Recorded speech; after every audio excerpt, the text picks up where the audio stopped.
Gu Yongnian finally got a compliment, and even though it was just one word, it made him happy. Suddenly he noticed something and exclaimed, "Huh? Why does this area look so much flatter now?" The change wasn't just the wall, the whole area was much more level. Gu Yongnian hadn't noticed before, but now it was obvious. Before, the ground had a slope. Now it was almost flat. Mo Yuwan didn't answer, just walked toward a house not far from the cave. The house looked ordinary, like any self-built house you'd see in a neighborhood, but it was small. Just one floor, about 20 square meters.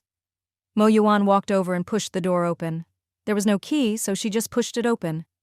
Inside, it was just like a pre-apocalypse self-built house, a bed with bedding, a desk, a small sofa, a wardrobe, and a tiny bathroom. Small, but fully equipped. Mo Yuwan looked around and was quite satisfied. Gu Yongnian came in too. He stared at the bed and fell into deep thought. Wasn't this the bed he'd been sleeping on? Even the blanket was just as he'd left it that morning. He glanced at Mo Yuwan, the meaning clear in his eyes. Of course Mo Yuwan understood, but could she explain it? Not a chance.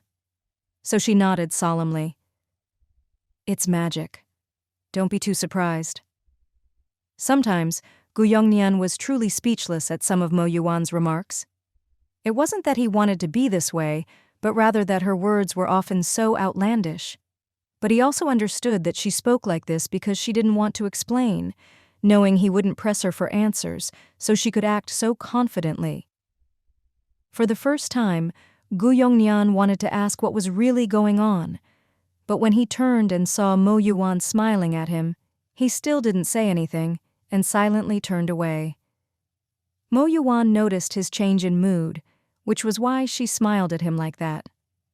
Seeing that Gu Yongnian was as tactful as ever, Mo Yuwan was very satisfied. She nodded and said, "From now on you'll live here. If you need anything, come find me inside." With that, Mo Yuwan made the decision final. Gu Yongnian had no objections. There was no other reason. He actually wanted his own space. Even though it was the apocalypse and he shouldn't be picky, their living conditions here were pretty good. So living together with Mo Yuwan and her mother in the same space was still a bit uncomfortable for him. Unless it came to the point where there was nowhere else to stay, he wouldn't accept it. People still need a bit of privacy. After checking the situation outside, Mo Yuwan planned to fence off a piece of land. Now that her territory had expanded, she could finally let out some of the animals she'd been keeping in her space. Keeping them cooped up wasn't good. They needed to grow in a natural environment. Just as she found a good spot, her phone rang for the first time in ages. She was a bit puzzled. Ever since the apocalypse began, she'd set all her social apps to silent. Unless she checked them herself, no notifications would come through. So now that her phone rang, she was curious what it could be. She picked it up. It was a message from Du Yin. "You have a new message." It even said, "Private chat." Mo Yuwan couldn't help but wonder, could it be a reply from that person? She opened the app and sure enough, that person's avatar was at the top, with a little red dot on the right. Mo Yuwan quickly clicked it open. "I didn't expect that, on the verge of death, when I wanted to check on my children, I would see your message. I don't know who you are, or whether what you say is true, so I didn't have high hopes. Whether you're a scammer or not, I hope that if you're sure the situation outside won't turn around soon, you can help pass on what I'm about to say. Of course, don't cause panic among the public, and don't bring trouble to the authorities." After these 2 lines, there was a video. From the cover, Mo Yuwan could tell it was a cultivation base, but the surroundings were very dark, with only a beam of light on the academician's face. Mo Yuwan didn't open the video right away, but replied, "Which city are you in now? I can try my best to get there. Maybe there's still time. Please trust me, just as we've always trusted you." After sending that, she went back to watch the video. "My name is Xin Jialiang. To be honest, I'm a little embarrassed to have earned the title of academician. In the past, I never would have dreamed of such a thing, but I did it. All my life, I've wanted everyone to have enough to eat and hopefully eat well. Now I'm basically at my limit. I sent a distress signal to the authorities but got no reply. I guess the signal has failed by now. He smiled with a look of relief, as if he wasn't afraid of death at all. He continued, "Food is the most important thing for the people. This truth has been passed down from our ancestors, and I've always believed it. When I was born, not everyone could get enough to eat. It was only through the tireless efforts of so many people that we achieved what we have today. At least most people can eat their fill. Many people only know me, but there are many others in my team who deserve to be remembered. This is the result of our collective effort. I don't know what those things outside are, or what the final outcome will be. All of this is far beyond my understanding. But I hope that even in these circumstances everyone will not give up on living, nor lose their humanity. As long as you're alive, there's hope. I know that at this rate it will be very difficult for everyone to keep eating their fill. We no longer have a safe environment to develop, to plant, to produce. Everyone's lives are at risk. But I hope you all won't give up hope for survival. I've left all our research data in this lab. I'm currently at the Fengcheng Research Facility at 234 XX Road. The password for the main gate is, in the world split open by an axe, everywhere are people who refuse to be slaves. If anyone passes by, please take this data out. There's still research in progress here. I believe that when this nightmare ends, someone will need this data, and it will bring hope." Watching the video, Mo Yuwan felt a surge of national pride. It was because of people like this that they'd been able to live happily for so many years.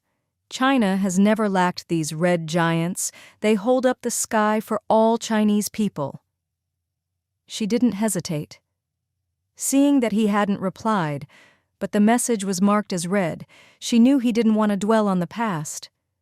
But Mo Yuwan wasn't that kind of person. She sent another message. "Academician Shin, it's not just China that needs you. The future needs you too. If you're here, at least those who are still fighting can eat, even if it's not everyone. Please don't give up. I'm on the border of Tongcheng and Fengcheng, not far away. We'll get there as soon as possible. Please hold on." After sending the message, she put her phone in her pocket, told her mom, then went to the little house at the gate and dragged the just comfortably rolling in bed Gu Yongnian up.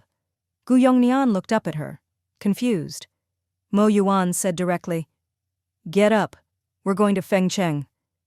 Gu Yongnian was baffled. "Why are we suddenly going to Fengcheng?" Mo Yuwan glanced back at him. "Academician Shin is trapped in Fengcheng. We're going to bring him back." It took Gu Yongnian a moment to react. "You mean the agricultural academician?" Mo Yuwan nodded and walked out the door. "Hurry up. The situation there is urgent." Gu Yongnian, who'd thought he'd have to pack, immediately put on his coat and shoes, didn't bring anything else, and followed. "Let's go." Mo Yuwan glanced at him but didn't say anything. Mo Yuwan, knowing the location of the Fengcheng laboratory, took advantage of the last day before the network went down to download the entire map. If things went as they had in her previous life, today would be the last day with internet access. She got into the passenger seat, mounted her phone, and opened the navigation app, probably for the last time in this life. A very cute female voice came from the app. "Are you ready? Group navigation, officially starting?" The host's tone was so lively that both Mo Yuwan and Gu Yongnian felt a strange sense of nostalgia, as if this was a voice from their previous lives. Neither of them spoke. Gu Yongnian silently started the car. Mo Yuwan glanced at the map. Fortunately, the current route map included 3D models of the surrounding buildings, so she could make basic judgments based on them. The good news was that Academician Shin was in Fengcheng, and Mo Yuan's tomb was right between Tongcheng and Fengcheng, so she didn't need to cross all of Tongcheng. Even better, there was a small road from her location to Fengcheng, with endless fields on both sides. That meant there probably wouldn't be many zombies nearby, but it also meant another possibility. If there weren't zombies blocking the way, there might be people. Normally that wouldn't matter, but since Academician Shin's situation was urgent, they had to get there as quickly as possible. After reviewing the map, Mo Yuwan put her phone on the mount and closed her eyes to rest, recalling what she knew from her previous life. She'd spent some time at the base before, and had heard a lot from people who came from different places. She remembered a few people who had come from Fengcheng. Mo Yuwan tried to recall the details. It was difficult. After all, more than 10 years had passed. After a while, she reached out and changed the navigation route. Hearing the route change, Gu Yongnian just glanced at her. Mo Yuwan hadn't cleared the roads in the other direction since she planned to make Tongcheng her main base, but the situation in other cities was clearly worse than in Tongcheng. Her strength was limited. Now people were already hurting each other. Scum were popping up everywhere, and with food shortages and the zombie threat, Fengcheng's situation was definitely bad. Mo Yuwan still chose the small road. To her surprise, they encountered nothing along the way and passed through smoothly. Gu Yongnian looked at her as if he'd seen a ghost. "Are you clairvoyant? How did you know there'd be no one on this road?" Mo Yuwan didn't answer, just kept her serious gaze on the road ahead. Only after they'd made it through did she relax a little. She was surprised too. In her memory, there should have been people blocking the road. Maybe it was just too early, so they hadn't run into anyone? She wondered about it for a moment, but didn't dwell on it. The whole way was smooth, with only a few zombies, which Mo Yuwan easily burned to ashes. It wasn't until they reached the address Academician Shin had given that Mo Yuwan understood why he'd left such final words. The zombies here could only be described as densely packed. Any disturbance could trigger a small zombie horde. Mo Yuwan watched the area from the rooftop of a nearby tall building, using binoculars. Gu Yongnian asked for a pair and looked too. The density of zombies here was abnormal. After following Mo Yuwan's lead last time, he felt he'd learned the basics of surviving in these situations. "So?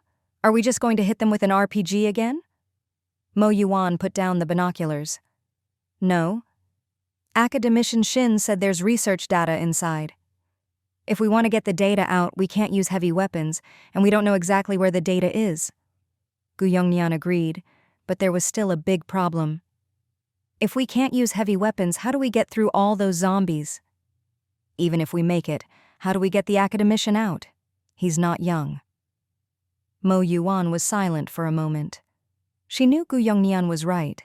She scanned the area again with her binoculars.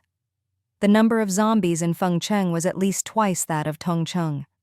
Everywhere she looked, there were vicious zombies wandering. She could see that many apartment windows had their curtains tightly drawn. There were probably still people inside. But then, she spotted an unfinished building nearby, clearly still under construction but already taking shape. Suddenly, Mo Yuwan had a bold idea. She took out 2 walkie-talkies from her space. These didn't need the internet, just a certain range to work. She tossed one to Gu Yongnian and put the other on herself. "Wait here. I'm going out. If anything happens, call me. If it's urgent, use your own judgment." Gu Yongnian didn't know what she was planning, but obediently put on the walkie-talkie. Once he had it on, he felt a bit awkward. He didn't know why. He was the Wolf King, famous in the mercenary world, a master of assassination, always wary of everyone. Yet, for some reason, he couldn't get angry at this teenage girl, and even found himself following her lead. He found it strange, but it also felt natural. Before this, he'd hated being tied to anyone. But that hesitation only lasted a moment before his attention returned to the lab in the distance, wondering what Mo Yuwan was up to. Not long after, he heard familiar music coming from the abandoned building nearby. This time, the music was even louder than before. The most dazzling ethnic style. When the famous line, "The boundless horizon is my love, flowers bloom at the foot of the green hills," rang out, Gu Yongnian actually felt a strange sense of calm. Clearly, this song choice was even more down-to-earth than before. He looked through his binoculars at the abandoned building and immediately saw a huge speaker, the kind used by dancing aunties, blasting music so loud it was almost painful. Even from a distance he could hear it clearly. Of course, with Mo Yuwan playing music, all the zombies started moving, swarming toward the half-finished building. Just like that, Mo Yuwan easily triggered a small zombie horde. And their target was that half-built structure. Gu Yongnian kept searching for Mo Yuwan's figure through his binoculars. No matter how hard he searched, he couldn't spot Mo Yuwan anywhere, and for a moment, Gu Yongnian was a bit worried. He didn't dare to put down his binoculars for even a second, while Mo Yuwan stood behind him deep in thought. She really couldn't figure out what exactly Gu Yongnian was looking at. After thinking for a moment, she stepped forward and patted Gu Yongnian on the shoulder. "What are you looking for? Get ready. It's time to get to work." Gu Yongnian was so startled that he jumped. He turned around and met Mo Yuwan's complicated gaze. Embarrassed, he put down the binoculars and looked at her, saying, "I was just worried about you. There are so many zombies out there. I was thinking if you couldn't make it out, maybe I'd have to go in and get you." Mo Yuwan was taken aback, then burst out laughing. "It's fine. With this number of zombies, it's impossible to clear them all, but if I just want to escape, it's not a problem." A pair of binoculars appeared in Mo Yuwan's hand out of thin air again, because there were so many zombies around and the noise over there was quite loud. Not only were the zombies on Mo Yuwan's side running in that direction, but quite a few from other areas were also moving over. Even those that hadn't heard the commotion were attracted by the sound of the other zombies moving and were heading this way as well. Fortunately, it was still the early days of the apocalypse. Only a week had passed since the outbreak. While the number of zombies wasn't exactly small, it wasn't terrifying enough to make the ground shake. At the very least, the ground was still relatively stable, and the zombies moving in that direction only formed a small zombie horde, just a bit larger than the one Mo Yuwan and Gu Yongnian had created in the city center before, but it was still far from reaching the scale of a medium-sized horde. Through the binoculars, Mo Yuwan saw that many people were actually standing at their windows, watching the scene unfold. She could even see the shock on many of their faces. Mo Yuwan shook her head. Even at a time like this, there were still people brazenly standing by the windows, making no effort to hide themselves. Of course, there were some smart ones who knew to hide and observe cautiously, but after looking around, Mo Yuwan didn't see many of those. Although the research institute wasn't in a particularly bustling area, there were still quite a few people living nearby. Mo Yuwan needed to assess the situation and get a general idea of the population distribution, which would be very helpful for her actions. After confirming the situation, Mo Yuwan withdrew her gaze and looked back toward the laboratory. The number of zombies had decreased by about 2/3. At this density, there shouldn't be any major problems. Mo Yuwan put down her binoculars and said to Gu Yongnian, "Time to move." Gu Yongnian, "Move for what?" He was enjoying the view through the binoculars and marveling at how clever her diversion tactic was. After all, even though zombies didn't understand tactics, they would follow the sound. It really was a smart move. Hearing Mo Yuwan's voice, he turned his head to look at her. Then he saw the young woman suddenly pull out a remote control with a long antenna. There was a bright red button in the middle. Whoa! The moment Gu Yongnian saw the device, he felt a chill run down his spine. As a mercenary, how could he not recognize this thing? He was all too familiar with it. Not to mention he was the one who had brought it back in the first place, so of course it wasn't unfamiliar at all. He thought to himself, "This girl may look delicate and soft, but she's actually a total maniac. Last time she brute-forced her way through with RGB violence and now she's using explosives." The next second, he watched as Mo Yuwan pressed the red button in the middle with a blank expression. Boom! The sound of an explosion came from a nearby building. Gu Yongnian stared unblinkingly in that direction. This explosion was clearly even more terrifying than the one in his previous life. The ground shook, and soon after, there was a loud crash as the building collapsed. He didn't even need to think to know that she must have blown up the building, though he had no idea what grade of explosives she'd used. Gu Yongnian fell silent, at a loss for words. With how often she used things like this, no wonder she'd asked him to spend all his savings on weapons. In other apocalypse novels, heavy weapons like these only come out in the later stages. Early on, the protagonists are either developing cautiously or lying low with their supplies, but not her. She goes all in from the start. These heavy weapons, she just uses them whenever she wants, even in the early days of the apocalypse. Gu Yongnian looked at Mo Yuwan's expressionless face. At this moment, her long hair was blown loose by the wind, and she stood there in her camouflage combat uniform, gazing into the distance. It was quite a sight. Mo Yuwan noticed him looking at her. "Let's go. It shouldn't be difficult now." Mo Yuwan put her hat back on, covering her long hair, and put on a mask to hide her face. Gu Yongnian snapped out of it, put on his own mask, and followed his new teammate. It was only the early days of the apocalypse. Definitely not the time to expose themselves too much. The two of them didn't say a word and headed straight for the laboratory. Most of the zombies had already been lured away by Mo Yuwan's sound system, and those that hadn't were now attracted by the explosion. They were only about a kilometer from the building Mo Yuwan had blown up. Because it was so close, most of the zombies had been drawn away, leaving only a few stragglers behind for various reasons. For example, the one in front of them had bad legs and could only kneel on the ground, snarling at them, trying to get closer, but ultimately failing. Mo Yuwan just glanced at it and led Gu Yongnian past without a second thought. They reached the laboratory entrance unimpeded. The outermost door was electric. Normally there would be soldiers stationed at the entrance, but now the guard post was empty. The electric door was locked, but that posed no problem for either Gu Yongnian or Mo Yuwan. They simply climbed over it. There were a few zombies in the yard, but the two of them quickly dealt with them. Inside, the building had only one main entrance, and the lock on the door looked very high-tech. But there was clearly a panel next to it with the words, "Please enter the password."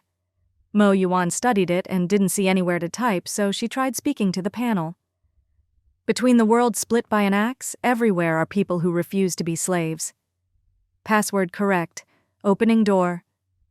The moment the password was verified, the white panel turned green, and the automatic door made a beep sound as a crack opened. Mo Yuwan reached out to pull the door open, but the moment the door opened, whoa! A corpse fell from the ceiling. It dropped straight toward Mo Yuwan. She felt completely thrown off. She had never imagined she'd be killed at close range in a situation like this, and the thing trying to kill her up close wasn't even a zombie. It was just a corpse. Mo Yuwan silently took a step back, not attacking the body. Once the person was lying on the ground, Mo Yuwan cautiously approached to check the appearance and condition of the fallen body. Upon closer inspection, she saw a very obvious wound on the person's neck, clearly killed by someone. But his skin and eyes were halfway zombified, an abnormal grayish white. He was about 1.8 meters tall, dressed in a white lab coat. His appearance was ordinary. With just a glance, Mo Yuwan could tell that he must have been killed before he started mutating, which was why he hadn't fully turned and could still be killed. The cut on his neck was very clean and neat, probably done to spare him from suffering.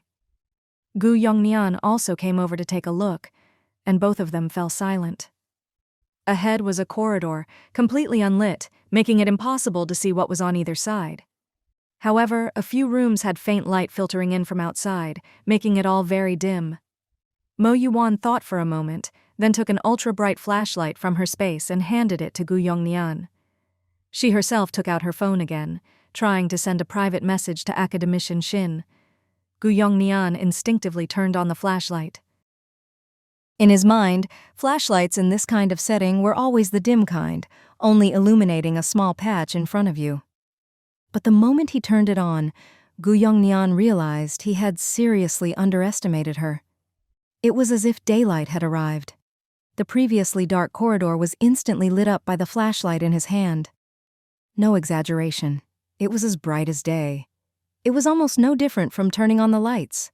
The entire corridor was clearly visible, even the corpses at the far end. Once again, Gu Yongnian marveled at the difference between being prepared and not being prepared. Just look at the professional level of this equipment. It was truly impressive. Mo Yuwan also looked ahead along the beam of light. After a moment's thought, she decided to call Academician Shin directly.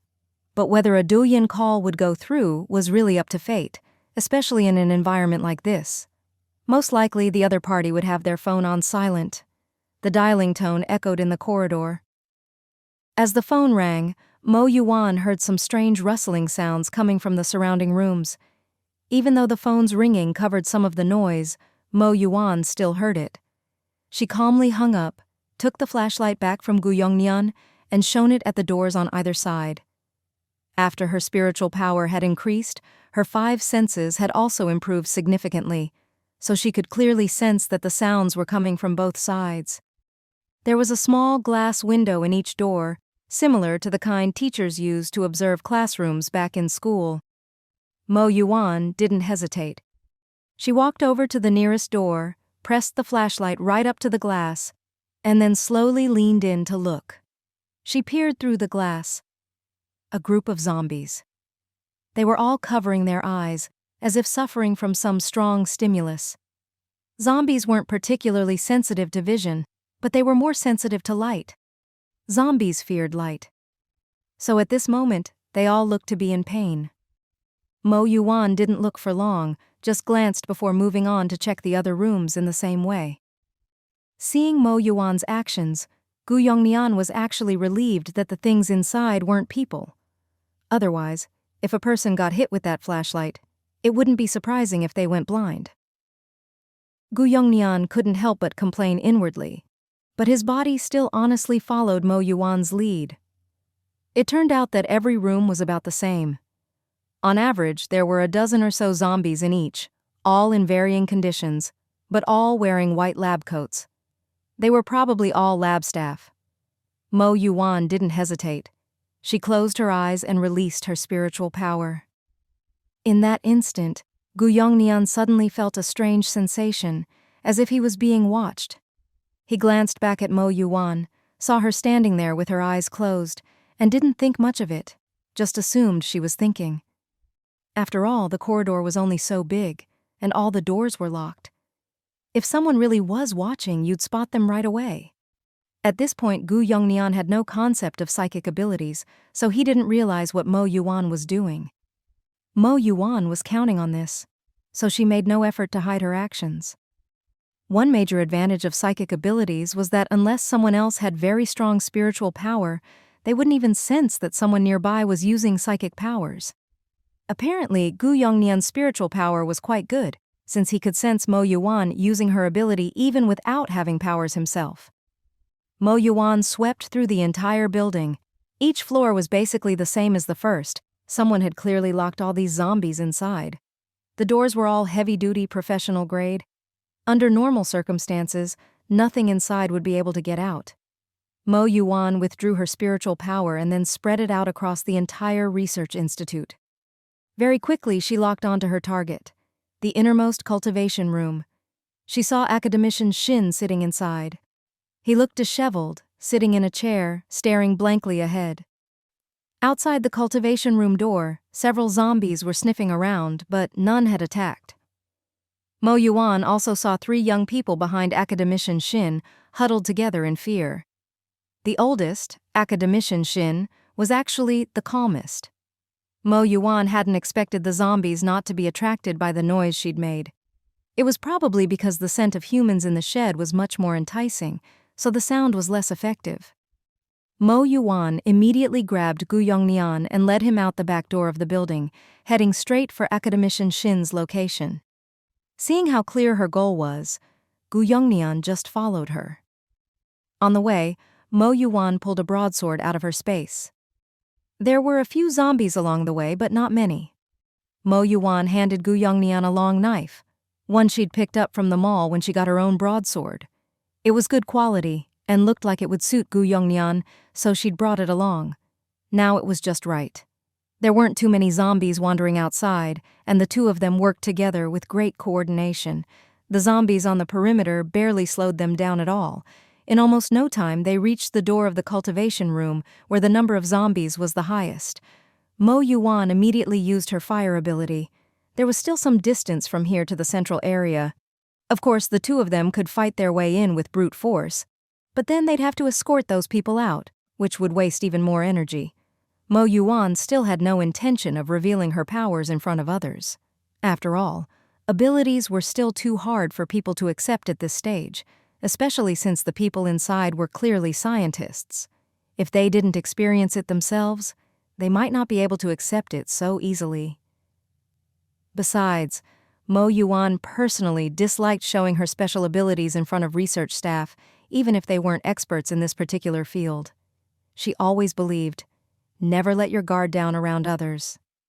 After all, if even her own father could turn on her and her mother, what about strangers? When Gu Yongnian saw the sudden burst of flames in front of him, he was momentarily stunned. He'd always known about Mo Yuwan's skills, but it was clear she only used her powers when absolutely necessary. Now, when things weren't even that dangerous, she suddenly used her ability. It was definitely odd. But Gu Yongnian quickly caught on, stepped back, and made sure not to get in Mo Yuwan's way. The fire was intense, roaring with a devouring momentum. The large group of zombies in front of them was quickly engulfed, disappearing at an unbelievable speed. The crackling sounds from the flames were unmistakably the sound of zombies burning.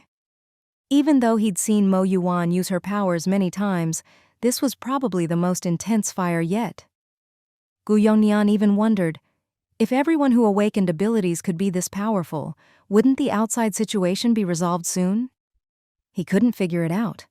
But if he asked Mo Yuwan, she'd give him a definite answer: no. After burning through about half the zombies, the fire stopped, leaving only a few individual zombies still burning. Actually, Mo Yuwan's range wasn't that large just now. She was lucky the zombies kept walking into the flames on their own. Soon the fire died out on its own, and only 30 or 40 zombies remained. Mo Yuwan and Gu Yongnian didn't hesitate. They split up, left and right, and quickly finished off the rest in just a few minutes. Only then did Mo Yuwan approach the door of the cultivation room.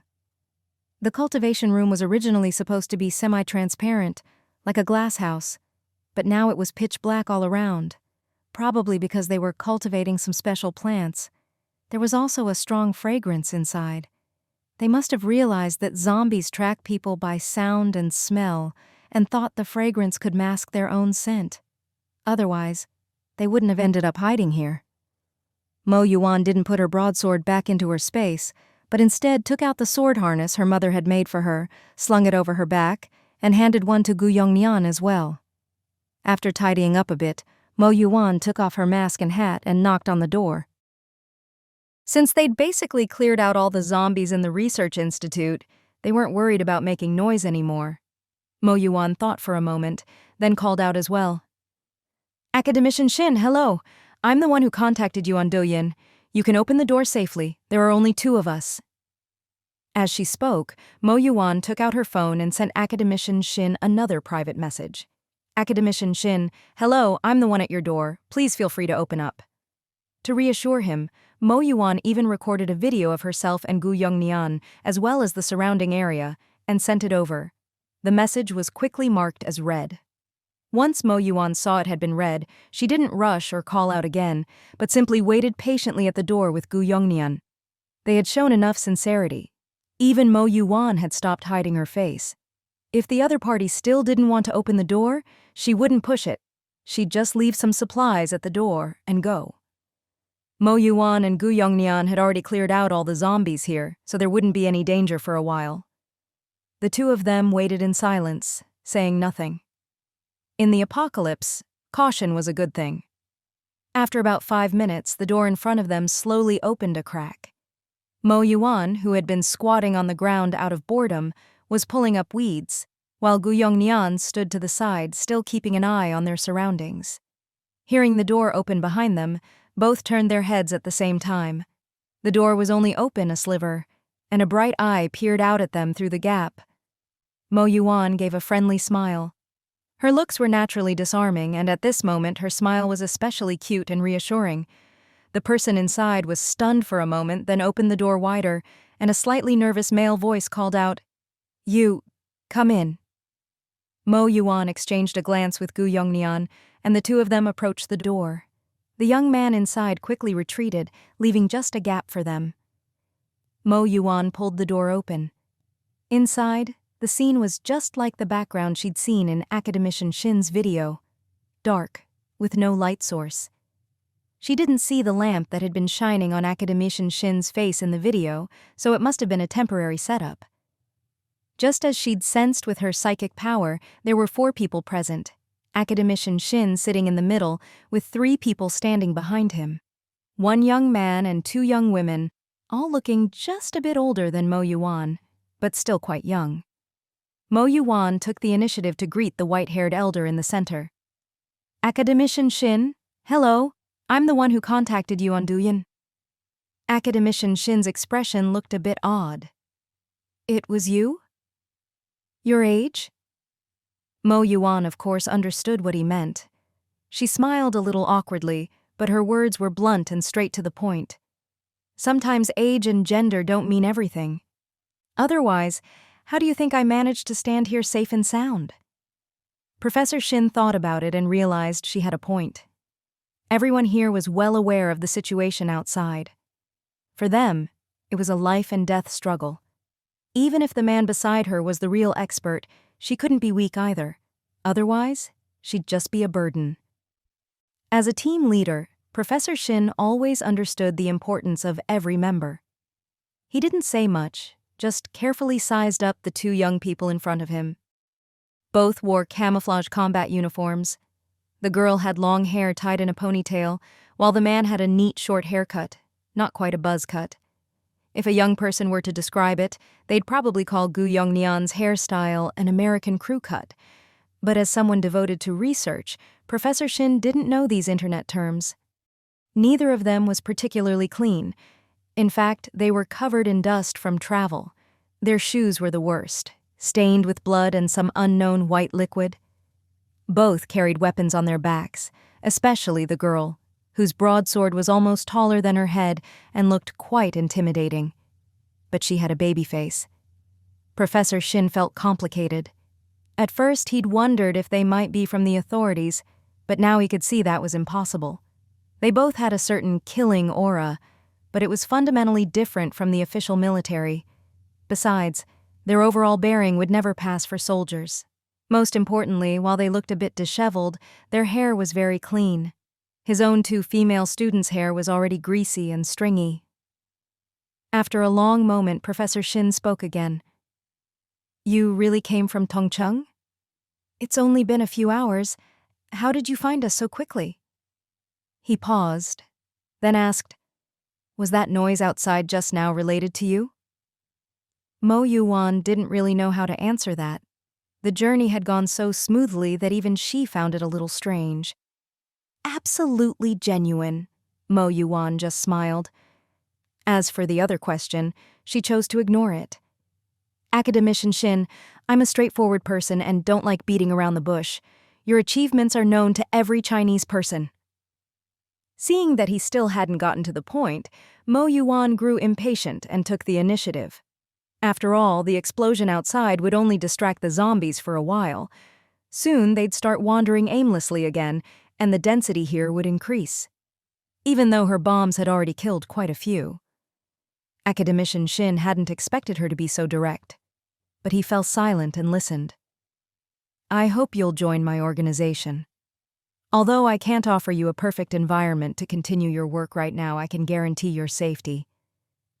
Mo Yuwan paused, then said, As long as I'm alive, you'll be alive. Everyone looked at Mo Yuwan in disbelief. It was rare for someone to make a promise with their own life. Mo Yuwan met their astonished gazes without wavering. You are a great figure of China. Because of you, our people have enough to eat. You are a true hero. No matter what, I believe most Chinese people would be willing to sacrifice themselves to protect you. Even though the world has changed, there are still people with faith. Mo Yuwan's expression was calm. She didn't think she was saying anything extraordinary, just stating a fact. This great man's achievements were recognized by all, and he was even written into textbooks while still alive. At this, Professor Shin spoke. That's your view, but I, as an old man, don't need it. I still hope you'll do your best to protect your own life. You yourself are what's most important. He looked at the young woman before him. At first, he'd had doubts about her for various reasons, her sudden appearance for one. But now, most of those doubts had faded. The reason was simple. Her words. Some might think, Anyone can say that. But in reality, without true political and ideological awareness, most people wouldn't even think to say such things. It was something everyone recognized. Moreover, he saw a kind of flame in her eyes. It was a spirit that refused to give in. She didn't want to bow to the current situation or to the monsters outside. She carried on the true red spirit, just like his own generation and the older generation of resistance fighters. Given that, it didn't matter whether she was from an official organization, she would always stand on China's side, as long as her heart didn't change. Even though she was young, had a baby face, and was petite, she didn't look reliable at all. But in fact, there were some reliable clues, weren't there? For example, if she were really as weak as she looked, how could she carry such a huge broadsword? Most people couldn't even lift it, let alone have it dripping with the same white liquid as on their shoes. Others might not recognize it, but Professor Shin knew at a glance. It was brain matter, probably from the zombies outside. He pondered for a moment, then looked at the 3 young people behind him. "I'm going with her. What about you?" The 3 behind him were stunned, clearly shocked. In their eyes, these 2 didn't seem reliable at all. They'd always thought their teacher was cautious and wouldn't agree so easily. But he did. The 3 looked at each other, then at Professor Shin, and nodded. "Teacher, do you know how hard it is to get into your graduate program? Out of so many people, there's only one spot. I worked for years to become your student. I finally made it. You can't abandon me." One of the girls said this in a joking tone. For a moment, the atmosphere relaxed and everyone smiled. Professor Shin looked at Mo Yuwan. "You see, my 3 students want to come with me. What do you think?" "Of course there's no problem. Your students will also have an important place in the apocalypse. They can absolutely come with us as long as they're willing. I can also guarantee them food and shelter, but they'll need to work for it, to exchange labor for what they get. Of course, if they leave my protection on their own, I won't be responsible for their safety the way I am for yours. I hope you can understand." Hearing this, Academician Shin let out a sigh of relief. At first glance, this arrangement might not sound generous, but thinking about it carefully, being able to earn food and shelter through work in the apocalypse was already a rare thing. In just a week, they'd never left the institute, but had already experienced so much. Professor Shin agreed without hesitation. The students behind him, however, were a bit uneasy. After all, they knew what it meant to be Professor Shin's graduate students. It was mostly assisting him with various experiments. But now, having to work for food and shelter made them nervous. They weren't sure if they could meet this girl's standards. In fact, all 3 of them didn't quite believe her. She looked even younger than they were. Yet here she was, saying she could guarantee their safety and daily needs. Just as Academician Shin agreed, Mo Yuwan heard a system notification in her mind. Ding.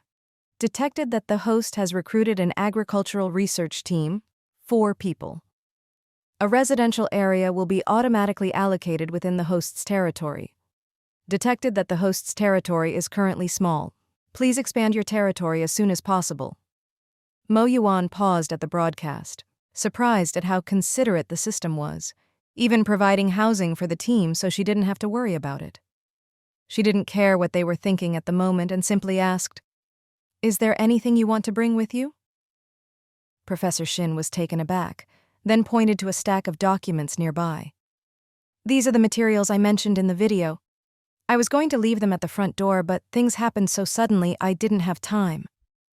Mo Yuwan nodded, then thought of something and asked, "The person at the front door, was that someone you killed and left there?"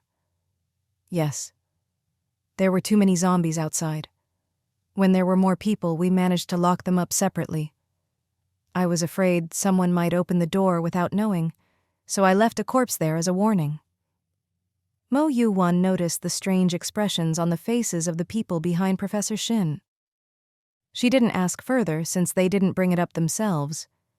She glanced at Gu Yongnian and said, "Help Academician Shin move things to the door and wait for me. I'll go get the car." Gu Yongnian. Gu Yongnian was a little unhappy, but he didn't say anything. He resigned himself to moving the documents.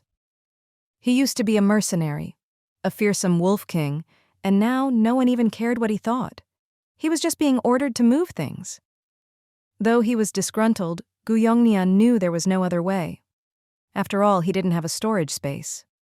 She probably didn't want to reveal her powers for now, which was why she didn't just put everything away and insisted on going to get the car. Thinking about it this way, Gu Yongnian felt a bit happier. After all, Mo Yuwan had never hidden her abilities from him. With that thought, his resentment about moving things faded, and he even smiled. "Let me handle this, everyone." Seeing him switch from cheerful to serious in an instant, the others found him a bit intimidating. Mo Yuwan, meanwhile, found a secluded spot to bring out the car, then walked to the main gate, went into the security room to get the keys, and opened the gate. Only then did she drive back to pick up Academician Shin and the others. Mo Yuwan was glad she'd thought things through in advance. Otherwise, there wouldn't have been enough seats today. With 4 people from Academician Shin's group and 2 on her side, that made 6. An ordinary sedan wouldn't do. So this time she brought out a 7-seater SUV, a sturdy and cost-effective brand.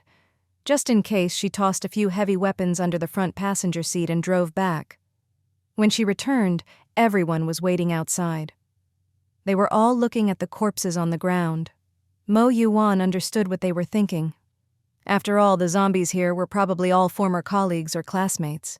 These few were likely the only survivors. Now, seeing all those heads chopped off and lying on the ground, it must have been hard to take. But there was nothing Mo Yuwan could do. She didn't try to comfort them, just stopped the car and let them load their things into the trunk, then had everyone get in. Mo Yuwan herself sat in the front passenger seat. Gu Yongnian felt like he was born to toil. He resigned himself to the driver's seat. Professor Shin was given the safest spot in the back, with the other 3 sitting around him to protect him, leaving the front seats empty. The car started up and soon drove out of the Research Institute's gates. Everyone looked a little reluctant. Even Professor Shin's expression was different as he looked back at the gate. Mo Yuwan noticed their expressions and silently resolved that if she ever had the chance to expand her territory back to Fengcheng, the first place she'd reclaim would be this research institute, so they could return to work here. After so much time, more zombies had appeared outside, but Mo Yuwan didn't bother with them and just told Gu Yongnian to speed up. If it were just her and Gu Yongnian, she might have dealt with them, but now there were several non-combatants in the car who needed protection. To end the apocalypse, force was important, but it wasn't everything. The car quickly left Fengcheng. Along the way, there were a few dangerous moments, but each time Mo Yuwan simply grabbed a hot weapon from under her feet and dealt with it. Professor Shin looked at them with an even stranger expression. Once they left Fengcheng, the road was as smooth as when they came. No obstacles at all. Even though it was a bit strange, Mo Yuwan didn't think too much about it. If there ever came a day when she could find out the truth, she would. A few hours after nightfall, Mo Yuwan finally brought everyone back to her own tomb site. She opened the main gate, glanced around to check the area, and, using the car's center console as cover, pulled out her powerful flashlight once again. She turned on the flashlight and swept it around. The territory was indeed much larger now, but if she wanted to accommodate others at a true base scale, it would still be difficult, especially since she had already taken in 5 people. Gu Yongnian was easy to deal with, since she'd known him in her previous life and felt she understood him well. Even Academician Shin was fine, since his character was trustworthy, but Mo Yuwan's place always seemed to have some inexplicable phenomena. He could hold back from asking questions, but what about the others? Mo Yuwan felt it was still necessary to keep a certain distance. As she was thinking about this, she noticed that not far from her tomb in Gu Yongnian's cabin, a new black iron gate had been installed. It looked similar to the one outside, but on closer inspection it was even sturdier. And there were now quite a few houses on the perimeter, not just one but many, all of similar style, each with a small yard in front that could be used for various purposes. They didn't look particularly special, but they had appeared out of thin air. Gu Yongnian saw all this and felt nothing at all. What else could he do? He was used to it by now. Compared to the moving walls and the house that grew out of the ground with his bed inside, was this even that strange? Not really. In fact, it was almost boring. Mo Yuwan, following her intuition, led everyone over. Without even looking closely, she could tell which house was meant for them. Only one house had its door open, a small gap. Mo Yuwan glanced at it and saw that even the lock was one of the combination locks she'd stocked in her space. She registered everyone's information. From now on, you'll live here. Other houses will be occupied in the future, but for now, it's just you. She pointed to the house in front of them. Everything you need should be inside. If you find anything missing, let him know and I'll have it sent over. Everyone looked around curiously. At her words, they went inside to check the basic facilities. Maybe the system had considered Mo Yuwan's situation because nothing was missing inside. Wardrobes, bedding, even simple clothes were all provided. There were also complete toiletries. After checking, only one of Academician Shin's female graduate students shyly approached Mo Yuwan. I need something?" Mo Yuwan was momentarily confused, then realized what she meant and nodded. "Oh, you mean sanitary pads? I'll bring some over for you." The girl's face instantly turned red, clearly embarrassed, but she nodded. Mo Yuwan had originally thought to have Gu Yongnian deliver them, but since the girl hadn't even said the words sanitary pad, she figured the girl was probably conservative about such things, so she'd have to do it herself.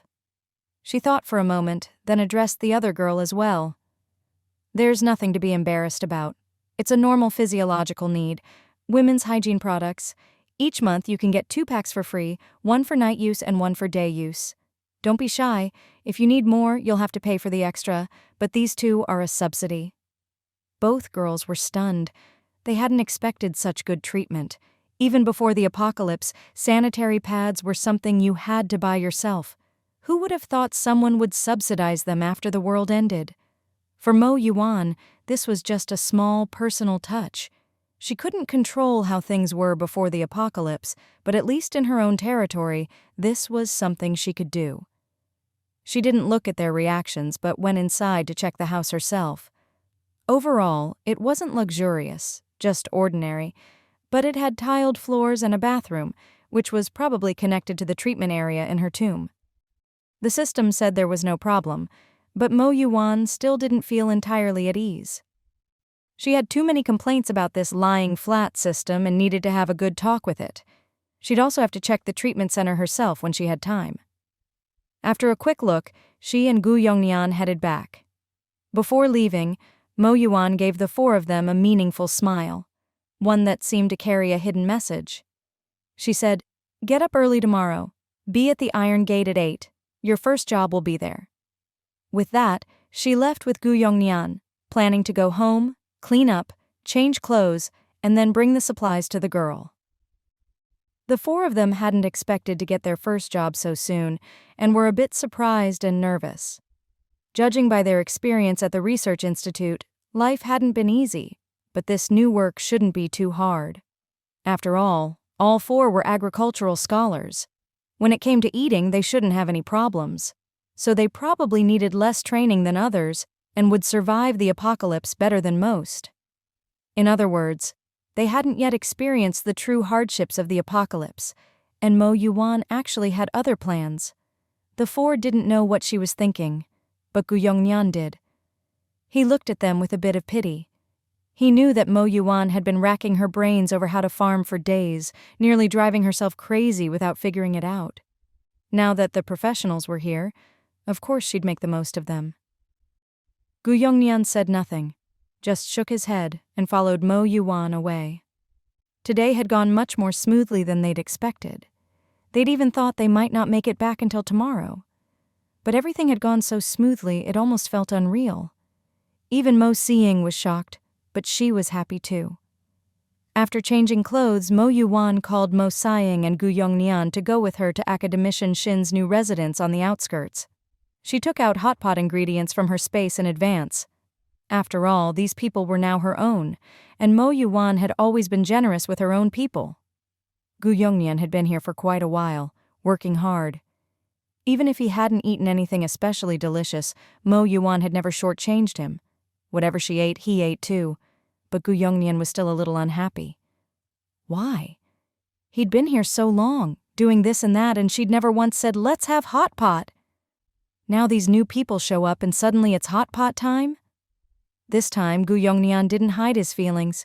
His displeasure was written all over his face. Mo Yuwan, however, didn't buy it. She just picked out some fatty beef from the pile of ingredients and waved it in front of him. "So, are you eating or not? If not, I'll get you something else and you can go back." Gu Yongnian, he thought, this woman is seriously something else. Out of all that food, she just happens to pick out my favorite. He'd never shown any preference for this ingredient. Not to Mo Yuwan, not to anyone. As a mercenary, showing your food preferences was dangerous. Gu Yongnian felt exhausted. He didn't want to say anything more. He waved his hand in defeat. "I'll eat." Mo Yuwan smiled. "Let's go." Sometimes, Gu Yongnian thought, a person could really feel helpless. When they arrived, they found the others rummaging through the things they'd brought, apparently looking for food. Mo Yuwan realized she'd forgotten to tell them she'd be bringing food. She'd meant to deliver it anyway, but maybe they thought the free meals started tomorrow and were planning to fend for themselves tonight. She paused, then knocked on the open door. The people inside turned around awkwardly and saw the three of them at the door. For some reason, Academician Shin looked momentarily stunned. Mo Yuwan smiled at them. "Sorry, I forgot to tell you I'd be bringing food. To celebrate you joining us, we're having hot pot tonight." She led Mo Seeing and Gu Yongnian inside.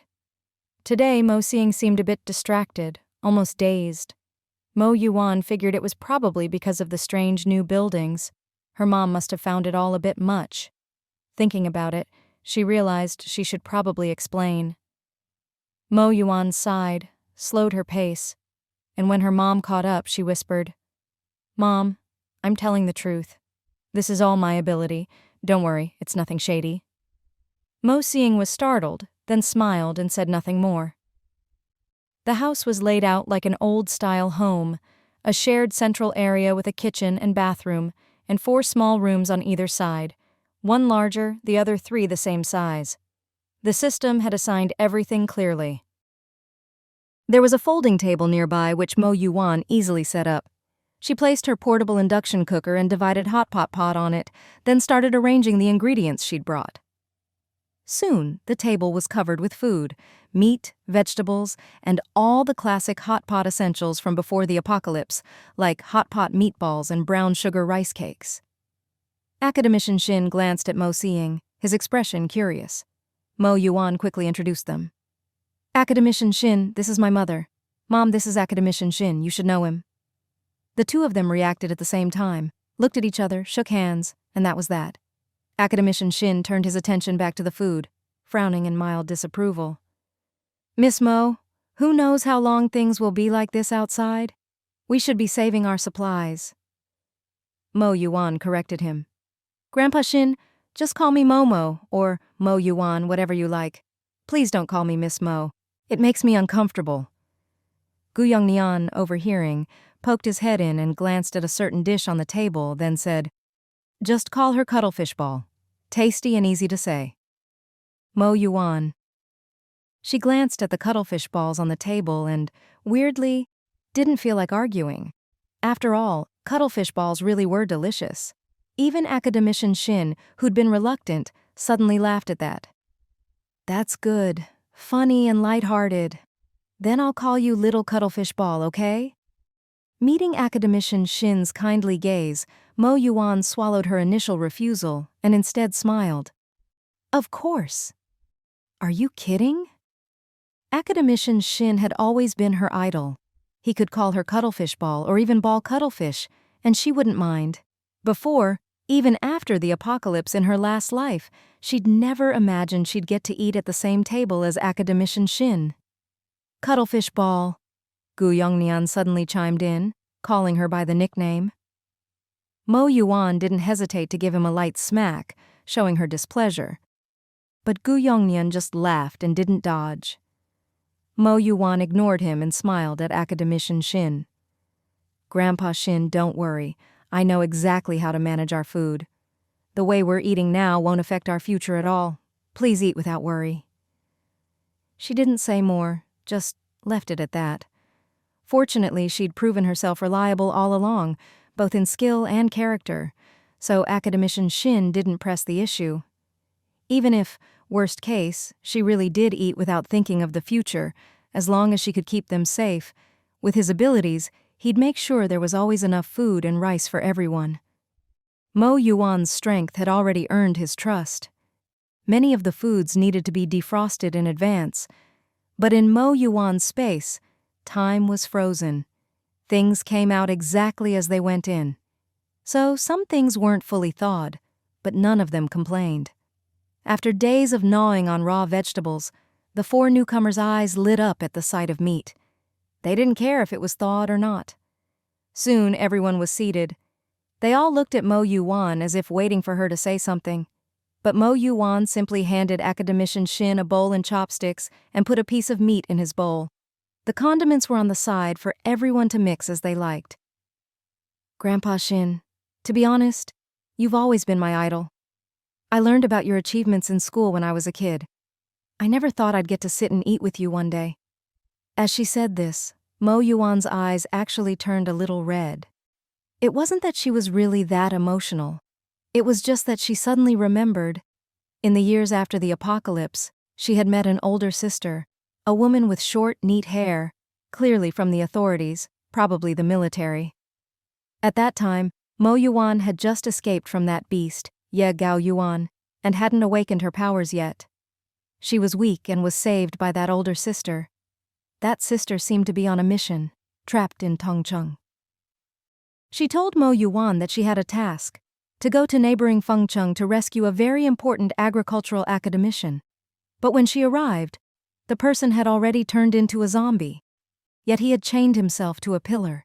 It seemed he would rather die than harm his fellow countrymen. Fengcheng, agricultural academician. She didn't believe it was just a coincidence that everything matched up so perfectly. So, the person that sister had tried to rescue in her previous life must have been Academician Shin in front of her. She just hadn't made it in time. Although anything could happen in the apocalypse, Mo Yuwan still felt a deep pain, even now that she finally understood what had happened. The pain was suffocating. Academician Shin's status in China was absolute. She believed that any Chinese person with a conscience would feel heartbroken at his death, especially in such a way. His contributions were not just to China, but to the world. He had chained himself to a pillar, unwilling to harm his own people. That was Academician Shin's style. When Academician Shin saw her eyes suddenly redden, he was startled. He wasn't good with words, especially when a cute young girl in front of him got teary-eyed over eating at the same table. He really didn't know what to say or how to react. Fortunately, the bespectacled older sister on his right noticed Mo Yuwan's odd mood and quickly said, "Don't worry. From now on, you can not only eat with the teacher, but even pay his salary. In a way, you're basically the teacher's boss now." Mo Yuwan's eyes instantly cleared up at that, and she burst out laughing. "Sis, you're right. When you put it that way, I do feel pretty awesome." Even so, Mo Yuwan stood up and gave Academician Shin a deep bow. A perfect 90-degree bow. She said, "Please accept this bow and don't avoid it. You are a hero to all Chinese people. This is just my personal way of expressing my admiration for you." Hearing this, Academician Shin hesitated, sighed, and stood up, but didn't dodge. He knew he had achieved a lot, and many people in China respected him, but he really wasn't good at handling this kind of situation. Mo Yuwan didn't want to make him uncomfortable, so after a moment she straightened up. She was still smiling as she picked up her cup and poured him a glass of milk. "Grandpa Shin, I'll be counting on you from now on. You might think I'm not simple, but I hope you can trust me completely. My goal is to end this apocalypse." When she said this, which sounded almost like a fantasy, her face showed no embarrassment, only openness and absolute seriousness. "Maybe you think my ideas or plans are unrealistic, or that a little girl like me can't do much in this apocalypse, but that's my goal. You and your students are extremely important talents. Right now, it's the early days of the apocalypse. Human order has just collapsed, and if nothing unexpected happens, the internet will be completely cut off today. It's just a matter of time. The hottest topic online right now is the connection between this apocalypse and Japan's discharge of nuclear wastewater. The Japanese have suffered the worst. Full-scale zombie outbreaks, nowhere to hide, huge numbers. Japan is basically on the verge of total extinction. Even the acid rain outside is related to this. I'm sure you've noticed. Everyone was stunned by her words. Those who still had power on their phones immediately checked. Sure enough, in just this short time, the internet had exploded with information about the link between Japan's nuclear wastewater discharge and the apocalypse. Academician Shin checked as well, his face darkening. Everyone's feelings were complicated. Chinese people hated the Japanese most, so hearing this news they felt both happy and sad. There was a folding table nearby which Mo Yuwan easily set up. She placed her portable induction cooker and divided hot pot on it, then started arranging the ingredients she'd brought. Soon, the table was covered with food, meat, vegetables, and all the classic hot pot essentials from before the apocalypse, like hot pot meatballs and brown sugar rice cakes.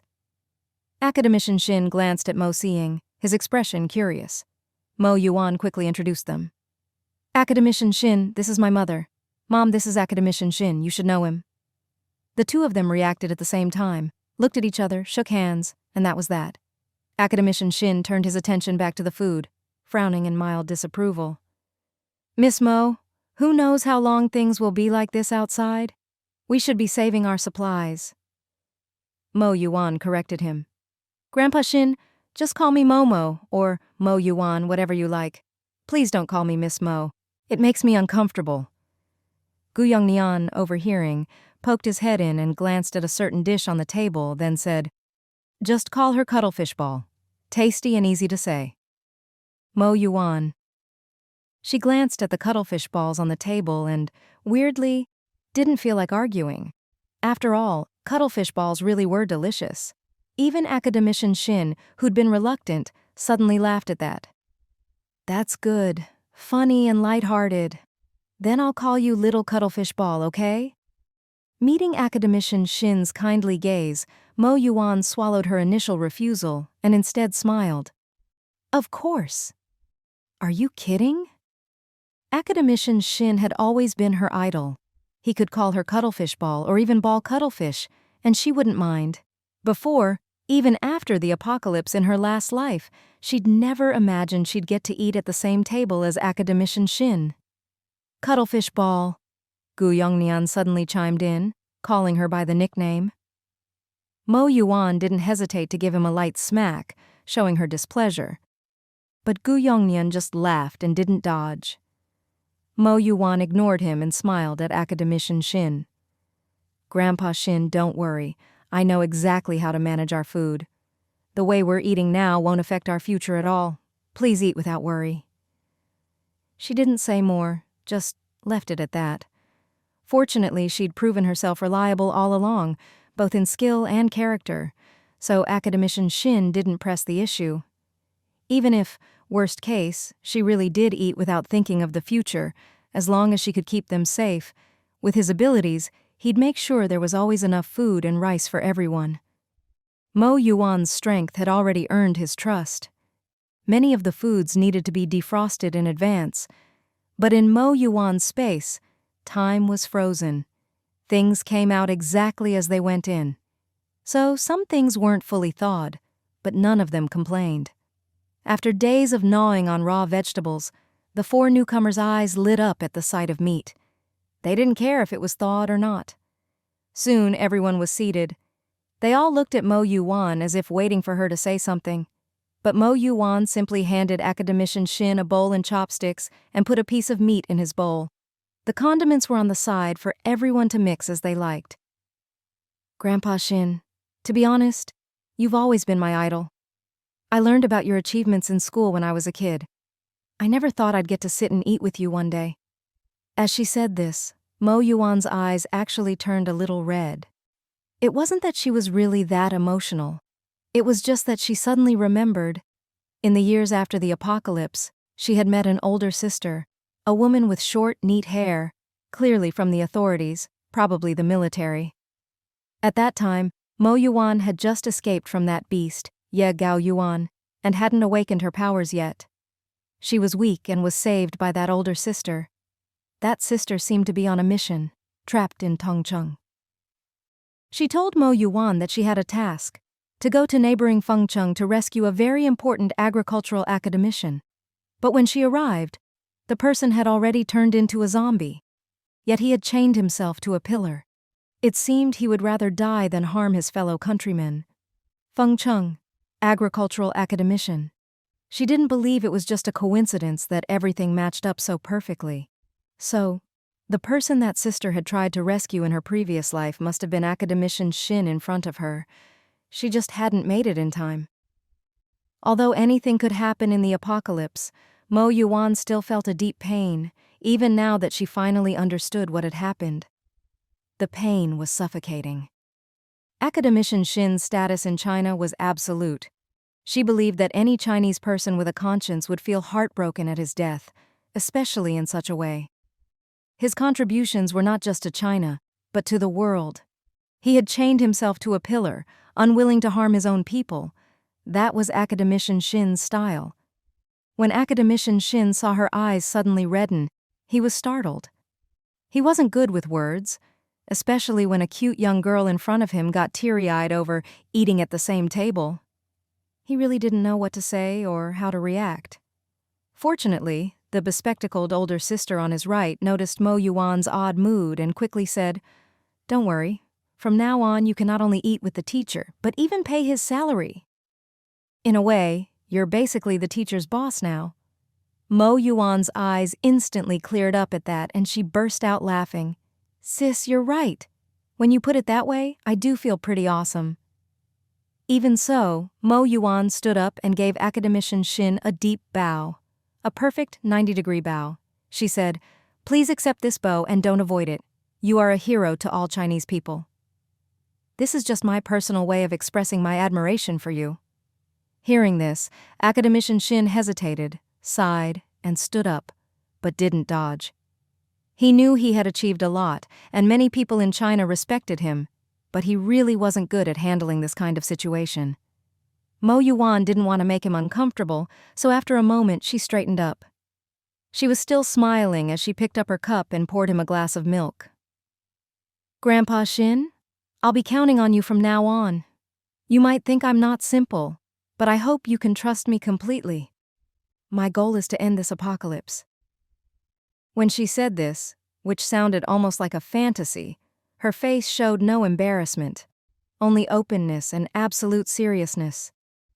"Maybe you think my ideas or plans are unrealistic, or that a little girl like me can't do much in this apocalypse, but that's my goal. You and your students are extremely important talents. Right now it's the early days of the apocalypse. Human order has just collapsed, and if nothing unexpected happens, the internet will be completely cut off today. It's just a matter of time." The hottest topic online right now is the connection between this apocalypse and Japan's discharge of nuclear wastewater. The Japanese have suffered the worst, full-scale zombie outbreaks, nowhere to hide, huge numbers. Japan is basically on the verge of total extinction. Even the acid rain outside is related to this. I'm sure you've noticed. Everyone was stunned by her words. Those who still had power on their phones immediately checked. Sure enough, in just this short time, the internet had exploded with information about the link between Japan's nuclear wastewater discharge and the apocalypse. Academician Shin checked as well, his face darkening. Everyone's feelings were complicated. Chinese people hated the Japanese most, so hearing this news they felt both happy and sad. It was complicated. After all, many ordinary Japanese people were innocent. The real problem was the government's inaction. Of course, the most important thing now was the impending loss of the internet. If anyone had still been holding out hope, Academician Shin now understood the seriousness of the situation. Everyone knew what the collapse of the internet meant. After seeing them confirm it, Mo Yuwan sat down. The hot pot was now boiling. the bubbling sound filling the room. With the steam rising from the pot, it was hard to see each other's faces clearly. Mo Yuwan continued. Let's not talk about Japan for now. There's nothing we can do about it. Just talking about China. If nothing unexpected happens, there will be an official rescue soon, and then we'll officially enter the era of bases. People in the cities will have to leave if they want to survive. The number of zombies in the cities isn't something ordinary people can handle. Apocalypse-based civilization will become inevitable. Mo Yuwan stared at the hot pot, her face expressionless. In this past week I've gone into Tongcheng several times and cleared out a lot of zombies. So, if nothing goes wrong, Tongcheng should be the safest city in the country right now. If all goes well, I'll take Tongcheng within a year, then expand outward. But there's a problem. Because I intervened, Tongcheng's casualties are also the lowest. That's a good thing, but it means the people there will be less hardened than elsewhere. I'll find a way to make up for that weakness, but we need someone who can truly unite everyone. Everyone fell silent, even the usually talkative Gu Yongnian and Mo Yuwan's mother, Mo Siying. She had never imagined that Mo Yuwan would have such big ambitions. Even though Mo Yuwan had been running back and forth, even bringing different people into Tongcheng, everyone just thought she was grinding for experience. They never imagined she was thinking on this scale. Ending the apocalypse. The world was so big, and from the information they had, the zombie outbreak wasn't just in China. It was global. Japan was already on the verge of extinction. Everyone felt a secret satisfaction, but they also knew that with things at this scale, the difficulty was unimaginable. And now, an 18-year-old girl was saying she wanted to end it all. If it were anyone else, they'd just laugh it off as a fantasy. But after spending a day with her, especially for Mo Siying and Gu Yongnian, they couldn't help but take it seriously. After all, everything Mo Yuwan had shown so far made her seem like a chosen one. For academician Shin and his group, they'd only known Mo Yuwan for a day. They didn't really know her. At most, they thought she was skilled and had a good personality, and maybe sensed that unique Chinese spirit in her. But to end the apocalypse, no one present could say such a thing. In fact, they didn't think anyone in the world had the right to say it. But Mo Siying and Gu Yongnian knew. Just her space ability alone was like something out of an apocalypse novel. Gu Yongnian suddenly laughed. If he thought about it that way, did that mean he was now part of the protagonist's team? With that thought, he picked up his cup and raised it to Mo Yuwan. I believe in you. From now on, I'll count on you to look after me. I may not be good at everything, but there are some things I can do. Even if I don't say it, you should know, right? Gu Yongnian couldn't really explain why, but he just had this mysterious confidence in Mo Yuwan. Mo Yuwan just smiled and raised her cup to him, not bothering to respond directly. Mo Siying had always believed in her daughter and was proud of her, but she also felt this was too dangerous.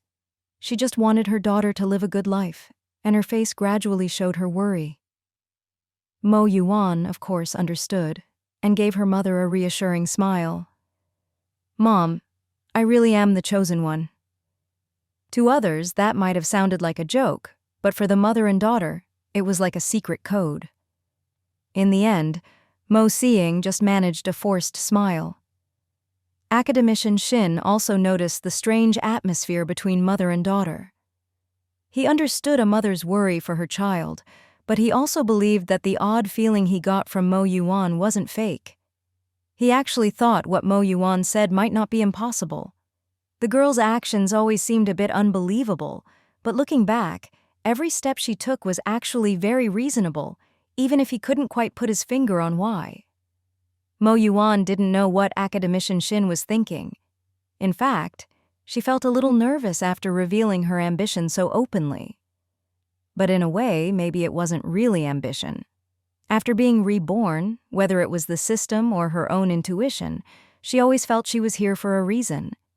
She just felt she had to do something. Maybe for herself, maybe for the world, maybe for others. In short, Mo Yuwan felt that her rebirth came with a mission. For now, that mission was to end the apocalypse. She'd never thought about stopping it before it started, but by the time she came back, Japan had already released the nuclear wastewater, so it was impossible. Even if she'd tried to contact the authorities, the chances of success were slim.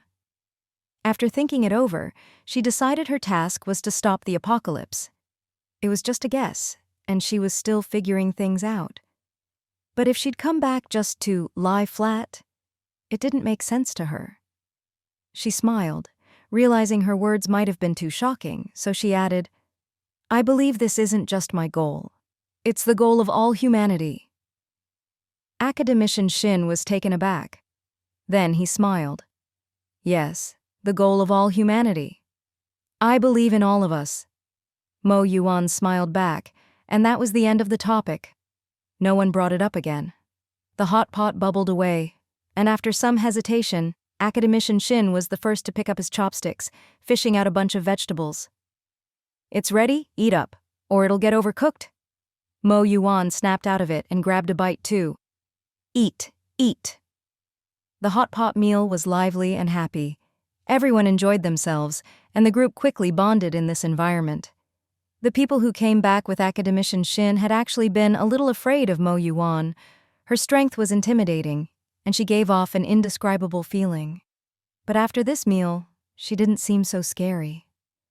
Watching her sit beside Mo Yuwan, acting like a well-behaved daughter and even serving her mom food, they suddenly felt she really was just a cute little sister.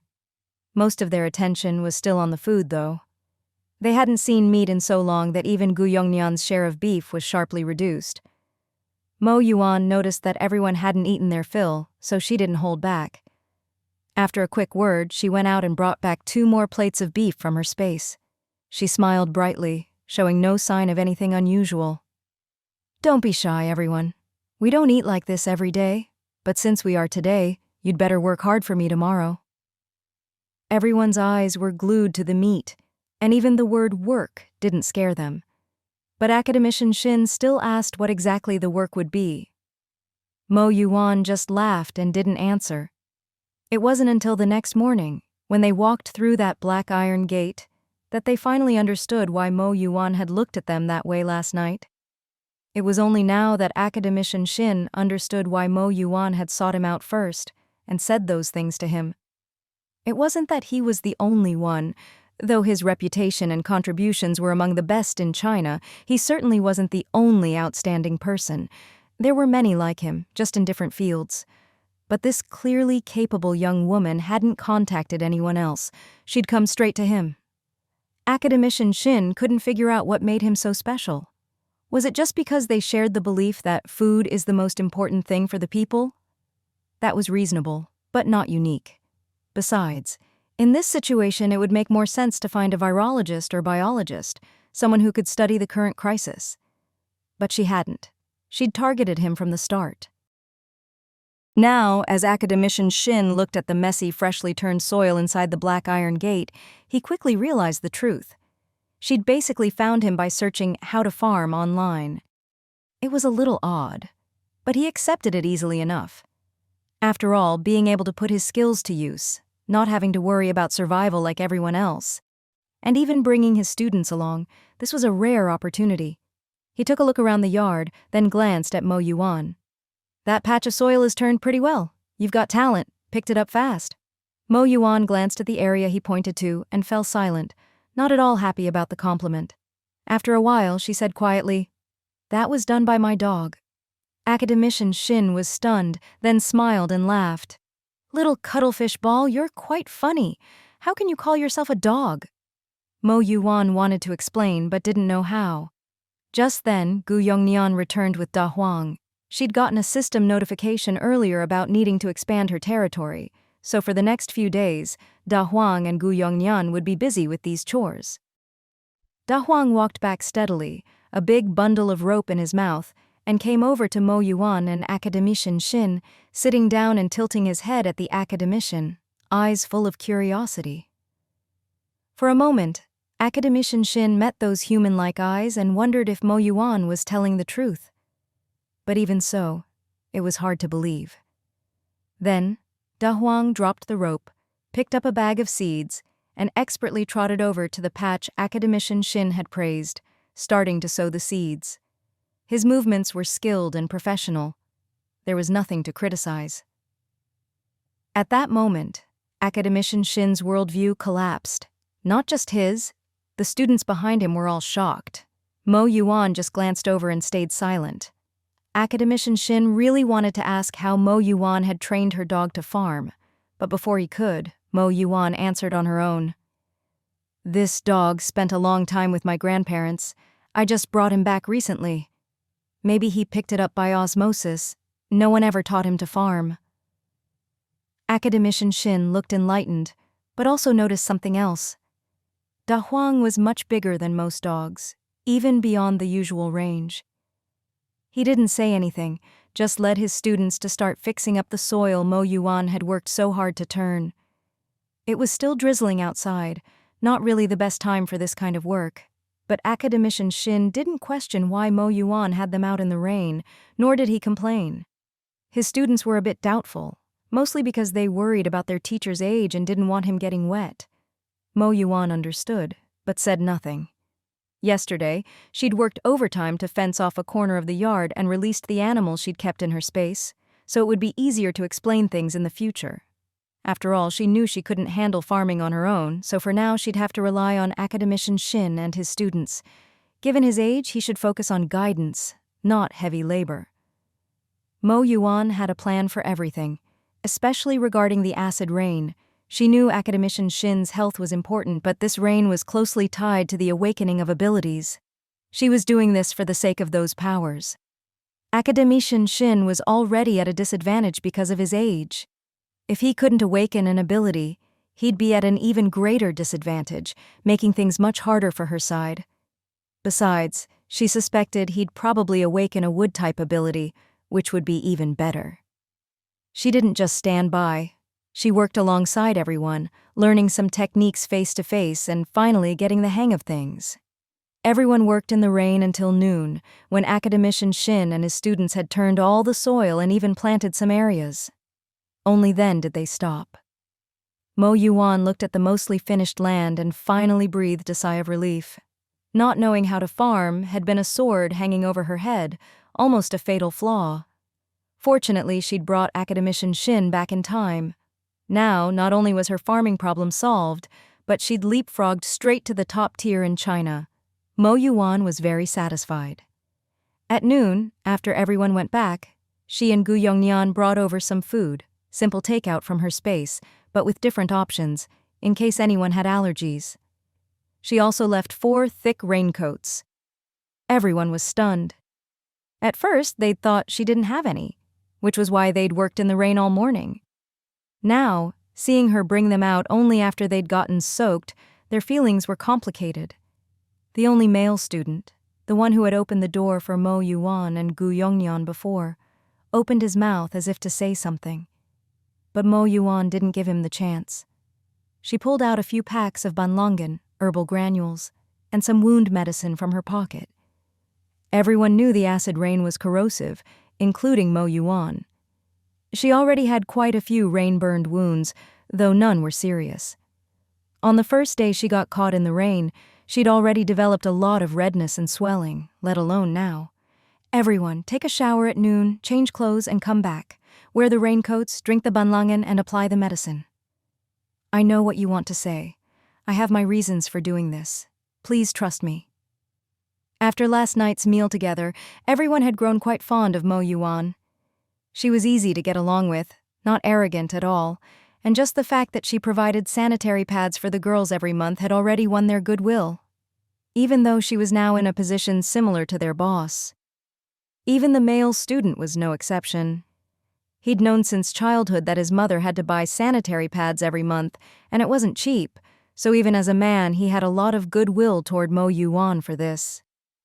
But their concern now was for their teacher's health. Their teacher wasn't young anymore. Once he got a wound, it would be hard to heal, and he already had some injuries, the worst among them. But Academician Shin didn't seem to care at all. He just took the supplies from Mo Yuwan and smiled at her. "I know you're someone with big ideas. You go on ahead, We'll be there on time this afternoon. Mo Yuwan nodded gratefully and left with Gu Yongnian. Gu Yongnian had wanted to speak up for her, but in the end, he said nothing. He trusted that Mo Yuwan had her own reasons. But after Mo Yuwan left, things got a bit lively. Everyone was a little dissatisfied with her over this. Academician Shin knew his students were just worried about him, and he also guessed that Mo Yuwan probably had her own reasons, something she couldn't say out loud. He could understand, but his students might not. So before they could start complaining, Academician Shin spoke up. She's not simple, as you can see. Since we've joined her, we should trust her judgment. No one said anything, just looked at Academician Shin, not really understanding why he'd say that. In their eyes, Mo Yuan's actions today seemed no different from deliberately making things hard for them. But since their teacher had spoken, it wasn't appropriate to say more. So they just nodded and pushed Academician Shin into the bathroom. "Teacher, you go first. We're young, we can wait." Academician Shin knew his students well. Seeing them like this, he knew that even if they were unhappy, they wouldn't say anything more. He took the supplies and went to shower, enduring the pain, and applied the medicine. When he came out, the Banlangen was already waiting for him. In just those few minutes, they'd thought a lot. They realized that not only did they not have raincoats that morning, but neither did Gu Yongnian or Mo Yuwan, not even for Mo Yuwan's mother. They'd all gotten soaked together. Some even recalled that from the first time they met her, she'd had some scars. Now it seemed those were probably from the acid rain. This detail made their anger subside a bit. They figured raincoats must be a scarce resource, so she hadn't brought them out. With that in mind, the young people didn't wear the raincoats that afternoon, but returned them to Mo Yuwan, the male student acting as their representative, looking a bit awkward. "Here, take these back. We're young and healthy, we don't need them." Mo Yuwan was surprised, but quickly realized they'd misunderstood. After some hesitation, she didn't explain and just took the raincoats back. Actually, she wanted everyone to avoid wearing raincoats, since getting caught in the acid rain was closely related to awakening abilities. But considering Academician Shin's age and the fact that these were all researchers with weaker bodies, she understood. In this situation, even if they didn't awaken abilities and were a bit weaker, it was fine. So she gave up on the idea of only giving a raincoat to Academician Shin and gave them to everyone. But now that they'd misunderstood and chosen not to wear them, Mo Yuwan didn't explain. The afternoon's work went smoothly. On the first day that Academician Shin and his team arrived, all the planting in Mo Yuwan's yard was finished. As the saying goes, let professionals handle professional tasks. The efficiency was top-notch. Mo Yuwan looked at her fully planted yard and finally breathed a sigh of relief. She instinctively took out her phone to snap a photo as a memento and tried to go online, only to find that none of the apps would open. The internet was down. At some point, the network had quietly disconnected. Last night, Mo Yuwan had wanted to check, but in the end, she hadn't bothered to wait. In the end, it didn't really matter. After all, it was already a foregone conclusion. Knowing the exact moment the internet went down was meaningless, and since it happened so suddenly, no one but Mo Yuwan would even know, so there wouldn't be any discussion about it online. She just put her phone back in her pocket. From today on, her phone would only be a camera, a notepad, a single-player game console, a TV. In short, all communication with the outside world was gone. Of course, that was just for her. For everyone else, their phones would soon become nothing but scrap. Because soon, water and electricity would also be cut off. In her previous life, the power and water went out not long after the internet, but she couldn't remember the exact timing. When that happened, the cities would truly descend into chaos. Water and electricity were essential for life, and after this summer, when autumn came, the extreme cold would arrive. Many people would choose to leave the cities, but some would stay. Mo Yuwan thought about it and decided to enter the city again in about a week. She believed that by then, those ungrateful wolves in the city would have had time to reflect on their actions. Going in at that time would probably have the best effect. She hadn't been idle during this period. Instead of going to Tongcheng, she took Gu Yongnian and made 2 trips toward Fengcheng. After all, Fengcheng was also on her map for future expansion, so it needed to be cleared in advance. The more she did now, the easier things would be later. So even though Mo Yuwan didn't actually enter Fengcheng, she still cleared the road from her ancient tomb to Fengcheng. She didn't forget the small path they'd taken last time to pick up Academician Xin and the others. She took Gu Yongnian to revisit it. This place was a bit strange. Before setting out, Mo Yuwan had recalled the details of this road. Just as she thought, in her previous life, when she was at the base, she'd met a few people who had come from Fengcheng.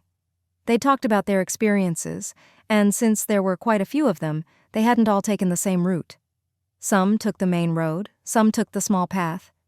She remembered one man who came by the main road covered in wounds.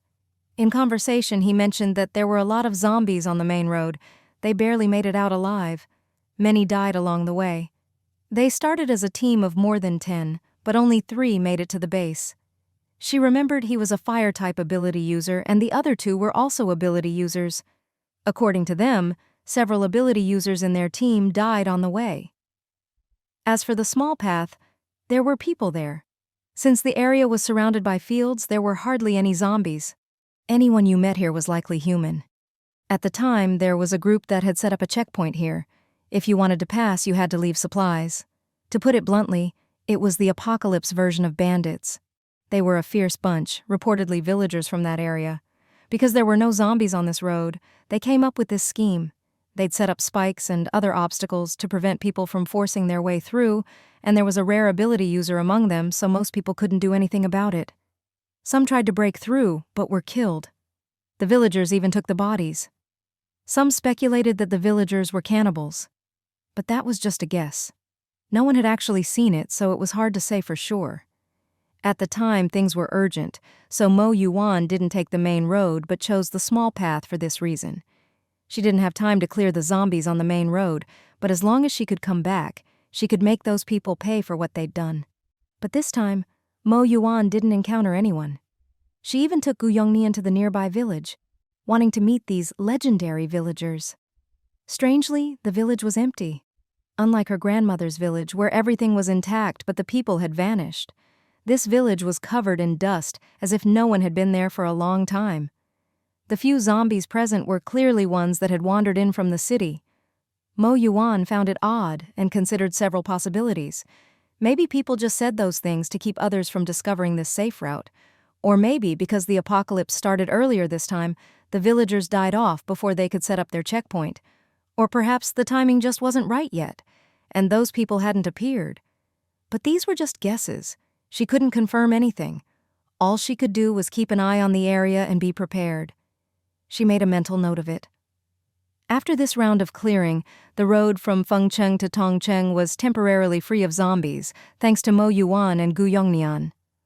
All the zombies were wiped out, and Mo Yuwan even absorbed a few ability-type zombies. The appearance of these zombies put her mind at ease. There were ability zombies here too, which meant the previous situation was just a coincidence. But these zombies only showed the beginnings of abilities. Compared to the psychic-type zombie she'd encountered in the Tongcheng building, they were far weaker. Mo Yuwan could only conclude that the psychic zombie had undergone some kind of mutation. After several days of clearing, Mo Yuwan gained earth and wood abilities, and her fire and ice powers, evolved from water, also improved. Clearly, there were plenty of high-quality zombies on this road. No wonder so many people died here in her previous life. If she hadn't come to clear it in advance, there would definitely have been more deaths in the future. After 3 days of clearing with Gu Yongnian, the rain finally stopped. When they left in the morning, it was still raining. Mo Yuwan and Gu Yongnian stood on top of a truck, watching the sun break through the clouds. For a moment, it felt surreal. It had rained for more than a week, longer than in her previous life. Everyone's mood had been gloomy, just like the weather. Even Mo Yuwan, who had already lived through one apocalypse, felt heavy-hearted. But even though the sun was out, the crisis wasn't over. Maybe this was the new normal. After confirming the rain had stopped, neither of them spoke. Gu Yongnian jumped down first and quietly went back to his work. Mo Yuwan gazed deeply at the road ahead. Many cars were still stuck here. She and Gu Yongnian had walked here every day to clear zombies. Driving was impossible. It was only after they'd killed all the zombies and checked every situation on the road yesterday that they were ready to clear the road today. This life was a little different from the last. The most obvious changes were the earlier arrival of the apocalypse and the longer acid rain. Maybe some things could be explained as the butterfly effect, but these two major anomalies left Mo Yuwan puzzled. Still, there were already so many mysteries. She didn't dwell on it too much. If you had to name the greatest mystery after the apocalypse, it would undoubtedly be where the zombies came from and how they were created. No one could explain this, so everything else seemed trivial by comparison. At least, the arrival of the acid rain was definitely related to Japan's discharge of nuclear wastewater, and the zombies were certainly connected to that as well. But unfortunately, all the main culprits were basically dead. Even if Mo Yuwan wanted to go confront them, it wasn't realistic. And even with Gu Yongnian's organization behind him, it would be extremely difficult to get close to those people. Cuttlefish ball. I found a few cars that still work, and some trucks with cargo inside. Mo Yuwan looked down at Gu Yongnian below, then jumped off the roof of the car. She followed him in the direction he indicated. There were several large trucks with their doors tightly locked. Mo Yuwan glanced at Gu Yongnian, who grinned. "Trust me, if there's nothing inside, I'll wash my hair standing on my head." Mo Yuwan was silent for a moment, but didn't say anything, just reached out to unlock the doors. Gu Yongnian was actually very capable. After spending time with him in both her previous and current life, Mo Yuwan trusted him a lot. Since he said so, she believed him. With that thought, a set of tools appeared in her hand, and she started unlocking the doors. She didn't even check the contents after opening each one, just went down the line and unlocked all the trucks. For locks of this level, Mo Yuwan could open them without any damage. Soon, a pile of locks lay on the ground. Gu Yongnian happily went to open the truck doors. Just as he guessed, most of the trucks were delivery vehicles filled with all sorts of goods. One was a refrigerated truck full of food, and two others were loaded with clothing and bedding. A fishy smell came from one truck, and even before opening it, Mo Yuwan could guess what was inside. When the door was finally opened, Mo Yuwan was relieved. If they'd found it any later, all the food inside would have spoiled. She didn't go in, just glanced over the contents. There was a lot of good stuff, like salmon, Arctic sweet shrimp, and even some king crab and other luxury seafood. She grabbed one package and checked the date. All of it was from before Japan started discharging nuclear wastewater, so food safety shouldn't be an issue. Mo Yuwan didn't waste any of it. She jumped into the truck and stored everything in her space, even taking 3 of the trucks themselves. Fortunately, the trucks could also hold items inside, so they didn't take up much space. She didn't store the delivery trucks, though. She planned to drive them back with Gu Yongnian. After all, it was good to let people see where some of their supplies came from, to avoid trouble later. Mo Yuwan and Gu Yongnian worked quickly, clearing all the vehicles from the road and leaving 2 lanes open for cars to pass side by side. They carefully gathered all the zombie corpses and the bodies of people who hadn't even had time to mutate, piling them in an open area for burning. Just as Mo Yuwan was about to set the fire, she heard a voice behind her, a soft gasp. Both she and Gu Yongnian turned around sharply. It was a girl, dirty and disheveled, her face smeared with mud. Her features weren't remarkable, but her eyes were very bright. Right now, her face was filled with fear. Mo Yuwan met her gaze, thought for a moment, then silently turned away, pretending not to see her. But Gu Yongnian didn't agree. He could guess what Mo Yuwan was thinking, but he didn't want to let it go. After all, this girl had seen Mo Yuwan set the fire from start to finish. If word got out, it wouldn't be good. After these days together, Gu Yongnian had realized that Mo Yuwan was very tolerant of others. As long as you didn't cross her bottom line, she'd usually turn a blind eye. But, as a mercenary, Gu Yongnian had 0 tolerance for this kind of thing. Now that he considered Mo Yuwan one of his own, he wouldn't let it slide, even if she wanted to. If they'd been wearing masks, it would be fine. But they'd already cleared this road and hadn't bothered to cover their faces today. Wearing masks all the time was uncomfortable, especially in the rain. He walked straight up to the girl, still smiling, but with a hint of coldness. Mo Yuwan knew Gu Yongnian's temperament well. Seeing his expression, she knew what he wanted to do. Forget it. Don't go over. But Gu Yongnian acted as if he hadn't heard, and, just like a scene from a TV drama, asked, "You saw everything?" The girl's reaction was straight out of a drama, too. She shook her head frantically, repeating, No, I didn't see anything. I was just passing by. Looking at the smiling man in front of her, the girl felt a chill run from her feet to the top of her head. She thought, if I can't give them a satisfactory answer today, I might not make it out of here. Damn it, why did I have to be so nosy? Now look what happened. My curiosity might get me killed. Gu Yongnian was about to say something else, but Mo Yuwan, still not turning around, spoke up. Go, ignore him. The girl froze, glanced at Mo Yuwan's back, then at the smiling Gu Yongnian in front of her, not knowing who to listen to. She could tell these two were together, and the girl was the stronger one. She'd been watching for a while. Before the rain stopped, she'd already been here. That girl had been sitting on the truck roof, who knows what she was looking at, while the man had been busy the whole time. Just from this incident alone, it was enough for her to judge who was really in charge. But even knowing who called the shots, she didn't dare act rashly. It was scary. The man in front of her was smiling, but it still sent chills down her spine. Mo Yuwan was actually not very good at handling situations like this. She knew Gu Yongnian was acting this way out of caution, but it really wasn't necessary. The acid rain had ended, and many zombies were starting to show signs of developing abilities. She believed that soon, people would begin to awaken abilities as well. Given the current pace, everything was happening ahead of schedule, so the awakening of human abilities would likely come sooner too. By then, Mo Yuwan wouldn't seem so special. Unless there was some special situation that forced her to reveal her powers on a large scale. In the end, Mo Yuwan reached out and gently tugged Gu Yongnian's sleeve, shaking her head. It's fine, trust me. Gu Yongnian thought her expression was rare. She really didn't want him to do anything to this girl. After thinking it over, Gu Yongnian finally sighed. All right, I'll listen to you. He dropped the creepy smile, but his expression was still very serious. She doesn't mind, but you should know what you can and can't say. You'd better not let me find out you told anyone about this. From Fengcheng, the only way forward was to Tongcheng, which was basically their base camp now. If this woman said anything, it would be easy for them to find out.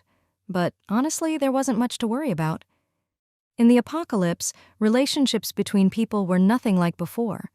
Most people kept to themselves, which was why Mo Yuwan and Gu Yongnian had been loners in their previous life. Being alone wasn't necessarily safe, but being with others was definitely more dangerous. Unless someone was an idiot or unbelievably naive, they'd understand this. So Gu Yongnian's main concern was that their faces might be described and spread around, which would be hard to control, but he didn't think it would be a serious threat. The girl nodded frantically, not daring to hesitate. Don't worry, I'm super tight-lipped. I absolutely won't say a word. She glanced at the two of them a little reluctantly, but finally turned and continued down the road. Strangely, Mo Yuwan saw a hint of longing in the girl's eyes. She found it odd but didn't ask. The girl walked about 3 steps, then stopped, hesitated, and looked back at them. Excuse me, are you from Tongcheng? Can I ask what it's like in Tongcheng now? Gu Yongnian was stunned, turning around in disbelief, wondering if he'd heard wrong. They'd just let her go, and now she dared to turn around and ask questions? This was ridiculous. Beyond ridiculous. He was so exasperated he almost laughed. We're letting you go, and you still dare to ask us questions? The girl shrank back at his reaction. It was strange. This man was really good-looking, even better than the most handsome guys at her school, but he was just so scary. What a waste of a face, she thought to herself. Mo Yuwan, on the other hand, was more easygoing. She turned around. It's much better than Fengcheng. If you're looking for family, you can go check it out. After saying this, she paused and asked, You came from Fengcheng, right? The girl nodded. Yes, I thought things would be really bad here, but I didn't expect you'd cleared the road. Thank you. Her eyes were still bright as she looked at Mo Yuwan. Who could understand? This cute, pretty girl with such a cold expression was actually super adorable. The contrast was killing her, and even though she looked cold, her words were gentle and kind. She was actually really nice. The girl felt like she was about to become her little fangirl. Mo Yuwan just smiled. We didn't clear the road for you, so you don't need to thank us. Fengcheng isn't in great shape. Did you come out alone? The girl nodded. Yeah, I know there's a big mountain near Fengcheng, so I just climbed over it and got back to this road. If I keep following it, I'll reach Tongcheng. Mo Yuwan nodded. No wonder. The girl was on foot. She and Gu Yongnian had cleared everything up to Tongcheng, so at the girl's walking speed they should have met yesterday, but didn't. So she must have come over the mountain. Luckily, Mo Yuwan was still ahead. If the girl had come over the mountain any later, she might have gotten very close to Mo Yuwan's base. After thinking for a moment, Mo Yuwan asked, How was it on the mountain? Other than the road being hard to walk, nothing much. Just some snakes, ants, and mosquitoes. The girl answered without hesitation. Mo Yuwan nodded. Did you come all the way from Fengcheng to Tongcheng to look for family or friends? The girl paused, then nodded, looking a bit down. Yeah, my home is in Tongcheng, but I go to university in Fengcheng. A few days ago, I was still in touch with my parents, but after the internet went down, I couldn't reach them. I hesitated for a while, but finally decided to grit my teeth and head back to Tongcheng. Mo Yuwan nodded, showing she understood. If you could cross the mountain, you shouldn't have any trouble getting into Tongcheng. Go ahead. The situation inside is much better than in Fengcheng. She left it at that. The girl thought over Mo Yuwan's words, then just nodded. Thank you, sis. I'll go now. Maybe because she'd gotten the answer she wanted, she didn't hesitate anymore and left without looking back. Mo Yuwan watched her go, lost in thought. Gu Yongnian noticed Mo Yuwan's strange expression. She was the one who said to let the girl go, but now she looked a bit odd as she watched her leave. He couldn't figure out why. Since he couldn't figure it out, Gu Yongnian just asked directly, What's up? She's already gone and you're still watching. Regretting letting her go? He was just teasing, but to his surprise, Mo Yuwan actually nodded. Yeah. Gu Yongnian immediately became interested. How come? Didn't you think she was just an ordinary girl and should be let go? But Mo Yuwan's expression was a bit more meaningful now. If I remember correctly, not far behind that mountain is Fengcheng, but it's also close to the place where we ran into a ton of zombies when we went to pick up Academician Jin, right? She's just an ordinary girl, about my age. How did she make it from there to here? And she even climbed over a mountain, but doesn't have any obvious injuries. Her clothes are a bit torn, though. Gu Yongnian thought back to the girl's appearance.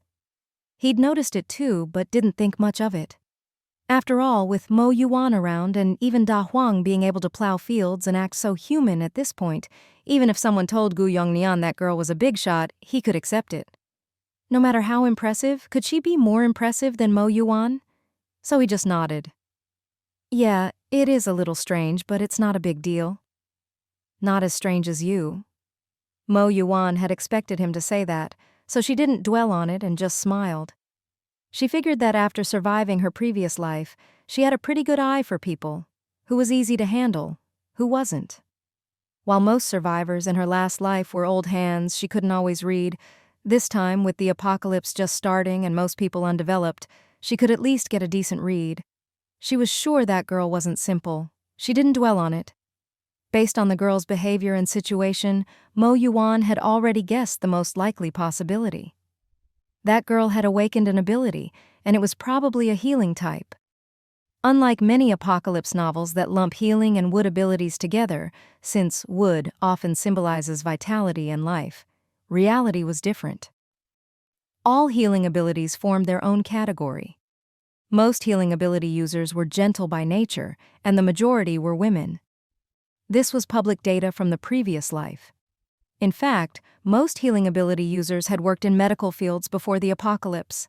Mo Yuwan had once met a healing-type girl who was in a wheelchair, but her healing power was unprecedentedly strong, not just the strongest Mo Yuwan had ever seen, but the strongest most people had ever heard of.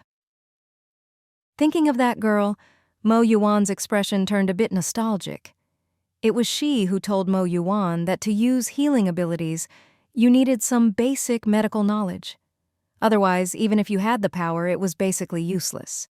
It was an ability with a prerequisite. But most people already had that knowledge, and even those who didn't could learn quickly. Mo Yuwan thought, if she saw that girl again, she could ask if she wanted to join her. After the apocalypse, healing ability users were rare.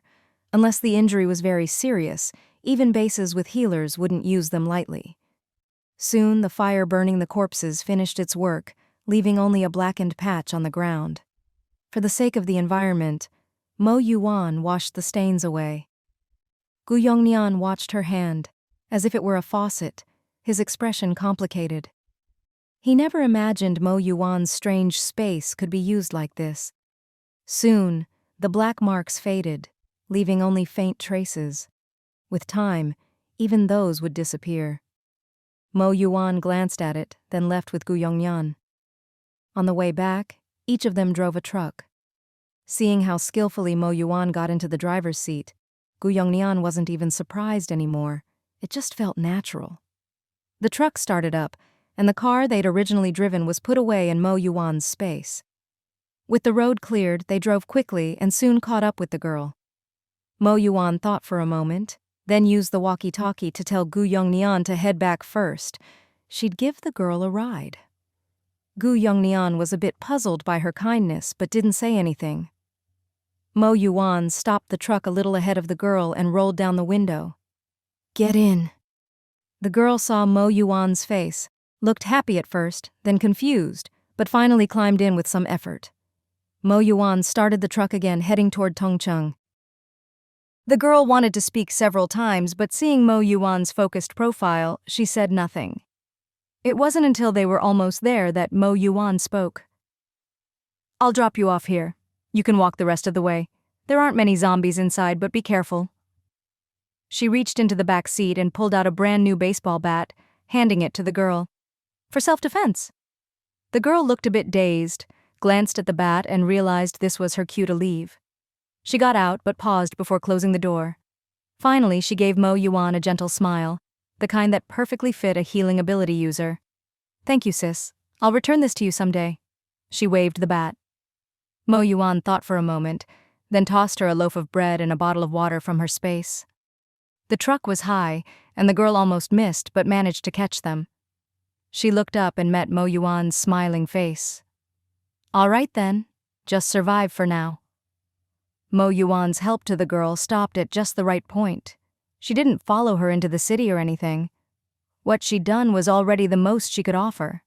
That girl had most likely already awakened a healing ability. To awaken an ability at this stage, she definitely wasn't simple. At least, that's what Mo Yuwan believed. If you asked her why, it was because even someone as professional as Gu Yongnian hadn't awakened his ability yet, in either her previous or current life. Mo Yuwan had seen his power with her own eyes. For that girl to awaken before Gu Yongnian, there had to be something special about her. The help she gave might have been a big deal for the girl, but for Mo Yuwan, it was just a small gesture. It was just something she did in passing, not a hassle at all. If the girl survived and later considered joining a base, she'd probably remember today's help and give Mo Yuwan's side some extra consideration. Even a little was a good thing. Even though Mo Yuwan was very confident in her own strength, she never passed up a chance to sow seeds. No matter what, she had extended a hand to help her. Healing ability users were always highly sought after, no matter the era.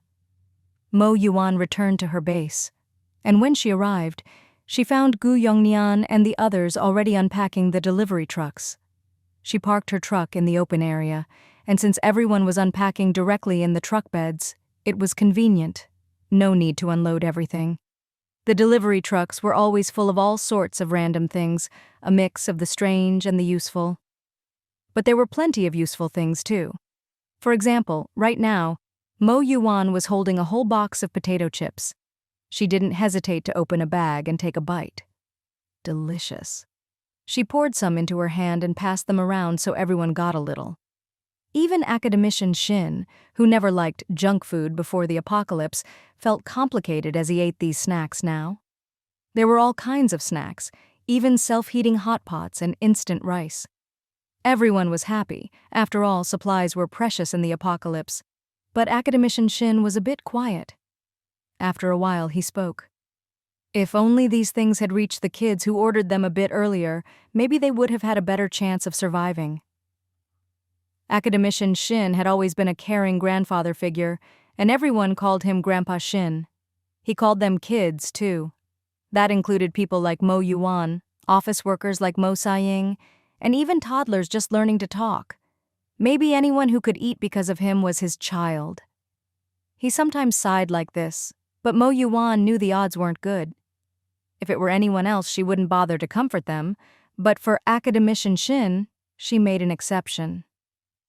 Not necessarily. Everyone's eyes turned to her.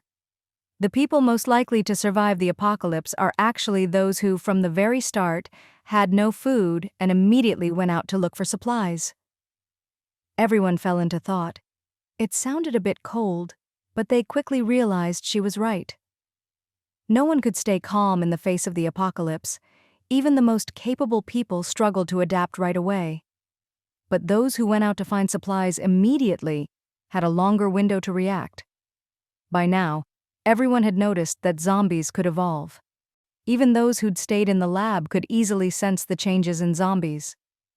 At first, zombies were already terrifying, but as time went on, they noticed zombies were starting to evolve.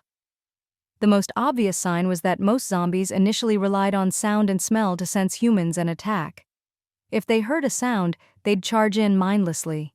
But later, zombies started to show selectivity. They began to make choices and have their own ideas. If they noticed the smell of food nearby, they'd ignore distant noises. Mo Yuwan had known this from the start, so when she saw zombies outside the lab door that hadn't been lured away by her noise, she wasn't surprised. Everyone was looking at her now. She smiled. The first wave of zombies isn't that strong. Those who went out to look for things at this stage got their first round of training. Even when zombies get stronger later, they'll be able to adapt. But those who stayed home with supplies and never went out are different. When they finally do go out, they'll be facing upgraded zombies. Others already have experience, but they don't. They'll panic and won't know how to handle it. That puts them at a disadvantage, and their death rate will be much higher. Mo Yuwan stated these facts almost ruthlessly. Everyone knew it was true. A few of academician Shin's students actually felt a bit relieved. They were all researchers, not at all suited for this kind of thing. They could do experiments in the lab, but if you asked them to go out and kill zombies for long periods, they'd rather die. If it was just a one-time thing to survive, they could manage. But if it was their future, they really didn't know what to do. From the start, they'd thought about giving up, but because their teacher, academician Shin, was older, they felt it didn't matter if they died, but he couldn't. So, in a way, everything they did was to help their teacher survive. It was a sense of responsibility. Not just because academician Shin was special, but because this kind of thing was deeply ingrained in many Chinese people. Modern young people, useless at everything, but number one at lying flat. From the moment they saw the outside world, they'd thought about giving up, until they met Mo Yuwan. If they hadn't met her and could still do what they were good at, they would never have been able to give up 20 years of study and just join the ranks of the fleeing survivors. Fortunately, they could still do things they understood. Even if it wasn't lab work, at least they could farm. For agriculture students, farming was a breeze compared to fighting zombies or running for their lives. Thinking of this, they all felt much more relaxed. Mo Yuwan looked at the two women and one man, all looking a bit relieved, and found it funny. Her smile was bright. You don't really think you'll only have to do what you're good at from now on, do you? Her expression carried a hint of mischief that made the 3 students break out in a cold sweat for no reason. Next, I'll take you all out to kill zombies. You can focus on agriculture, but you absolutely can't be people who are only good at experiments and can't even lift a chicken. Mo Yuwan was still smiling, but the 3 of them were stunned by her words. How to describe this feeling? It was like knowing you had a subject you were terrible at for finals, so you spent tons of time preparing, double-checked everything, and confidently went to the teacher's office to apply for an exemption, only to be told the exemption program was canceled this year. That was the feeling. Heaven one moment, hell the next.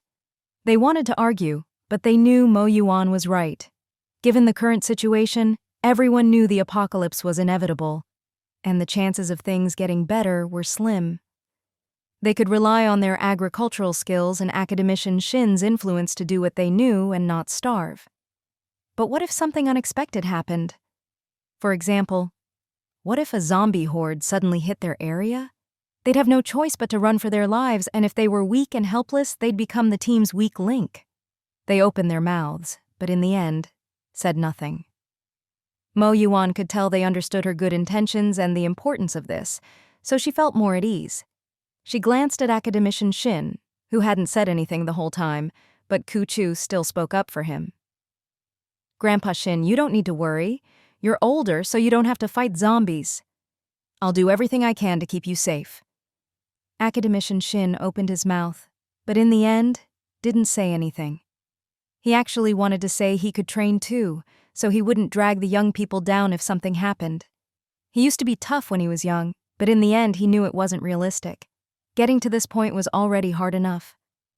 Mo Yuwan didn't say anything more. She could see his intention but didn't comfort him. Before long, he'd probably awaken an ability.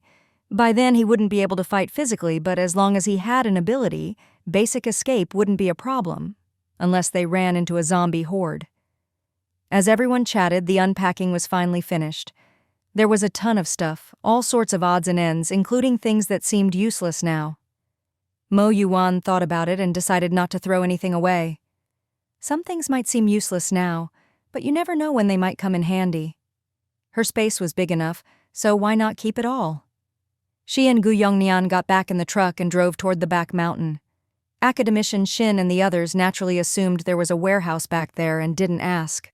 Mo Yuwan found a secluded spot and put the 2 trucks into her space.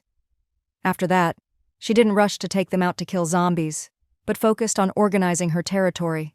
Since it was still a lot for Gu Yongnian to handle alone, Mo Yuwan joined him in expanding the territory, while academician Shin and his students searched for every possible place to plant crops. Mo Yuwan provided them with all kinds of seeds. After 5 days, her territory had expanded again, now as big as a school. Even though there were only 7 people living there, including herself and her mother, at least the territory was impressive. Everything else could be missing, but you couldn't lose momentum. Joking aside, the main reason was that the system kept urging her to expand, not that she really wanted to. After a busy day with Master Gu, Master Mo finally heard the system broadcast she'd been waiting for. The territory space had greatly increased and would be upgraded. It even sensed there were now residents and would adjust their memories and perceptions so they wouldn't notice anything strange. Mo Yuwan was moved to tears. The damn system was finally being humane for once. But there was one person who was disappointed: Gu Yongnian. He'd been looking forward to seeing everyone's shocked faces when houses grew out of the ground and the walls moved on their own. When he found out that would never happen, he was visibly let down. Mo Yuwan could only feel speechless about that. The territory expanded again, with more houses, and the most obvious change was the wall. It went from a fence to a solid iron wall, about 5 meters high, and would probably get taller. From the outside, it looked pretty intimidating. Later, Mo Yuwan even tested the 4 people's perceptions. They all acted as if everything had always been this way since they arrived. Nothing had changed.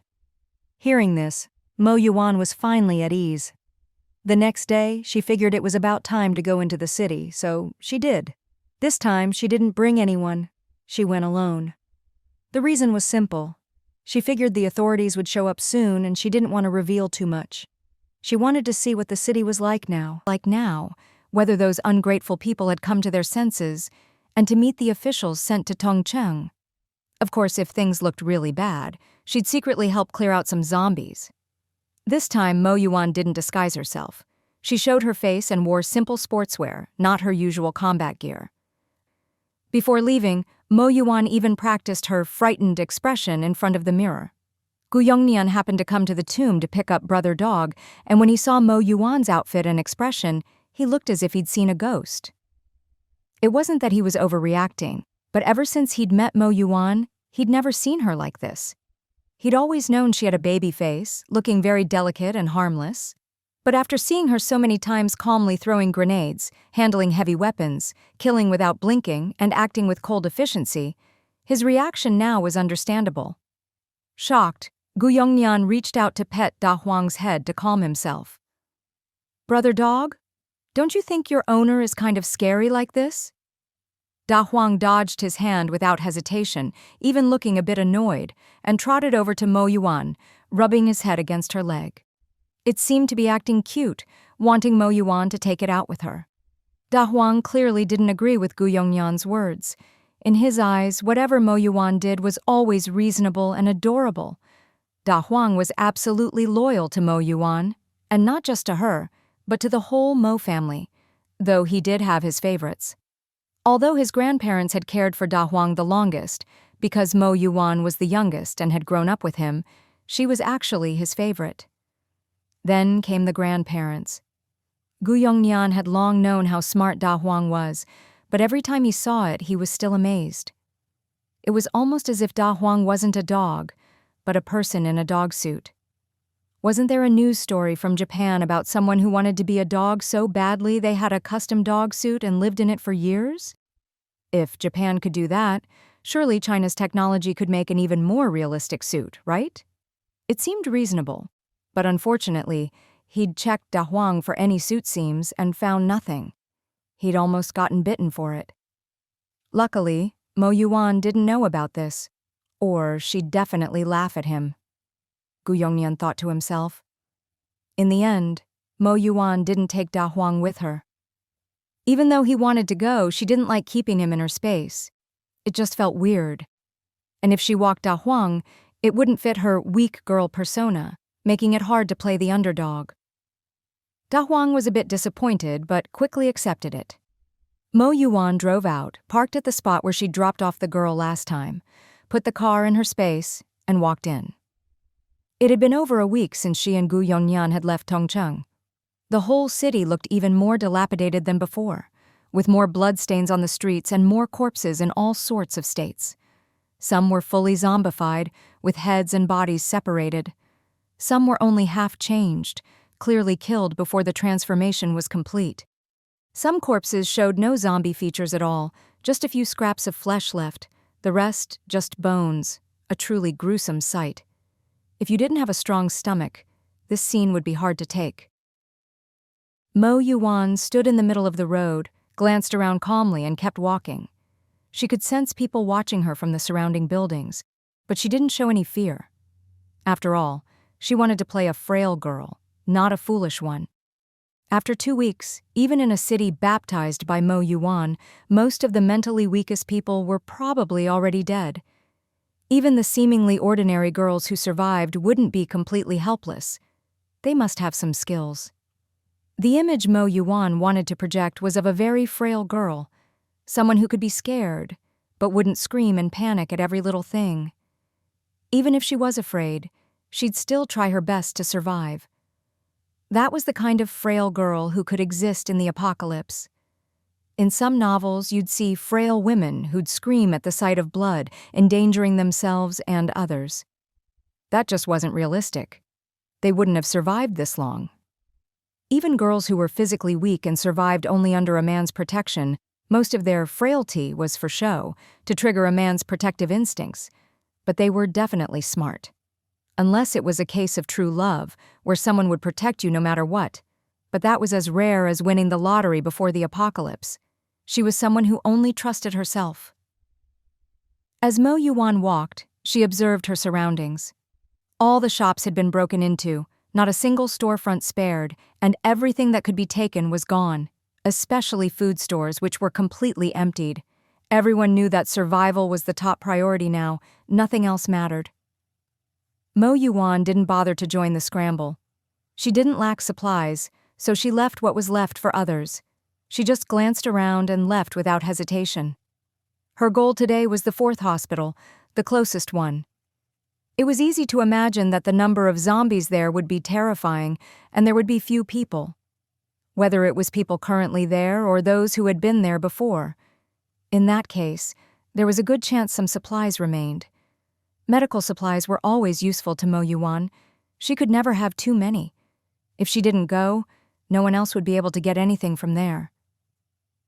With that in mind, she headed straight for the hospital. But the road wasn't as smooth as she'd hoped. She was bound to run into a few troublemakers. Because she'd cleared the area earlier, people here were less tense, and there were quite a few on the streets. Now, instead of fleeing zombies, most of the conflict was between humans. Sure enough, as Mo Yuwan was walking, a voice called out from behind her. "Hey, sister up ahead, wait a second." When Mo Yuwan heard that voice, she instinctively froze, not even sure how to react for a moment. In her previous life, she'd been called sister by others. After all, by the time she died, she was nearly 30, so it was normal for people to address her that way. But now it was different. She'd just become an adult. Even though there was no one else on the street, Mo Yuwan was convinced that voice couldn't possibly be calling out to her. No way. Without any hesitation, Mo Yuwan kept walking straight ahead, not even pausing her stride, but the voice behind her grew more anxious. She heard footsteps running up behind her, getting closer. Only then did Mo Yuwan instinctively turn around. There really was someone chasing after her. The girl looked very sweet, with big eyes and shoulder-length black hair, wearing a white hoodie and light jeans. She was about 1.6 meters tall, about the same height as Mo Yuwan. When she saw Mo Yuwan's face, she froze for a moment. At that moment, Mo Yuwan also got a good look at her and understood why the girl reacted that way. She probably thought they looked alike. Mo Yuwan paused, then found it a bit funny. Oh? An old acquaintance? Their looks and vibe were somewhat similar, but Mo Yuwan knew herself well. It was just a passing resemblance. In reality, there were obvious differences between them. The girl's stunned reaction wasn't surprising. She was genuinely frozen in place.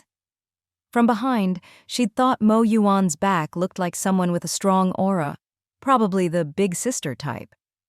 But when Mo Yuwan turned around, she realized they were the same type. Not a big sister at all. For a moment, she felt a bit annoyed.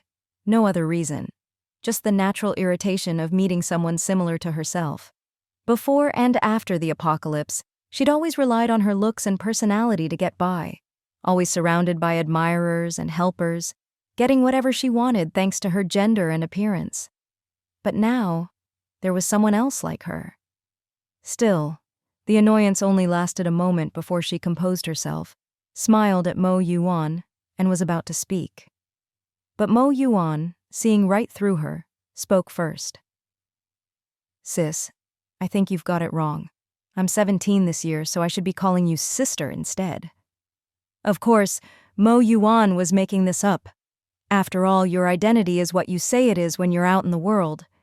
She knew this girl was the same age as her, but how else could she get under her skin? The girl's face stiffened, not sure how to respond. Soon, a group of boys about their age caught up. They were all in sync. "Huisi, why are you running so fast? It's just a lone person, we could have come over. Be careful of zombies. If you run off, we can't protect you." There were 5 or 6 boys all orbiting around the girl like stars around the moon. Mo Yuwan found the scene a bit hard to describe, and her look at the girl grew even stranger. The girl named Huizi could sense Mo Yuwan's subtle dislike, though it wasn't obvious. But she couldn't figure out why. This was their first meeting, and usually people's first impression of her was always good. Was it just because they looked alike? Suddenly, Mo Yuwan spoke. Huitsi? Are you Japanese? Haven't all the Japanese already died out? One of the boys instantly got upset. He was tall, thin, and fair-skinned, the type girls liked in school. He frowned. What are you talking about? Huizi's name is Xingyuan Meihui, but we call her Huizi out of habit. Xingyuan Meihui? Mo Yuwan repeated the name, her expression unchanged, calm as ever. That's still a Japanese name, isn't it? He had just started to speak when someone behind him pulled him back. He looked up at Mo Yuwan, and his previously calm face changed. He met her tear-filled eyes, looking so fragile and pitiful. I'm sorry. I just never heard a name like that before. I didn't mean anything by it. The boy who was about to say something else instantly shut up, opened his mouth, but swallowed his words. Who could say anything harsh to someone who looked like they were about to cry? It would be too heartless. The 5 boys' expressions grew even stranger. The girl named Xingyuan Meihui was stunned to see Mo Yuwan tear up in 3 seconds. As someone of the same type, she knew how useful tears could be and often used them to her advantage, but she hadn't mastered this skill yet. But she knew that if she didn't say something now, the boys behind her might turn on her. So she quickly put on a worried, anxious look for the boy. What are you saying? This sister was just curious. Don't talk to her like that or I'll get mad. Classic line. Mo Yuwan had met Xingyuan Meihui in her previous life too, and had been disgusted by her, even got set up by her once, so she was familiar with her tricks. Back then, though, the people around her weren't these boys, but a group of special ability users, still the stars and moon dynamic. At the time, Mo Yuwan thought she'd stumbled into a real-life Mary Sue reverse harem. But in the apocalypse, she'd never seen anyone actually pull off a harem. If anyone could, it would probably look like this. But clearly the girl hadn't reached that level yet. So dramatic. How could anyone think about building a harem when survival was so hard? But Mo Yuwan knew Xingyuan Meihui wasn't collecting admirers for fun, but for survival. So even if this were a harem novel, the heroine wouldn't be written like this. Mo Yuwan had no interest in dragging this out. Acting was fine, but keeping it up was exhausting, and she didn't want to. She decided to slip away. But since she'd run into an old acquaintance, she wasn't about to leave empty-handed. She'd definitely leave a gift. With that thought, her expression became even more pitiful. If she were writing a novel, Mo Yuwan thought her current expression would be described like this. That already pitiful face now had a single crystal tear, about to fall, glistening like a pearl. Her eyes were slightly red, her nose tinged pink from crying, and tears shimmered in her eyes as she looked at you, so delicate and fragile that just one glance would make anyone feel protective. Of course, life isn't a novel.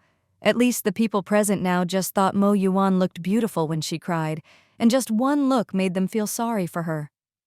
Mo Yuwan knew very well. The men that Xingyuan Meihui could gather around her were definitely the type who liked helpless, delicate girls. As long as she acted even more fragile than Meihui, their attention would naturally shift to her, and they'd forget about the star of the show. So now their expressions were a bit awkward. I'm sorry, brothers. I realize now what I said was rude. It was my fault. I'm really sorry.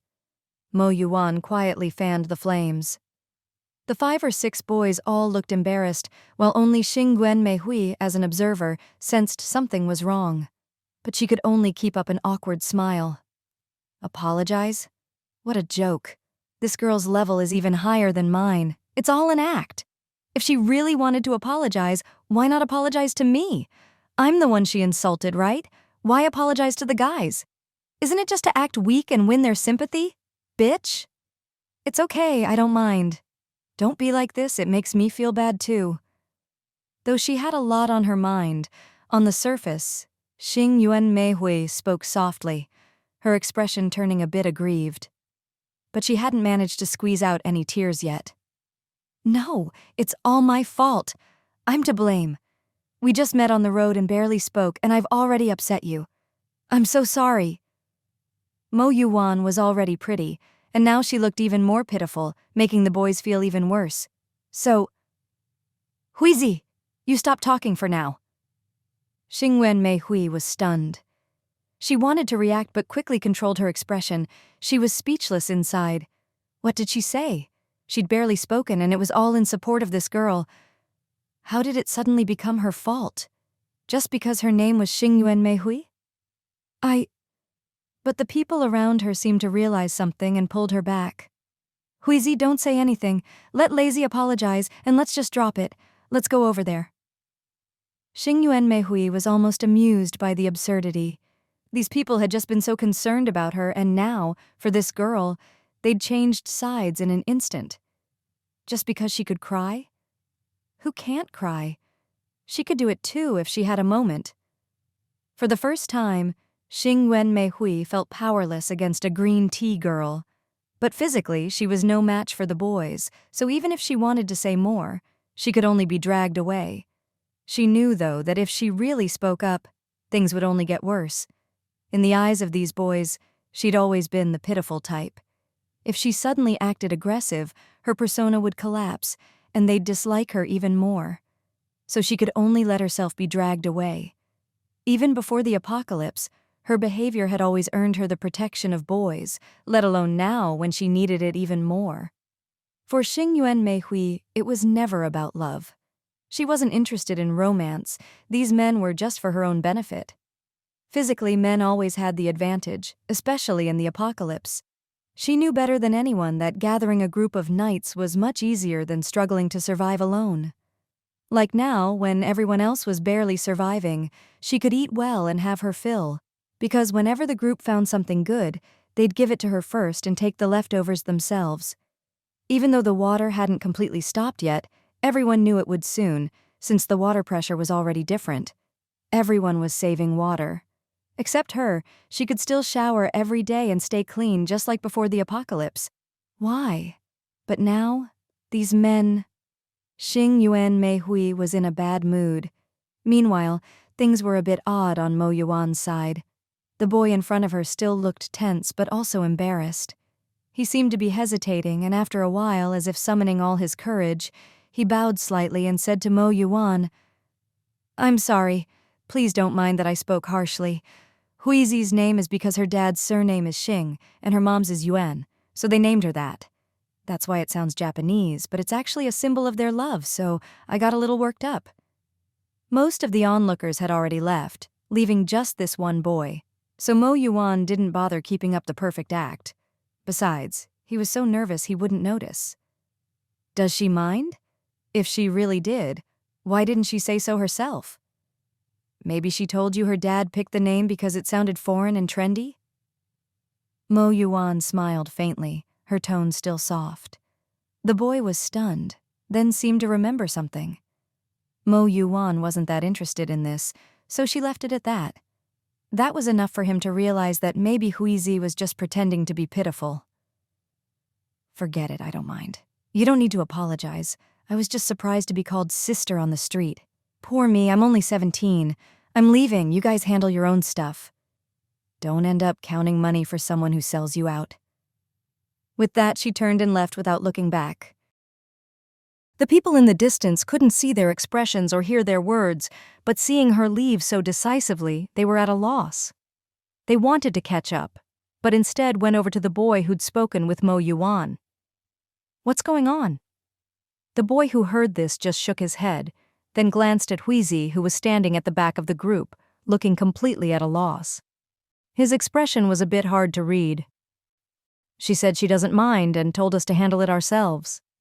He kept recalling the last thing that girl said before she left. Don't end up being sold and still help count the money for others. No matter how he thought about it, that sentence was full of hidden meaning. It was easy for him to associate that sentence with many things. Not just today, but many other times as well. Lazy suddenly thought of a lot of things that had seemed normal before, but now, looking back, felt off. However, no one else noticed his odd behavior. Only Xingyuan Meihui sensed something strange about him, but she didn't pay much attention. After all, he was just an inconspicuous little fish in her pond. Why would she waste her energy caring? If he's gone, just get another one, right? What just happened didn't affect Mo Yuwan's mood at all. It was just a minor episode. If that boy wasn't stupid, he should have understood what she meant. If he did, then things wouldn't go so smoothly for Xingyuan Meihui from now on. Xingyuan Meihui herself was a legendary figure, always surrounded by all kinds of men, and the people around her changed with each period. She might swap out some people, but most of the time, she'd change everyone at once. For example, right now, she was surrounded by a group of young, strong boys, all about her age, maybe even classmates or close friends.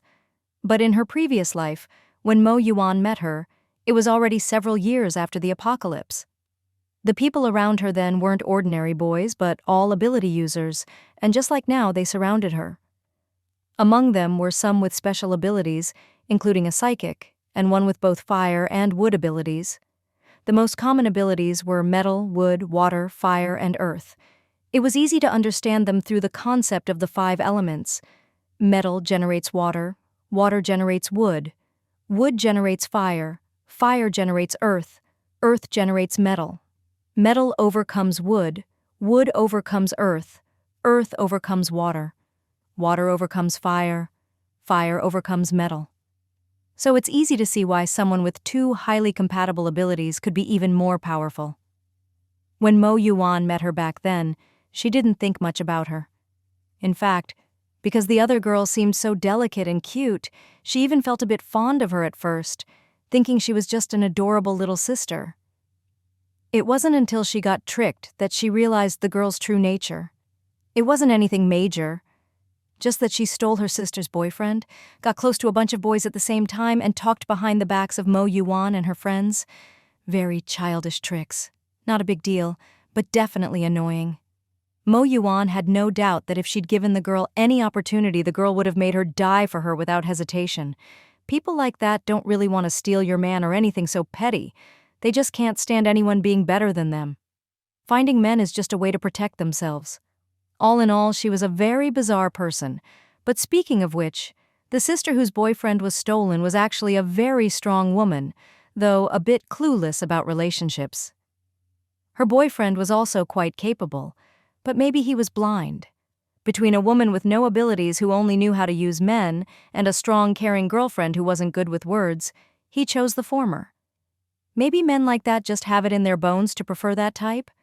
If you can't handle someone strong, you have to find someone easy to control, right? Mo Yuwan thought, to put it bluntly, it's just incompetence. She felt she'd pretty much figured out what they were thinking. Although her experiences in her previous life weren't pleasant, nothing truly irreversible happened to her. For now, Mo Yuwan didn't plan to do anything to her. Since they'd met, she'd just plant a seed of doubt among the people around her and leave it at that. Whether in the previous life or this one, the other girl only ever talked to her to maintain her kind persona. It was never that complicated. She just didn't expect to run into someone she couldn't handle.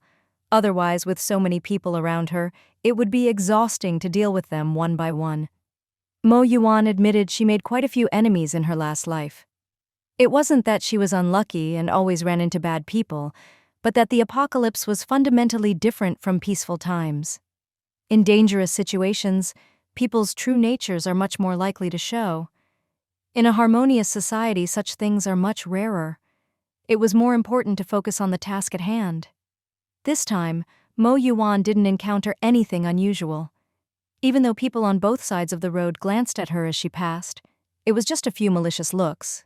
No one came up to talk. She made it to the hospital without any trouble. Just as she expected, this hospital was the one closest to the suburbs, so it usually didn't have much foot traffic. But even the least crowded hospital is still busier than most unpopular malls, and with the arrival of the apocalypse, things only got worse. At first, everyone thought the zombie virus could be controlled and treated, just like the pneumonia virus from last year. Even though it spread quickly, people thought it could be contained. Everyone thought so. But sending people to the hospital only made the virus spread even more in the most crowded place. With so many people, plus the carriers being brought in. Human-to-human transmission didn't take long to infect most of the hospital. Some people might have been lucky enough to escape, but if even 5% made it out, that would be impressive. Since Mo Yuwan hadn't been here before, the zombie density was still pretty high. Even though she'd cleared out a lot elsewhere, lowering the city's overall zombie numbers, there were still plenty here, and some would have wandered off to other places. But overall, this area was still a disaster zone. She stood a short distance away, roughly surveying the area. She ran into a few zombies along the way, but just took out a fruit knife from her pocket and dealt with them. Not as handy as a big knife. But there was no helping it. That weapon was too distinctive, and she'd already made a big scene with it before. Plenty of people probably knew it was hers by now. Even if not many, someone would know, so Mo Yuwan thought it was better to be cautious. Starting tomorrow, the bonus chapter system will officially begin, applicable to Qidian, Q-Read, and Jiaoxiang. Method 1. If a single reader's fan value reaches 10,000 points, I'll add one chapter. This can be achieved through subscriptions, tips, etc. Just check the leaderboard. If I see it, I'll add a chapter. Method 2. Across all platforms, if the total number of recommendation tickets reaches 300 in a day, I'll add a chapter the next day. You can keep track yourselves. If it hits the mark, I'll add a chapter. P.S. My recommendation tickets are pitifully few right now. Method 3. Across all platforms, if the total number of monthly tickets reaches 150 in a day, I'll add a chapter. Method 4. For every 200 new favorites, I'll add a chapter. This rule applies only to Q-Read, since I can't see the total favorites on other sites. Hope you all understand.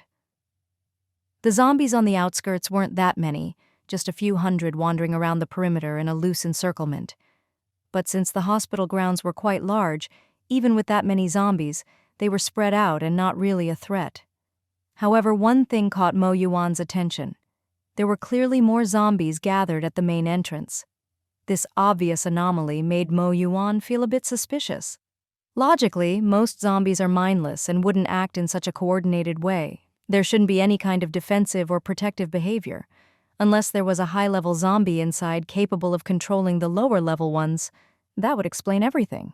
Mo Yuwan fell silent for a moment. Although it had only been half a month since the apocalypse began, she had already encountered quite a few special zombies, so many, in fact, that it was starting to feel excessive. At first, she wondered if the density of these special zombies was just too high. Was it that there were a lot of them? Or was she just unlucky? She found it odd for a while. But thinking it over, she realized it wasn't about luck or numbers. It was simply that she always went to places with high zombie concentrations, so it wasn't surprising to run into special ones. With her experience from her previous life and her unique circumstances in this one, Mo Yuwan didn't feel afraid of these zombies at all. In fact, she was a little excited. Were these really zombies? To her, they were precious treasures that could make her stronger, Mo Yuwan thought to herself. She tried using binoculars to check the situation inside, but still couldn't see anything. Since she couldn't see, she didn't dwell on it and simply started walking inside. Next to the hospital were residential buildings, and across from the main entrance was a street lined with all sorts of shops: rice noodle shops, fast food places, breakfast joints, pharmacies, fruit stores, and so on. You could say it was a very complete assortment. Mo Yuwan used her psychic power to scan the street opposite the hospital and found no humans there. Maybe it was because the hospital was just too dangerous, so no one wanted to get close. That was a perfectly reasonable choice, but it also made things easier for Mo Yuwan. Since there was no one around, she easily dealt with the zombies at the entrance and walked through the hospital's main doors. The hospital itself was badly damaged. On the first day of the apocalypse, there had been a classic zombie chase scene, just like in a traditional zombie movie. Many people died, and for various reasons, the public facilities here were even more destroyed than in other places. The whole place looked dilapidated, and occasionally she could see shadows flickering inside. But it was so dark she couldn't make out anything, which only added to the creepy atmosphere. Looking at the scene, Mo Yuwan felt a strange sense of familiarity. After a while, she remembered. Oh, of course. Back in her previous life, when she was still in school, she'd played a haunted house game with some classmates during a team-building event. The name was Haunted Hospital. Wasn't it just like the scene in front of her now?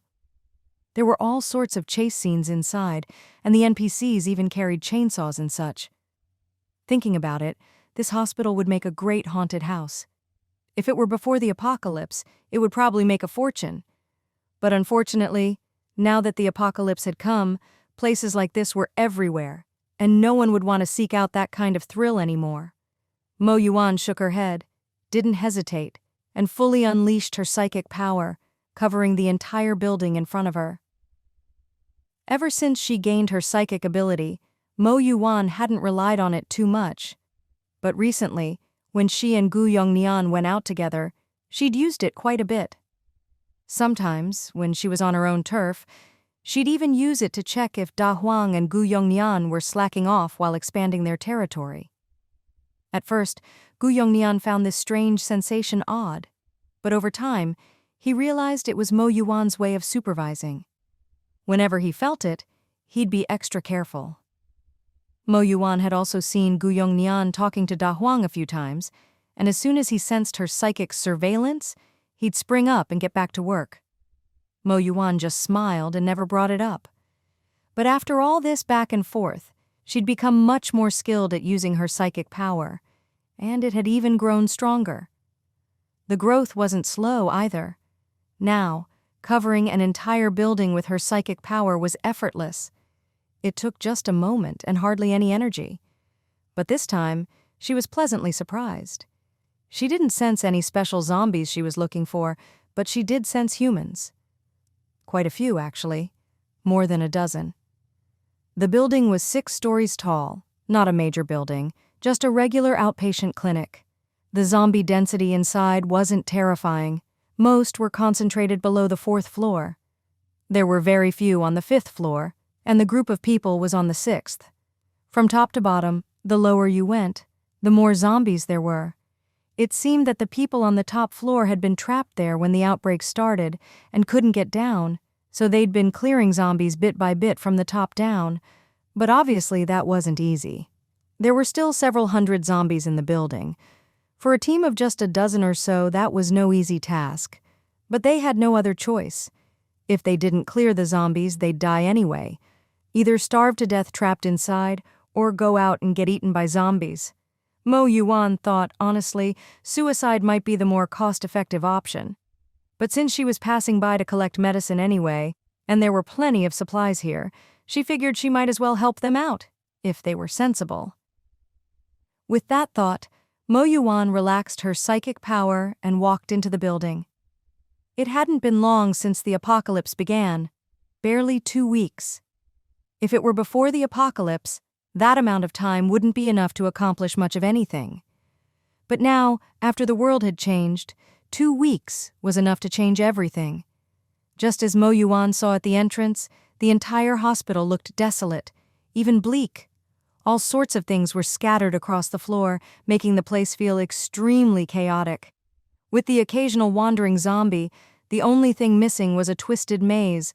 Otherwise, there was no difference between this and the haunted hospital game Mo Yuwan had played before the apocalypse. Because her psychic power was always active, she was absolutely certain there was no one else around. So Mo Yuwan didn't bother hiding her strength. She simply pulled out her broadsword from her storage space and, with swift and decisive strikes, began beheading any zombies that came near. She moved quickly, not with the goal of killing zombies, but with the goal of moving upward. Every action served that purpose. If a zombie got close, she killed it. If not, she ignored it. Mo Yuwan approached the elevator. Even in a 2-story hospital, there would be elevators, for patients in wheelchairs or on stretchers. In a 6-story building like this, elevators were essential, and all the people she was interested in were on the 6th floor. She certainly wasn't going to fight her way up floor by floor, was she? What would be the point of that? Of course she'd take the elevator to the 5th floor, then use the stairs to go up, catching them off guard and getting a sense of what kind of people they were. She pressed the elevator button. The elevator was on the 4th floor, and as it descended, Mo Yuwan continued clearing out any zombies that approached. She was prepared for the possibility that the people on the top floor might be ruthless villains. While she wouldn't kill them outright, she had no problem tossing them out to let a few zombies play with them. If they were good people, she'd just help them get out and let them handle the rest themselves. The elevator doors slowly opened behind her. Without turning around, Mo Yuwan, who had already formed several ice balls, shot them straight inside.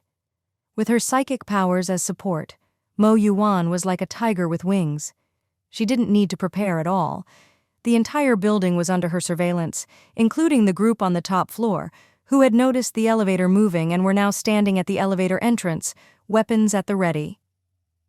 Mo Yuwan was well aware of all this, so it was no surprise that there were zombies in the elevator. The zombies inside were still dazed, but before they could react, they were riddled with holes by Mo Yuwan's ice balls. In an instant, they collapsed to the floor. Mo Yuwan didn't even glance at them. She simply kicked the body out of the elevator, stepped inside, and pressed the button for the 5th floor. Even though she wasn't actively hunting zombies, most of the zombies on the 1st floor had already been killed, leaving corpses everywhere. A few zombies in the distance tried to rush over, but they couldn't make it in time. There were basically no zombies left that could pose any obstacle to her. Mo Yuwan looked at the few zombies outside the doors, curled her lips into a smile, and stood in the elevator as the doors slowly closed. If anyone had been there, they would have been utterly shocked by Mo Yuwan's skills and the state of the place. You have to understand, for various reasons, people in this world had already learned a lot about how to deal with zombies in advance, especially in Tongcheng, where the number of zombies was low and the survival environment was excellent. So for anyone who consciously wanted to train themselves, it was a great opportunity, though not many had that awareness. Compared to Tongcheng, people in other cities had already produced some standouts who were very skilled at killing zombies. Many of them had already left behind those in their own cities who were still clinging to wishful thinking. But even these so-called geniuses could only handle about 10 zombies at a time. If someone had relevant experience before the apocalypse, like Asanda, Chinese kickboxing coach, they might be able to handle 20. But someone like Ku Chu, who could move freely among nearly 100 zombies, was on a whole different level. But that was only natural. After all, being so far ahead in dealing with zombies was closely tied to Mo Yuwan, or rather, she was the initiator, though no one knew it. All anyone knew were her few forum posts. Unfortunately, no one was here to witness this scene. The elevator slowly ascended. Mo Yuwan pressed the button for the 5th floor, not the 6th. After all, the group upstairs was standing at the elevator entrance, armed and ready. If the doors opened and they attacked without hesitation, what would she do? She was strong, but not invulnerable. She got off on the 5th floor and smoothly took the stairs up to the 6th. The door to the 6th floor was locked, but for a lock-picking expert like Mo Yuwan, it was no problem at all. She easily opened it. The group was still at the elevator entrance. Seeing the elevator stop at the 5th floor, they finally relaxed. Even with their numbers, people are always afraid of the unknown. Now that the elevator hadn't come to their floor, they let their guard down. If someone appeared on the 5th floor, as long as they took the initiative to go down, it wouldn't be as scary as waiting in fear. Relaxed, none of them noticed that the emergency stairwell nearby had been opened or that someone had slipped into their group. Mo Yuwan stood at the back and watched for a while. Seeing that everyone was busy relaxing and no one was looking back, she thought for a moment, then decided to speak up. "Hello? What are you all doing?" Everyone's body instantly tensed. Standing behind them, Mo Yuwan could only see their physical reactions. If she walked around to the front, she would definitely see their shocked faces. After a moment, the woman in the lead slowly turned her head, her movement so stiff it was as if she were moving in slow motion. Mo Yuwan just smiled, looking at her innocently. When their eyes met, she even blinked her big eyes a few times. The woman was stunned at first when she met Mo Yuwan's gaze, but then she seemed to relax and let out a breath. "Who are you?" Seeing her reaction, it was as if everyone else also breathed a sigh of relief, then turned to look at Mo Yuwan, though their eyes still held a trace of horror. Hearing the question, Mo Yuwan tilted her head. "I'm human." Everyone present felt that Mo Yuwan's behavior was indescribably strange.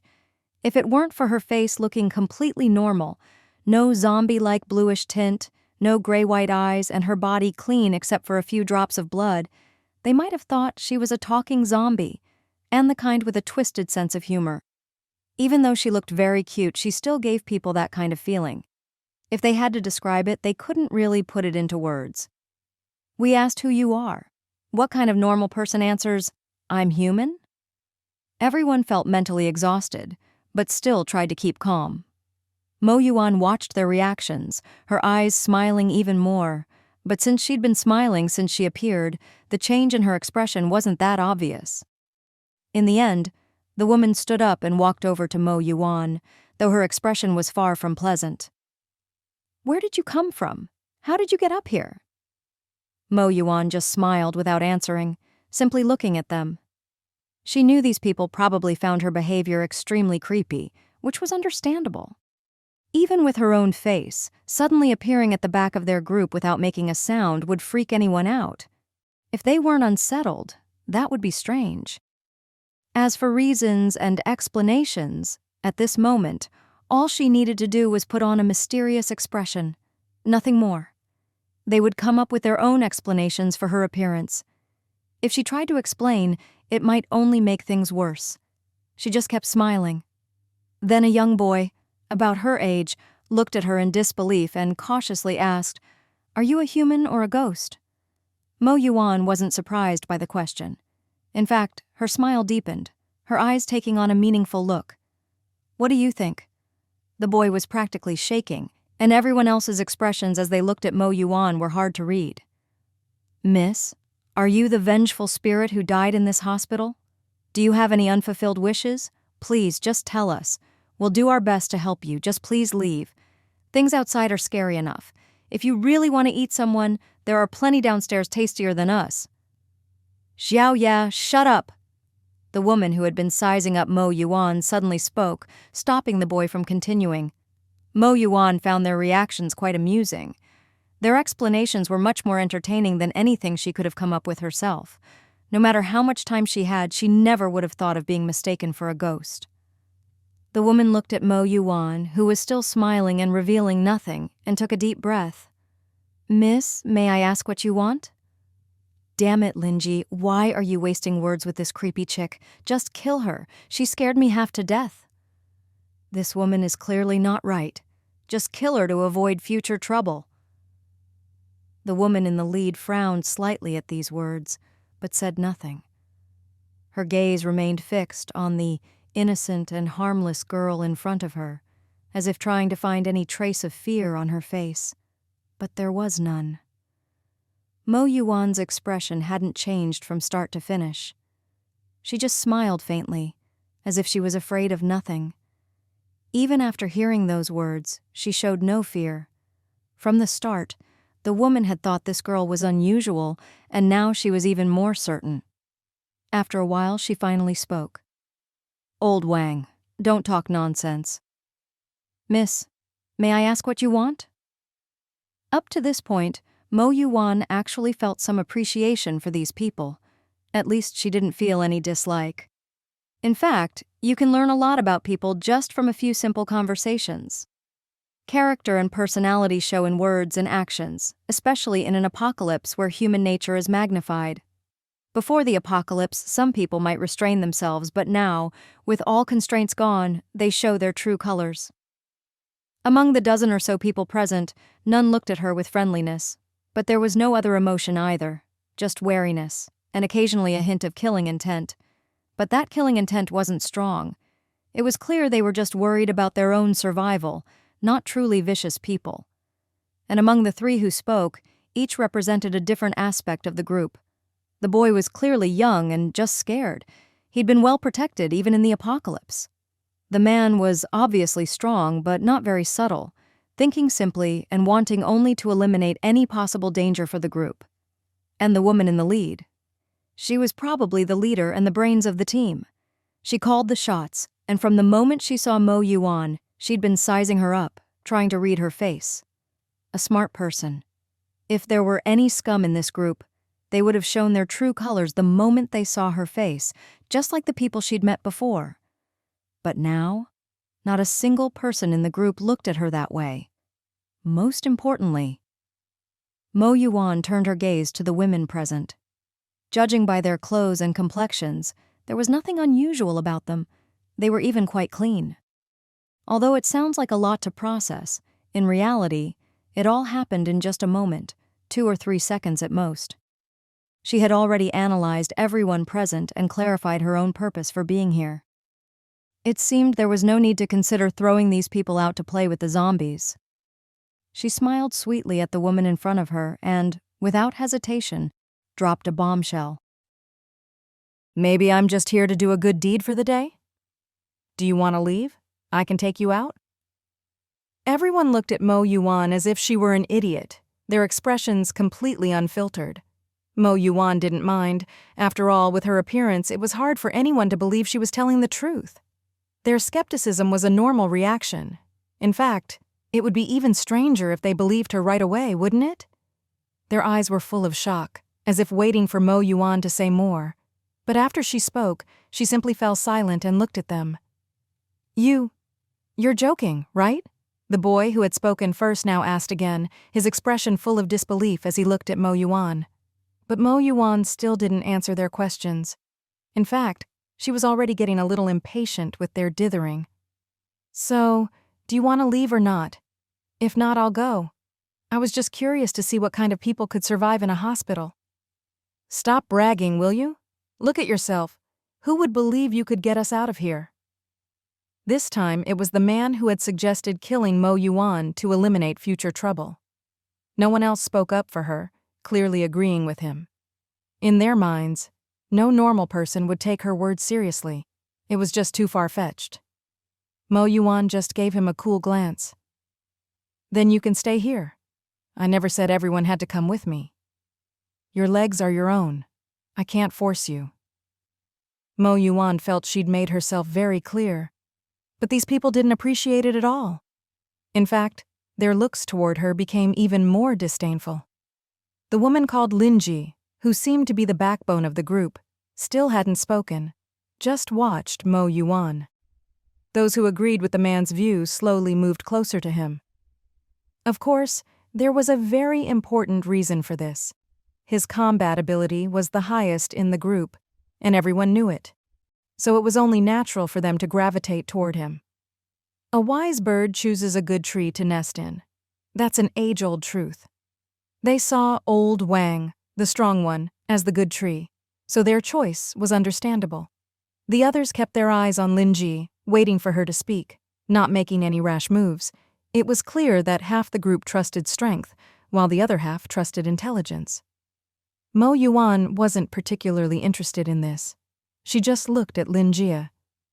"The situation is obvious now. What about you? Do you want to stay here too?" Linji hadn't spoken, but she'd been thinking the whole time.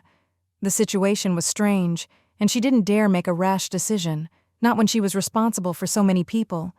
Every choice she made had to be cautious. Maybe not perfect, but at least not worse. But clearly, this opportunity in front of her didn't guarantee their situation wouldn't get worse. To put it bluntly, a strange girl had just appeared out of nowhere and said a bunch of inexplicable things.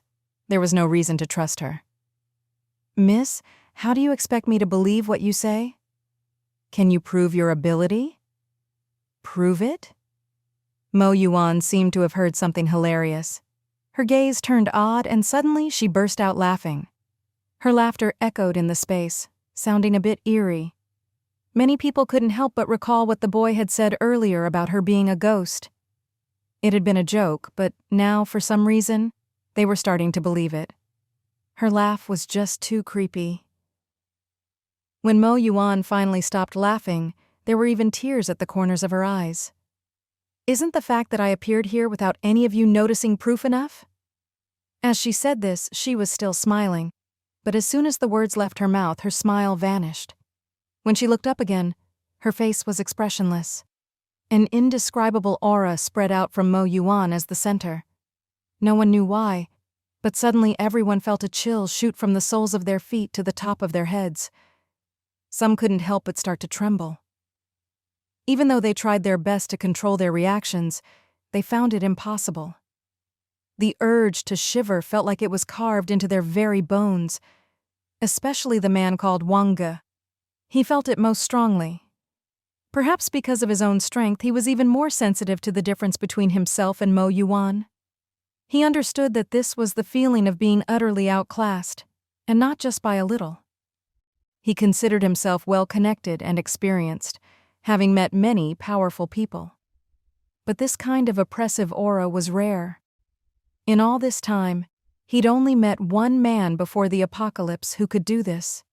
A mercenary, someone who truly walked out of mountains of corpses and seas of blood.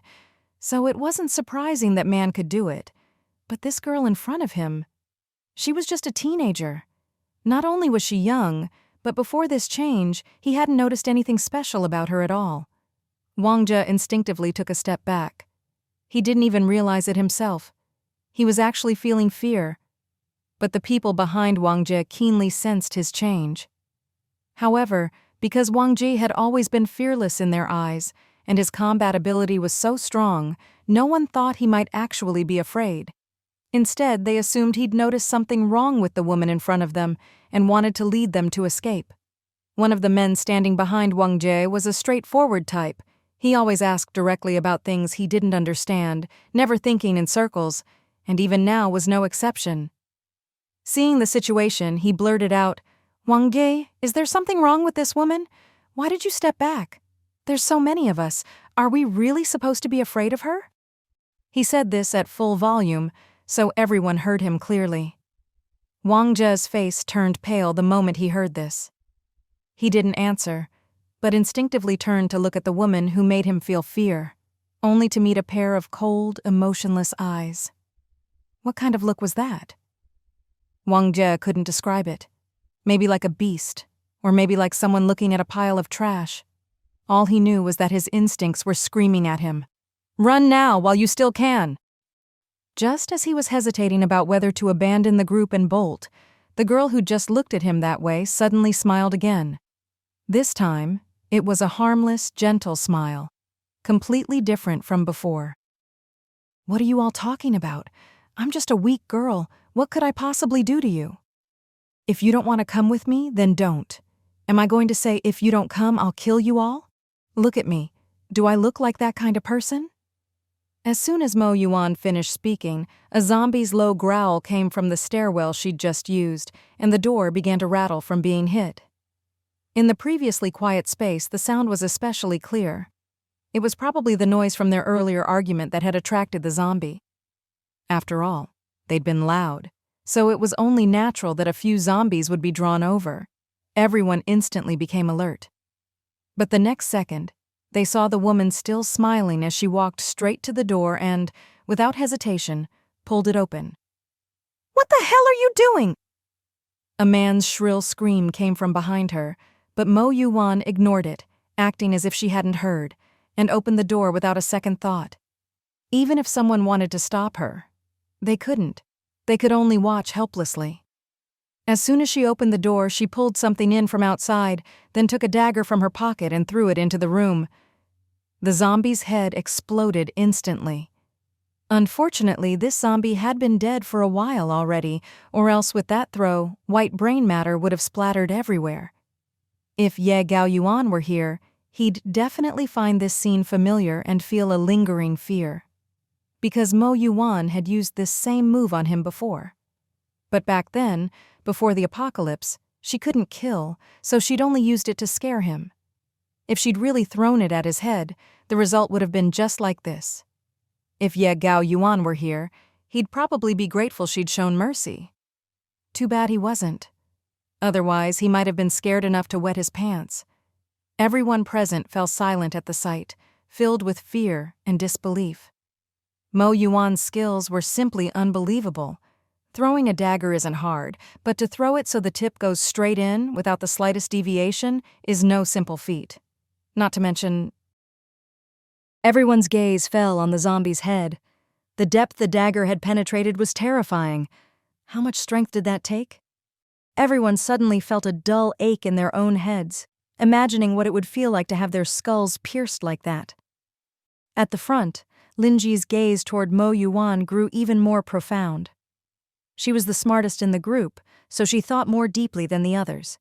She noticed something they all missed: How did Mo Yuwan know there was only one zombie outside? From her actions, it was clear she didn't hesitate at all. Her moves were smooth, decisive, fast, ruthless, accurate, and effective. That wasn't normal. But she couldn't ask. Everyone was silent while Mo Yuwan walked up as if she hadn't noticed their reactions and very directly retrieved her dagger from the zombie's head. When she pulled it out, it was so deeply embedded that she had to twist it a bit, making everyone's teeth ache just watching. Afterward, she took out a pack of tissues, skillfully wiped the blade clean, put the sheath back on, and tucked it into her pocket. Everyone.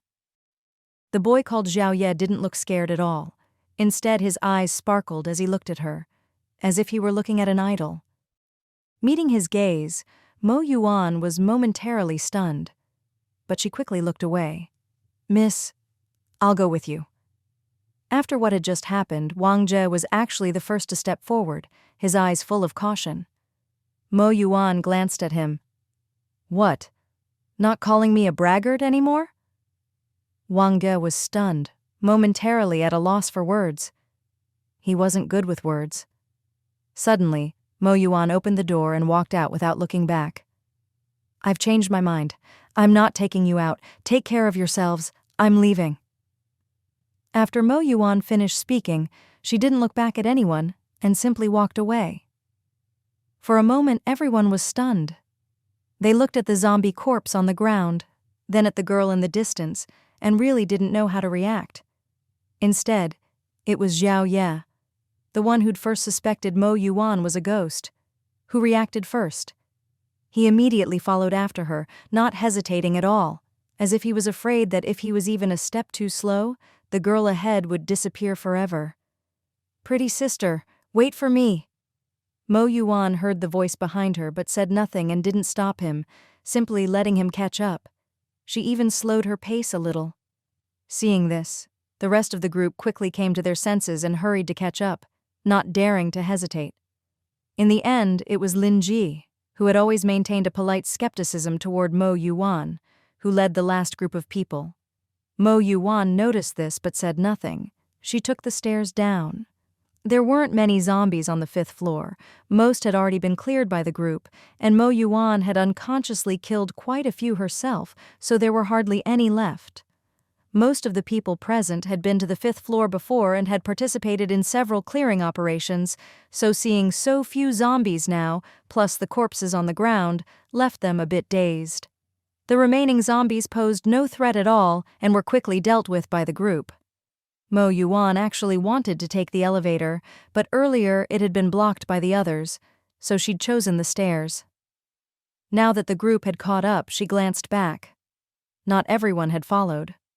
Some people lingered for supplies on the 6th floor, wanting to go back for things. Others, even after seeing Mo Yuwan's display of skill, still felt it was unsafe. After all, in their minds, no matter how strong one person was, there was a limit. It was understandable. So, Mo Yuwan said nothing more. She could only wish them well. After she left, their chances of making it out of the hospital would be slim, especially since the number of zombies outside would only increase. She pressed the elevator button on the 5th floor, glanced back to count the group, and saw that 3 or 4 people had chosen not to follow. Now the group was down to 8 or 9 people, not many. Notably, the 3 who had spoken earlier, Lin Jie, Wang Ge, and Xiao Ye, were all in the group. As Mo Yuwan turned, she overheard someone speaking to Lin Jie. "Lin Jie, all our supplies are on the top floor. Are we really just going to leave them and go with this woman?" "Shh, keep your voice down. If you don't want to go, you can still go back now." As this was said, the elevator doors in front of Mo Yuwan slowly opened. She was the first to step in, standing in the corner. The others stood outside, facing her once again. For a moment, no one could figure out her intentions and just looked at her awkwardly. Finally, it was the half-grown boy Xiao Ye who stepped forward first. He grinned at Mo Yuwan, then tentatively put one foot in the elevator. Seeing that Mo Yuwan didn't stop him, he relaxed and stepped all the way in. Seeing Xiao Ye enter without being stopped, the rest of the group breathed a sigh of relief and followed. From that moment on, everyone present felt a sense of awe toward her. After what had just happened, they had no doubt about Mo Yuwan's strength. No one doubted that if she wanted to, none of them could last a single round against her. Now, they even felt a bit lucky. Once everyone was in the elevator, two people remained outside. One was the girl who had just spoken to Linji, and the other seemed to be her boyfriend. The two stood together, holding hands, looking very much in love. The girl glanced at Linji, then at the boy beside her, finally biting her lip and saying, "Sorry, Linji, we're not going with you. We don't dare take the risk." They could see that Mo Yuwan's strength was extraordinary, but so what? They'd spent every day watching from the hospital's top-floor windows and were very aware of what was happening outside and in the hospital. Even the reduction in zombies on the 5th floor was the result of their own gradual clearing. Because of this, they felt they understood the situation and the zombies' strength, so they didn't dare to leave with the others. Just getting out of the hospital would mean facing unimaginable numbers of zombies. Clearing the 5th floor alone had already exhausted them, and escaping was a whole different matter. They were afraid. For the boy, if he were alone, he might have gone with Linjie and Wang Jie. But with his girlfriend by his side, he didn't dare risk it. Thinking of this, he looked at the girl beside him, his gaze growing more determined. "Linjie, Wang Jie, thank you for taking care of us all this time. If I were alone, I might have gone with you, but with Xiaolu here, I can't risk it. It took us 4 or 5 years to get together, and I'm scared." Linji and Wang Jie both knew the couple well and had looked after them often. The two had been through a lot before getting together and had only been trapped in the hospital because they'd come for a premarital checkup on the day the apocalypse broke out. Everyone understood their feelings. Linji and Wang Jie's expressions were complicated, but they nodded. "There are a few loaves of bread in my room. Take them," Linjie said. The couple was stunned, then nodded. At that moment, the elevator began beeping, unable to close its doors, a sound that was especially clear in the quiet space. Mo Yuwan glanced at the couple, thought for a moment, and said, "If you stay here, it's a dead end. It's only a matter of time." Mo Yuwan's words were quite blunt, leaving everyone momentarily stunned. Many people even turned to look at her, their expressions a bit odd, momentarily forgetting how intimidating she was. Who talks like that? Though no one dared say it out loud, everyone present couldn't help but complain about Mo Yuwan's way of speaking in their hearts. To talk like that and still be alive, what a miracle. Even though everyone was thinking this, Mo Yuwan could pretty much guess their thoughts from their expressions, but she didn't care at all. She just kept her gaze on the couple in front of her. She was different from the others. She had lived in the apocalypse for more than 10 years and understood better than anyone present that strength was the only real truth. Mo Yuwan didn't understand love. Before the apocalypse, she was only 18, and her attitude toward romance was just for fun. After the apocalypse, even fewer people had the luxury to think about love. After all, for people in the apocalypse, survival was already hard enough. Who had time for romance? Only those with good conditions and strong abilities could afford such things. Because Mo Yuwan was pretty, in her previous life many men had tried to pursue her, but it was always with the attitude of raising a delicate flower, never as equals. Who told her to have such an innocent-looking face? Of course, Mo Yuwan never agreed to that. Not just her. This was common in the apocalypse. Some women might accept it, but the stronger-willed ones chose to endure everything alone. Most of these women had strong personalities even before the apocalypse. They refused to become men's appendages and preferred to stand alone in the storm. Before the apocalypse, it was all about brains. After the apocalypse, it was all about strength. When it came to intelligence, men and women weren't that different. Everyone was on a level playing field. But physically, men had a natural advantage, so women had to bear even more than before. Still, they stubbornly chose to stand in the storm. Mo Yuwan had seen a few couples from before the apocalypse, and there were plenty of women who were love-brained. Of course, some men were too. But after the apocalypse, when men realized they had more advantages, they often chose younger, prettier women, and their original partners usually ended up worse off. Of course, there were also cases where women awakened powerful abilities and became the stronger party, but the men who got dumped often survived better on their own. Now, in the early days of the apocalypse, the people in the hospital were different from those outside Tongcheng. They had experience dealing with zombies and were survivors living in the mud. Whether it was their cautious demeanor, the leadership of both a strategist and a fighter, or their reactions and attitudes, they were more like the survivors Mo Yuwan had met in her previous life. It had already been 2 weeks. The situation in the hospital was probably even worse than outside Tongcheng in her last life, and by now, many people's true natures had already been revealed. For example, in her previous life, by this time, Mo Yuwan and her mother had already been forced out by Ye Gaoyuan to search for supplies. Even before the apocalypse, Ye Gaoyuan didn't bother to pretend. He only cared about getting a house, and even more so after the world ended. She vaguely remembered that around this time in her last life, she'd also encountered a couple. What happened again? Oh, right. During a fight over supplies, the couple had a huge argument about distribution. They could have just gone their separate ways, but the guy ended up killing the girl for her supplies. She'd watched from not far away. Back then, Mo Yuwan wasn't very strong, just a bit better than the average college student, forced into it by circumstances. So when she realized something was wrong, she ran. If she'd stayed a bit longer, she had no doubt that if the man had noticed her, she wouldn't have escaped either. Compared to that, the couple in front of her seemed much better. That's why Mo Yuwan spoke up to remind them. But mostly, she was curious. How would this seemingly harmonious couple react when faced with a real problem? Would they still be so united? Mo Yuwan stared straight at the two of them. The boy, of course, knew she was right, and his expression was conflicted. A few seconds later, he smiled at Mo Yuwan and said, "Thank you for the reminder. But even so, for whatever time we have left, we want to be together, safe and sound."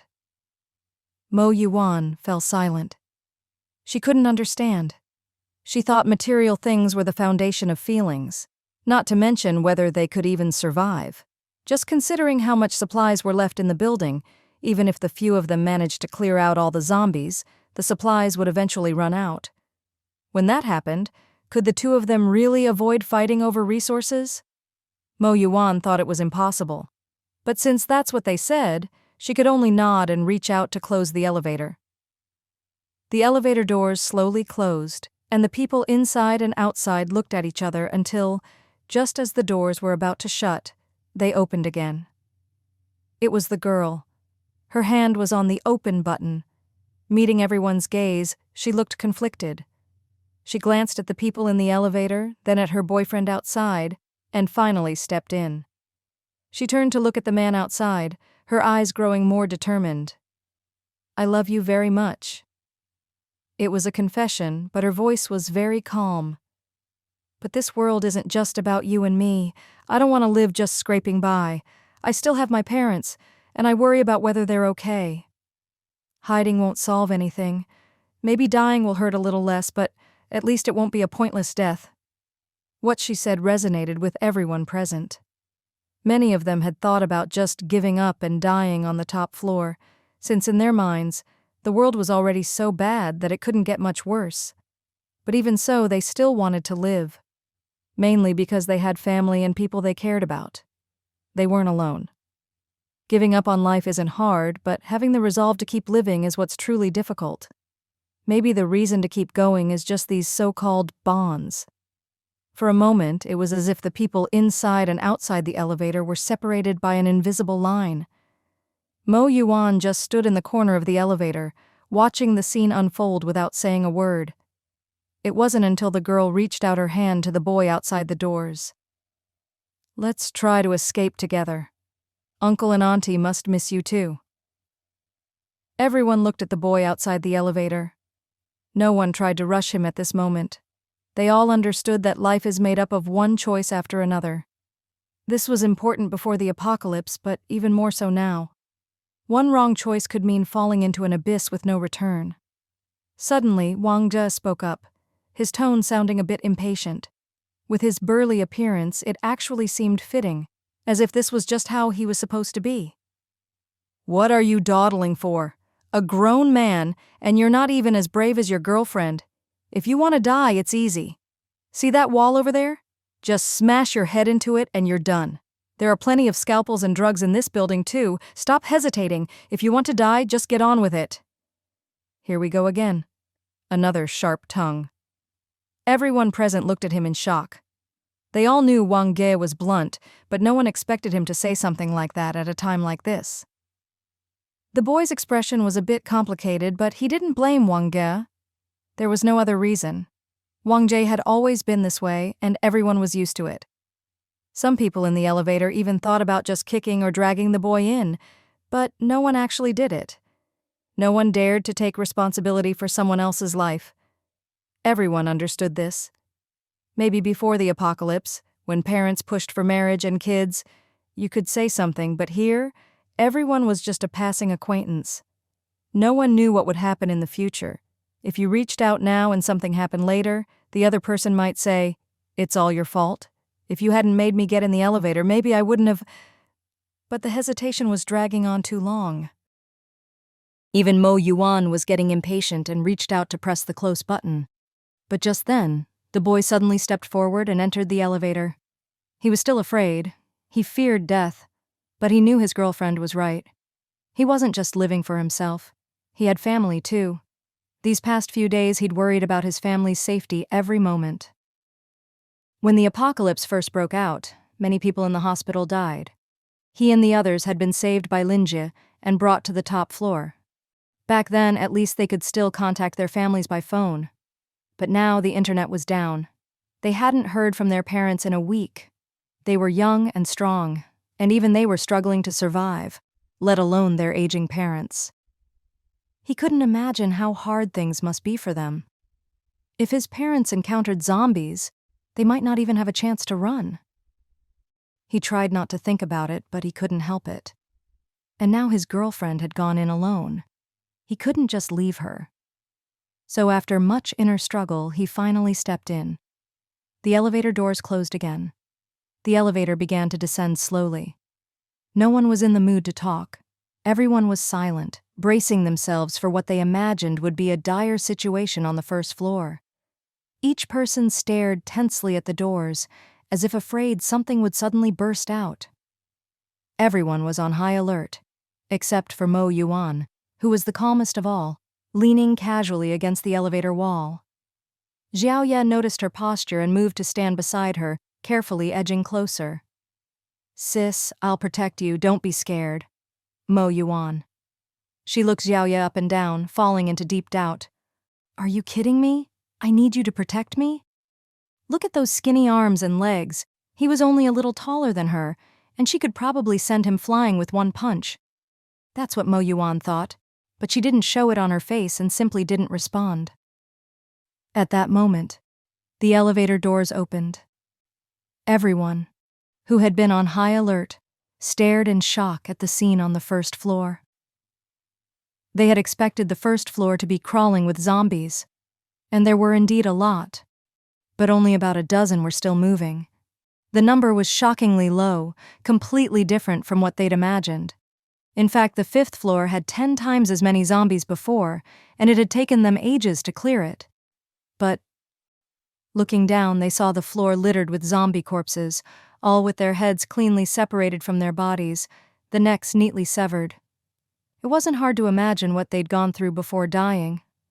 Looking at the few remaining wandering zombies, everyone's expressions were surreal, as if they were looking at a bunch of weaklings. It made sense. There were so few zombies left that Wang Ge and one other person could easily handle them without help. Everyone was frozen in the elevator. Mo Yuwan frowned, stepped out, and walked straight toward the main entrance as if she hadn't even noticed the zombies.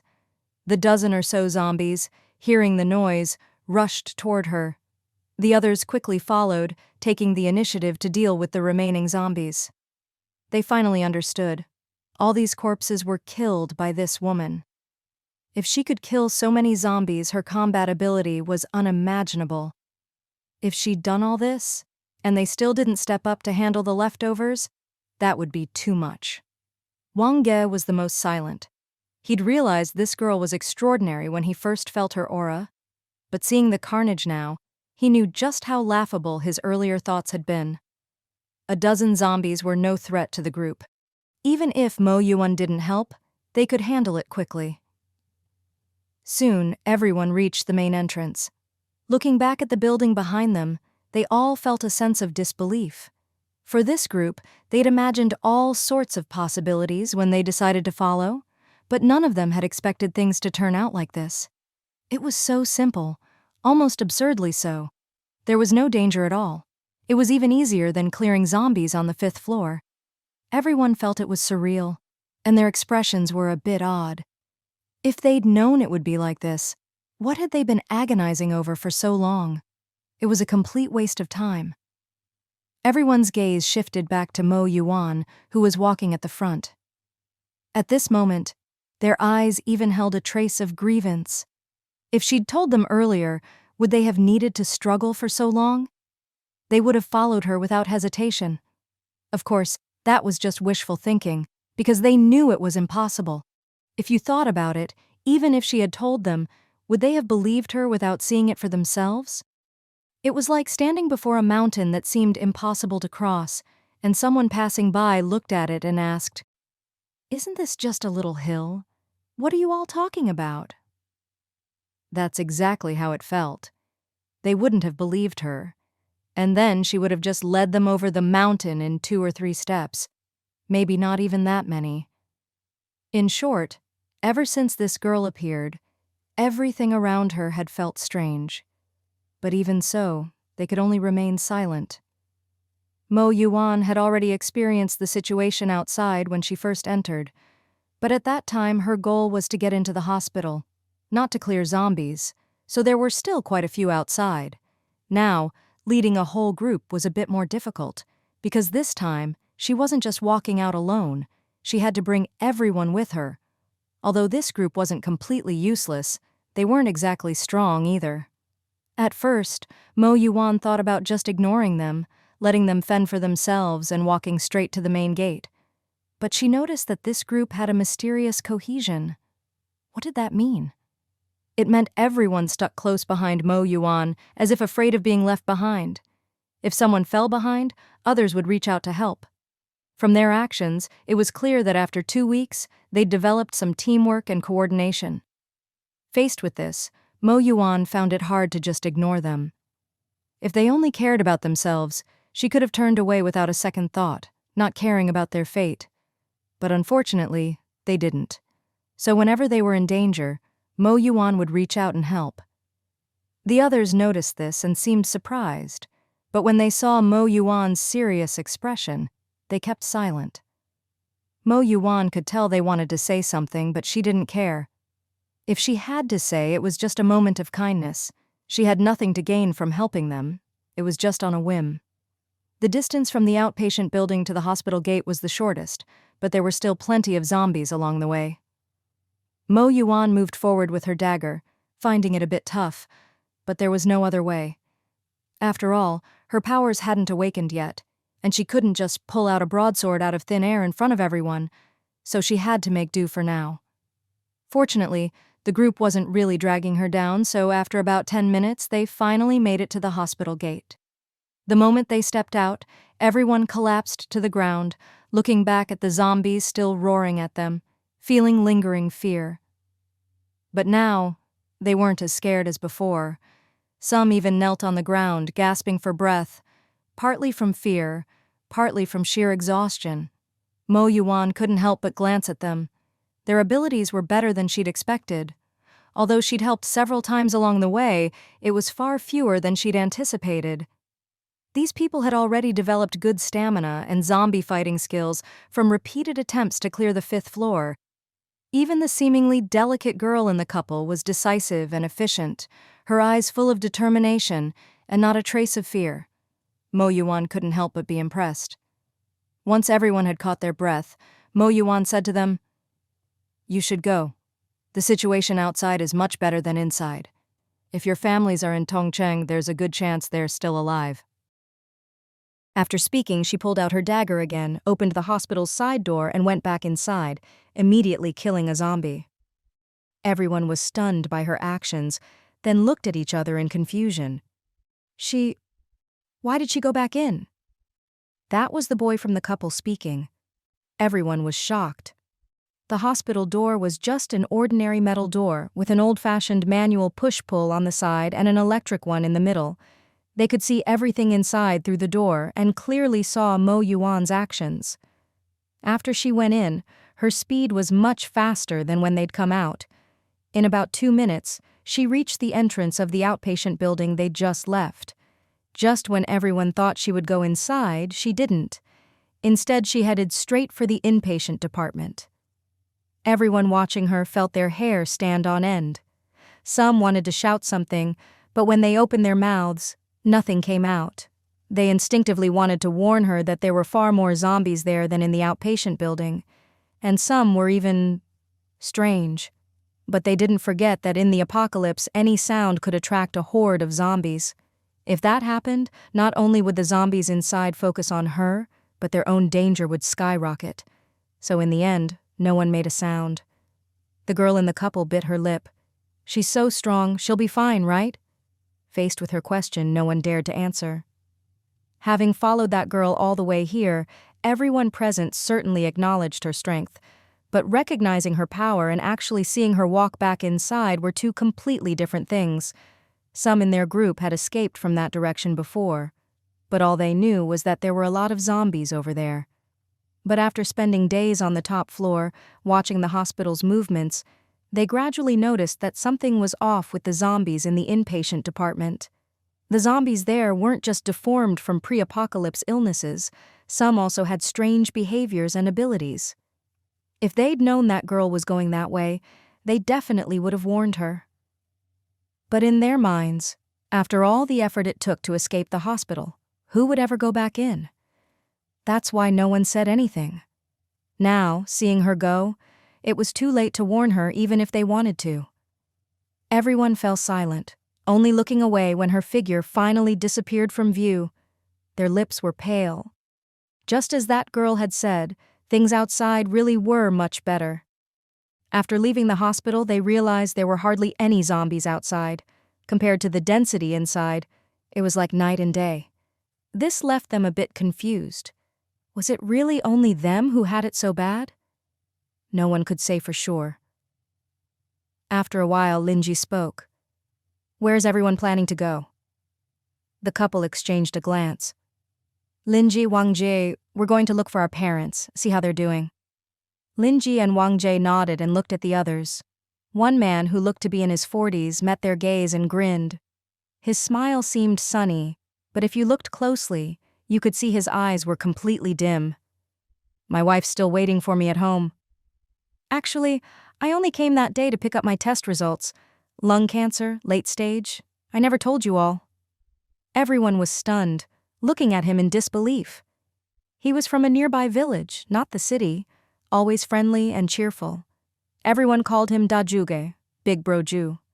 By age, Xiaoye and the couple could call him uncle, but after all they'd been through together, everyone just called each other brothers and sisters. All this time, they only knew he'd come for a checkup, but he'd always said it wasn't serious, so no one knew the truth. Now, hearing this, everyone was shocked. He'd always seemed so optimistic. He kept smiling at their looks. "Why are you all looking at me like that?" "Smile! Thanks for taking care of me these days. Honestly, if it weren't for my wife, I wouldn't have bothered struggling. I was even kind of glad to have people to die with. Dying alone is so lonely. But then I thought, I should at least go home and tell my wife, see her one last time, or she'd worry." He gave a self-deprecating laugh. "She always told me to smoke less, but I never listened. Now look at me, not even 50 and already late-stage lung cancer, ha!" His laugh was tinged with bitterness. Everyone heard it, but didn't know how to comfort him. Even before the apocalypse, late-stage lung cancer was basically a death sentence. Now, with no medical resources, it was hopeless. A diagnosis like that now was a death sentence. Everyone looked at Da Juge in silence, their eyes full of regret. After a while, a cold laugh broke the silence. "At this point, what does it matter if you're sick or not? We're all doomed anyway." It was Wang Ji. Everyone looked at him. Maybe he meant it as comfort for Dajuge, but it left everyone feeling heavy. Was it really comfort? They looked back at the street behind them. There were corpses everywhere. When they'd first entered the hospital, this street had been bustling. People buying food and drinks, vendors shouting, even scalpers sneaking up to sell you appointment numbers. Now, all of that was gone. There was no sound at all. When no one spoke, they could even hear their own breathing and the zombies' roars from inside the hospital. In just 2 weeks, remembering those scenes felt like a lifetime ago. Could they really survive days like this? Everyone felt heavy-hearted. At that moment, Wang Ge suddenly reached out and patted Dajuge on the shoulder. "Go home, don't be sad. If you can protect your wife for a while, that's something. Who knows, maybe this will all end in a few days. When it does, I'll come find you for a drink." A spark of life returned to Dajuge's eyes. Right. Even if he couldn't live much longer, he could still use what time he had to protect his wife. Then it wouldn't be a pointless death. When he was first diagnosed, he'd felt there was nothing left in the world for him, even thought about jumping off the roof. But when he saw the hospital fall, he felt fear and instinctively ran. He didn't want to die. What he'd thought was worthless before now seemed precious. He wanted to go back to the time before the apocalypse, even just for a little while, to have a meal with his wife and these friends after all they'd been through. He hoped for it, even if there was almost no light left. But what if? Many others felt the same, and the heavy mood lightened a bit. "I'm staying here. I want to wait for that big sister to come out." Suddenly, a young voice rang out. Everyone turned to look. It was Yao Ye. His eyes were bright as he looked at everyone. "That big sister is amazing. She saved us, and she can save a lot of people. I'm an orphan. I have no family, no attachments, so I want to follow her and help save people." Mo Yuwan walked step by step into the deepest part of the hospital, and she vaguely sensed that something was off about this place. The zombies here were clearly much stronger than those outside. Since there was no one else around, Mo Yuwan didn't bother hiding her abilities anymore. She brought out both her powers and her broadsword. Ice orbs, condensed from her ice ability, flew forward as if they cost nothing, and zombies fell every second. Mo Yuwan was quite satisfied with this efficiency, and step by step, she made her way into the inpatient building. The zombie density here was almost double that of the outpatient building, which was odd. Normally, the outpatient area should have the most people. Most come for checkups or prescriptions, and the number of inpatients is much lower. But here, the number was strangely high. To avoid letting zombies get close while exploring, Mo Yuwan kept her powers active and her broadsword in hand, slashing at any zombies that approached. Not only were there more zombies here, but many were also bizarrely shaped. Some had bandages or casts on their arms or legs, and some looked normal on the surface but had something off about their bodies. Mo Yuwan guessed this was related to their illnesses before death. Well, no need to guess, it was a certainty. But these zombies weren't just different in appearance. Their attack power was different too. It was as if, to compensate for their physical disabilities, other aspects had been enhanced. For example, one with a bad leg still moved slowly, but his arm strength was tremendous. Mo Yuwan couldn't quite explain it, but these zombies didn't really pose a threat to her. She killed them all the same. Her combat power was absolute. There was nothing particularly strange about the inpatient building itself. After entering, she released her mental power, located the pharmacy and storage rooms, and headed straight for them. Once there, she unhesitatingly swept everything into her spatial storage, not caring what it was. In her eyes, anything in this place could be useful. After collecting everything, Mo Yuwan withdrew. Without hesitation, she cleared the buildings one by one, and in certain spots she even set up a few little gadgets. Once everything except the outpatient building was cleared, Mo Yuwan finally breathed a sigh of relief. Don't underestimate a hospital's reserves. They're truly massive. She returned to the outpatient building, where the first floor was now very safe. She pulled out a red button from her space and pressed it without hesitation. Boom! The sound of an explosion rang out again. Mo Yuwan looked at the distant buildings, her expression full of excitement. She knew there was something wrong with those buildings. There was no way she could let those things develop unchecked. Who knew what they might become later? In her previous life, she'd never heard anything about this place, even up to her death. She didn't know if it was the butterfly effect or just her own ignorance. But it didn't matter. When in doubt, just blow it up. She was determined not to leave any hidden dangers behind. Watching the flames in the distance, Mo Yuwan didn't leave right away. She waited until the blinding fire gradually faded, then walked closer to check the aftermath. She'd been very careful about where she placed her gadgets, so almost no zombies escaped. Mo Yuwan checked and found only a few left. Of course, she dealt with those as well. She calmly pulled out a gun from her space. After skillfully attaching a silencer and scope, she stood in place and started shooting. This time, she wasn't using the heavy machine gun from before, but a marksman rifle, much more suitable for this situation. If anyone had seen her, they would have been amazed by her actions. Her aim was excellent. Every shot took down a strange zombie, and in no time, every visible zombie had been eliminated. She put the gun away and turned to leave the hospital again. There was a pharmacy in the outpatient building too, with plenty of medicine. But Mo Yuwan didn't touch it. She just left. Compared to the small amount in the outpatient pharmacy, she'd already emptied the entire hospital's storage. There was no need to take everything. She always left a way out for others. What if someone risked their life to come here for medicine in the future, only to find nothing? Mo Yuwan wasn't the type to do things to the extreme. She stopped when it was enough. She already had plenty of supplies. She glanced up at the top floor of the outpatient building, then headed for the hospital's main gate. The gate was empty. Those people must have already left. Mo Yuwan walked out, planning to head toward the city center. But the next second, a voice sounded behind her, not loud, but enough for her to hear. It was a boy's suppressed, excited voice. "Sis!" Mo Yuwan instinctively turned around. She saw 3 people step out from the corner. It was Linji, Wang Ji, and Xiao Ye. Xiao Ye was the first to run over to her. Linji nodded at her, and only Wang Ji looked a bit awkward. Mo Yuwan was a little surprised to see them. She just looked at them, not asking any questions. But the next second, Xiao Ye ran over and said to her, "Sis, that thing in the hospital just now, was that you?" He was visibly excited.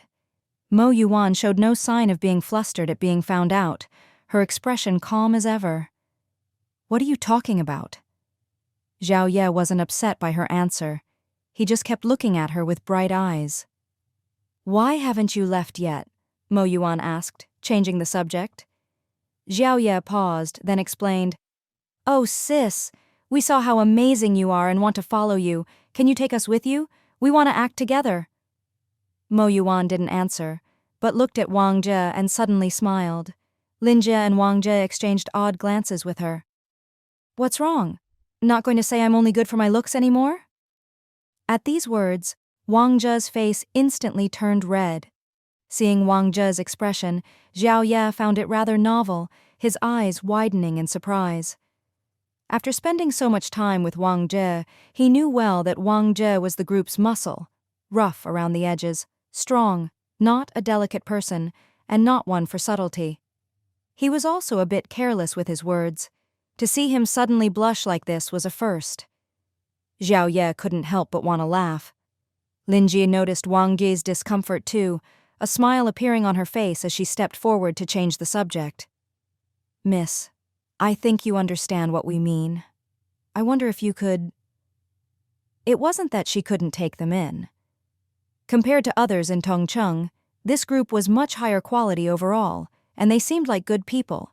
A rare thing. Besides, both of the group's leaders had chosen to stay. Honestly, she'd expected some people to stay, but not both leaders. That was a bit unexpected for Mo Yuwan, but since they'd stayed, there was no reason to refuse. After all, Mo Yuwan really did need people on her side now. And if nothing unexpected happened, the authorities would probably show up in Tongcheng today. Whether these people would still want to follow her then was uncertain. Maybe they'd only stick around for a day, if that. Most people would naturally trust the authorities more. With that in mind, she didn't dwell on it. So after a brief moment of thought, Mo Yuwan nodded. All right, but if I take you with me, you have to listen to me. Otherwise, I could turn on you at any time. You know what I'm capable of. She put her terms out there plainly. But the others weren't upset at all. In fact, they looked excited. No problem, we can do that. Mo Yuwan, who'd only planned to wander around today, hadn't expected to pick up a few more people for her base. So, sis, where are we going now? Are we going somewhere else to rescue more people, build up our team, then take over Tongcheng and save the world? Xiao Ye's eyes sparkled as he spoke, voicing his own wild fantasy. Lin Jie's expression turned a bit odd at that. You silly kid, what are you talking about? This young lady already did us a huge favor getting us out today. We should probably just go back to where we're staying, right? After speaking, Lin Jie glanced nervously at Mo Yuwan, as if afraid she'd get angry and refuse to take them. But seeing that Mo Yuwan didn't look upset, she relaxed a little. After all, what Xiao Ye said was the kind of thing only a middle schooler would say. So dramatic, so unrealistic. He must have watched too many superhero cartoons. But the next second, she saw Mo Yuwan reach out and ruffle Xiao Ye's hair. You're right, but not today. Today, let's just wander around. Lin Jie and Wang De were both shocked again. What? What had Xiao Ye just said? For a moment, they wondered if they'd misheard because that answer was so absurd. But apparently not. They glanced uncertainly at Mo Yuwan, then chose to keep quiet. No way, right? No way she really wants to save the world? Though they were surprised, the more they thought about it, the less strange it seemed. In fact, it felt almost natural. Wasn't that just how it was? From the moment this girl appeared, she'd been shrouded in mystery, impossible to read. Just her aura alone was enough to make people's hearts race. If someone told them she was the chosen one, here to save the world, it sounded ridiculous, but not that ridiculous. As the two were lost in thought, suddenly, the sound of helicopter blades came from overhead. Mo Yuwan paused and everyone stopped at the same time. She looked up. Sure enough, a helicopter was flying above. They could faintly hear a voice coming from a loudspeaker attached to the aircraft. Strangely, such a commotion didn't attract any zombies. Attention, citizens. We are official rescue personnel. We are now urgently evacuating a group of survivors. If your situation is serious, please open your windows and wave something white. Once we see you, we will rescue you. Everyone else, don't panic. We have set up a rescue point in the east of the city. You can go there on your own. This message, accompanied by the roar of the helicopter, began to play on a loop. Mo Yuwan and the three beside her all looked up at the helicopter. These words were very familiar to Mo Yuwan.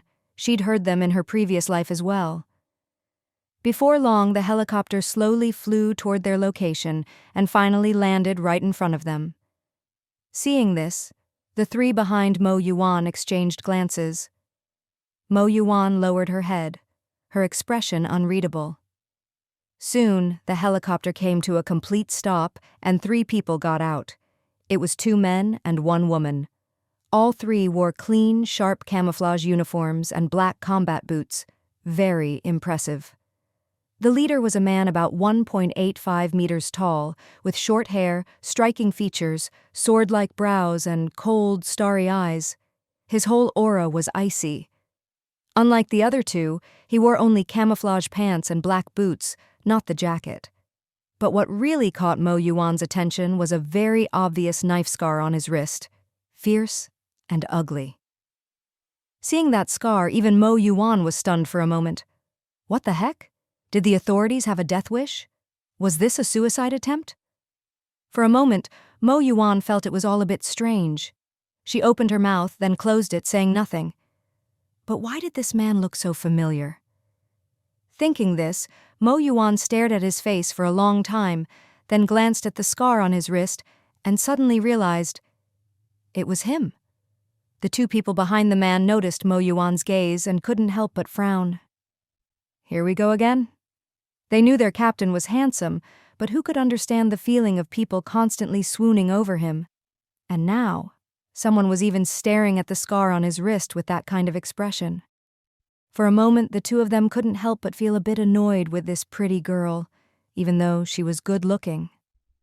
Mo Yuwan, however, didn't notice their thoughts. Her mind was full of information about this man. He was already famous in her previous life. The man in front of her was named Han Jingyi.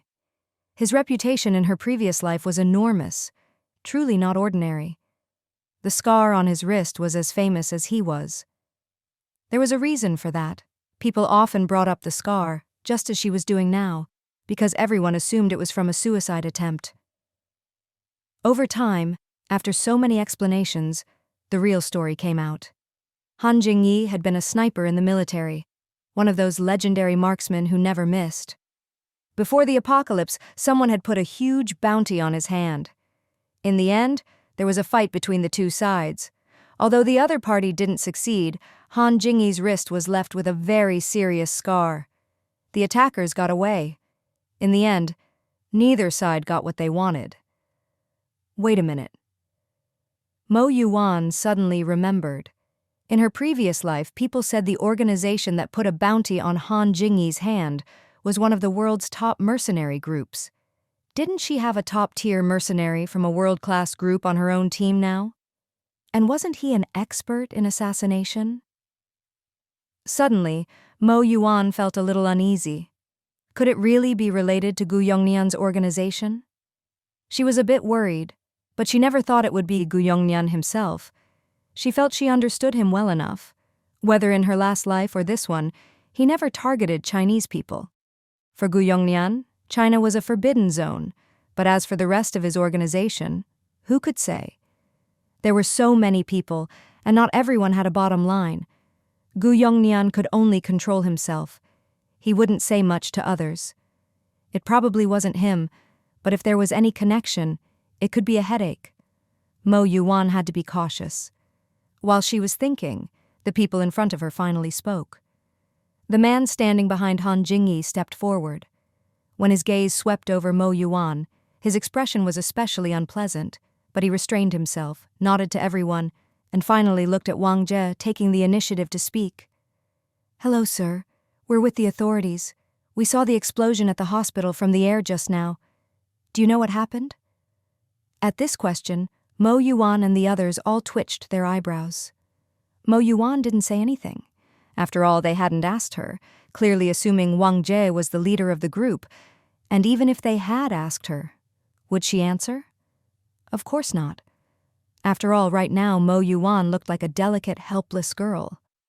And she was actually curious to see how Wang Jie would handle it. She turned to look at Wang Jie. Wang Jie's feelings were complicated, his expression hard to describe. He found it strange. All of them were standing behind Mo Yuwan. Anyone with eyes could see that the girl in front was the real boss, right? Why ask him? How could he know? Even if he did, would he dare say so? Right now, Wang Jie seriously doubted that the three people in front of him could take on Mo Yuwan alone. He felt this was a very reasonable suspicion. Still, he knew he had no choice. He remembered clearly how he'd first viewed Mo Yuwan. These people were just making the same mistake he had, except they hadn't said it out loud, while he'd actually challenged her. Luckily, she didn't mind. He took a deep breath.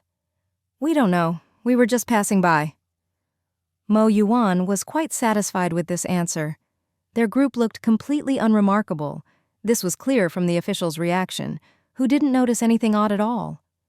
Sure enough, after hearing the answer, the man turned to look at his two companions. The woman frowned, seeming a bit unhappy, but no one knew why. She just nodded. Seeing this, the man turned back to Mo Yuwan's group and nodded. "All right, thank you for your cooperation." With that, he turned to leave. Mo Yuwan raised her eyebrows slightly, not obviously. Given Han Jingyi's reputation in the apocalypse, she had high expectations for him. In a world where information was so scarce, anyone who became famous had to be truly exceptional. She hadn't expected him to be so easy to fool. But just as that thought crossed her mind, Han Jingyi suddenly walked up to her and lowered his head. That very handsome face, paired with those focused eyes, stared straight at Mo Yuwan. Mo Yuwan's eyelid twitched. She knew it wouldn't be that simple. Seeing this, the two people behind Han Jingyi were both surprised, looking at him in disbelief. In their eyes, Han Jingyi was always cold and distant, polite but detached, never getting close to anyone. They'd never seen him stand this close to someone on a first meeting. Was it because she was pretty? Did he like her? For a moment, their gazes toward Mo Yuwan grew strange. Mo Yuwan didn't care about their looks. If she knew what they were thinking, she'd scoff. Special? Nonsense. That was the look of pure suspicion. Mo Yuwan controlled her expression, expertly squeezing out a cute, harmless smile. "Hello, big brother. Is there something you need?" Her voice was sweet and soft. The three people behind her who'd just seen her in action stared at her in disbelief. Listen to that. How outrageous! But Han Jingyi didn't seem affected by her tone, still staring intently at her. Meeting his gaze, Mo Yuwan even tilted her head and smiled. After a moment, Han Jingyi spoke. "That explosion. Are you sure you don't know what happened?" Mo Yuwan's expression didn't change at all. "We were just passing by and heard the explosion. It startled us too. Big brother, it really has nothing to do with us. Just look at our group." She pointed at the people behind her. The two people behind Han Jingyi followed her gesture and looked back. At that, silent. Looking at this team, who wouldn't call it inspirational? A 30-something woman who looked frail and exhausted, a middle-aged man in his 40s, a skinny young boy, and a delicate, soft-looking girl. What could a team like this possibly accomplish? The only one who looked remotely capable was the middle-aged man. No wonder Han Jingyi's subordinate had gone straight to talk to him earlier. Seeing the three officials look over her group, Mo Yuwan's smile grew even sweeter. "Big brother, do you really think our team could cause such a big commotion?" For a moment, everyone fell silent. Mo Yuwan thought her team was perfect. Even though it was hastily assembled, everyone fit her style. Each one had the potential to play the underdog who hides their true strength. It was just brilliant. They might not be as strong as her, but they were definitely much better than the weaklings outside Tongcheng. Mo Yuwan had no doubt about that. Han Jingyi understood her meaning and withdrew his gaze. Even so, he couldn't let go of his suspicion toward this group. He considered himself someone with sharp instincts. He'd saved his own life many times by trusting his gut. Right now, his instincts told him there was something off about this girl, so he didn't let his guard down. But looking at this group, could he really be wrong? For a moment, Han Jingyi doubted his own judgment. Mo Yuwan, for her part, acted as if she hadn't noticed his expression at all. She continued. "Besides, look at us. Our clothes are cleaner than our faces. How could we possibly have the means to cause such a big explosion?" At this, Han Jingyi shot her a cool look. "That's not necessarily true. It's the apocalypse now. Headquarters has heard that some people have awakened abilities, space abilities, the kind that can store things." When Mo Yuwan heard this, she almost ground her teeth to dust. Unbelievable. She never expected that at this point someone else besides her would have awakened powers. And this guy was way too sharp, not your typical cold, stoic type. She'd heard in her last life that Han Jingyi was actually a bit of a closet show-off, cold at first, but lively with people he knew. And now, he was already digging a pit for her.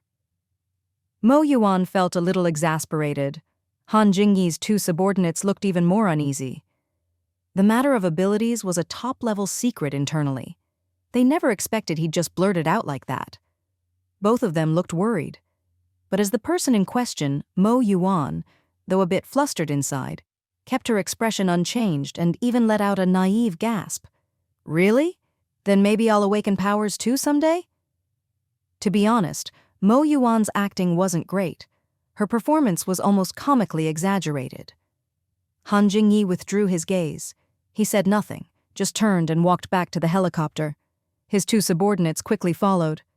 Before the cabin door closed, Han Jingyi stopped his subordinate from shutting it and looked back at Mo Yuwan. "There's a temporary rescue point set up in the east of the city. I look forward to seeing you there." Mo Yuwan just smiled in response. The helicopter's roar soon sounded again as it took off. The wind whipped around, blowing Mo Yuwan's hair and clothes so much she felt she might be blown away herself. The helicopter quickly rose into the sky and flew off into the distance, the loudspeaker message from before playing again. Only when the helicopter was out of sight did Mo Yuwan's expression return to normal. See me? Dream on. If it were her previous life, she would have run over eagerly, but this time, she'd have to be crazy to give up her good life and go suffer at their place. Mo Yuwan was convinced there was nowhere in the world more comfortable than her own base. Impossible. Absolutely impossible. After a while, Mo Yuwan turned to the people behind her. You can go to the rescue point in the east. That's the official organization. With your skills, you might have better opportunities there. You should think about it. At her words, the group fell into deep thought. They had just joined Mo Yuwan, and now they'd run into the authorities. What a coincidence. They'd just made a difficult choice, and now they had to make another one. Wang Ye and Lin Ji felt exhausted. They didn't want to struggle anymore. If they'd met the officials before meeting Mo Yuwan, they would have followed them without hesitation. But now, things were different. They'd seen Mo Yuwan's strength. Was that ordinary strength? No. That was the stuff of legends. If Wang Ji weren't here, they might have thought it normal for the authorities to have such power, since their own team was just a ragtag bunch. Everyone had met by chance in the hospital, and any skills they had were self-taught, with Wang Jie's help. He might seem tough, but he was soft-hearted. He'd apparently been a martial arts coach.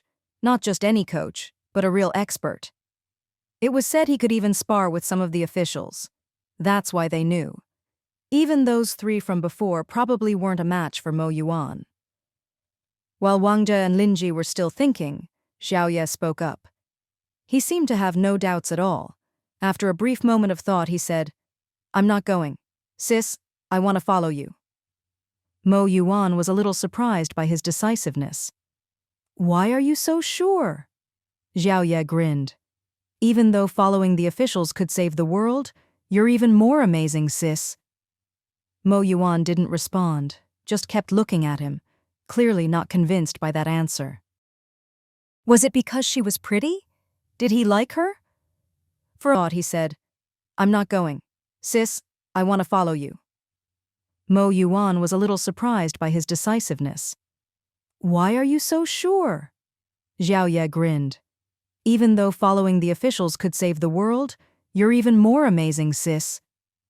Mo Yuwan didn't respond, just kept looking at him, clearly not convinced by that answer. Meeting her gaze, Xiao Ye realized his words weren't enough.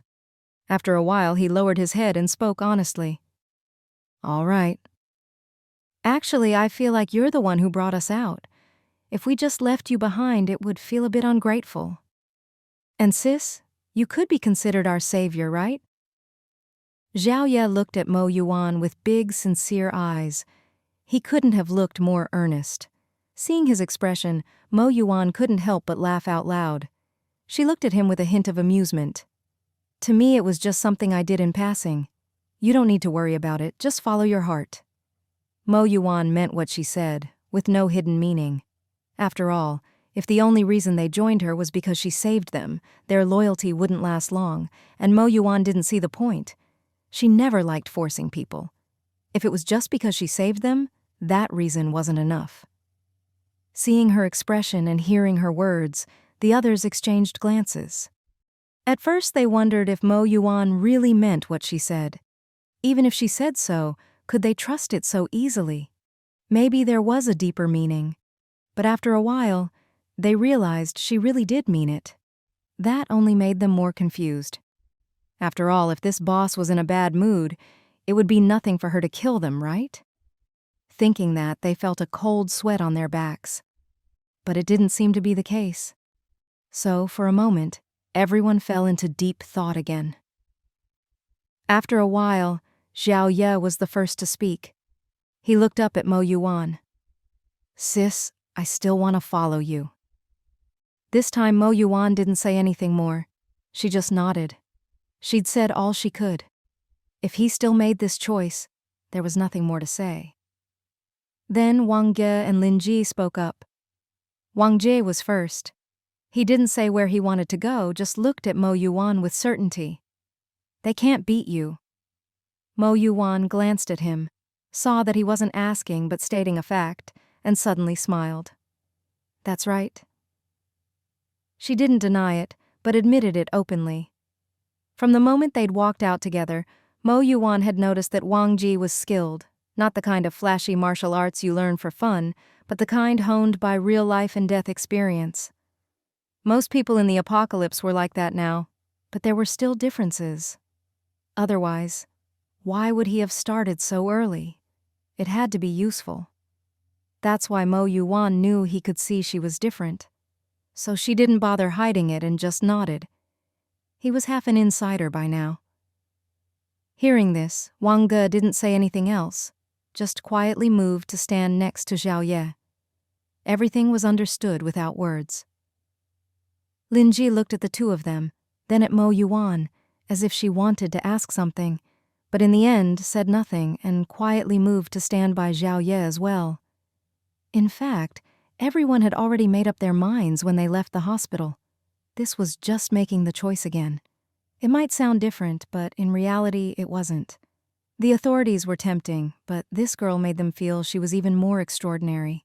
In any case, this choice was only temporary. If it didn't work out, it wasn't like they couldn't leave later, right? Thinking that, she chose to stay. She couldn't help but recall what Mo Yuwan had said earlier. It sounded like bragging, but for some reason those words kept echoing in her mind. She was curious what kind of ending this girl would bring her. But even so, she didn't fully trust her. Even if, for now, she was their savior. Nothing was that simple. This was the apocalypse after all.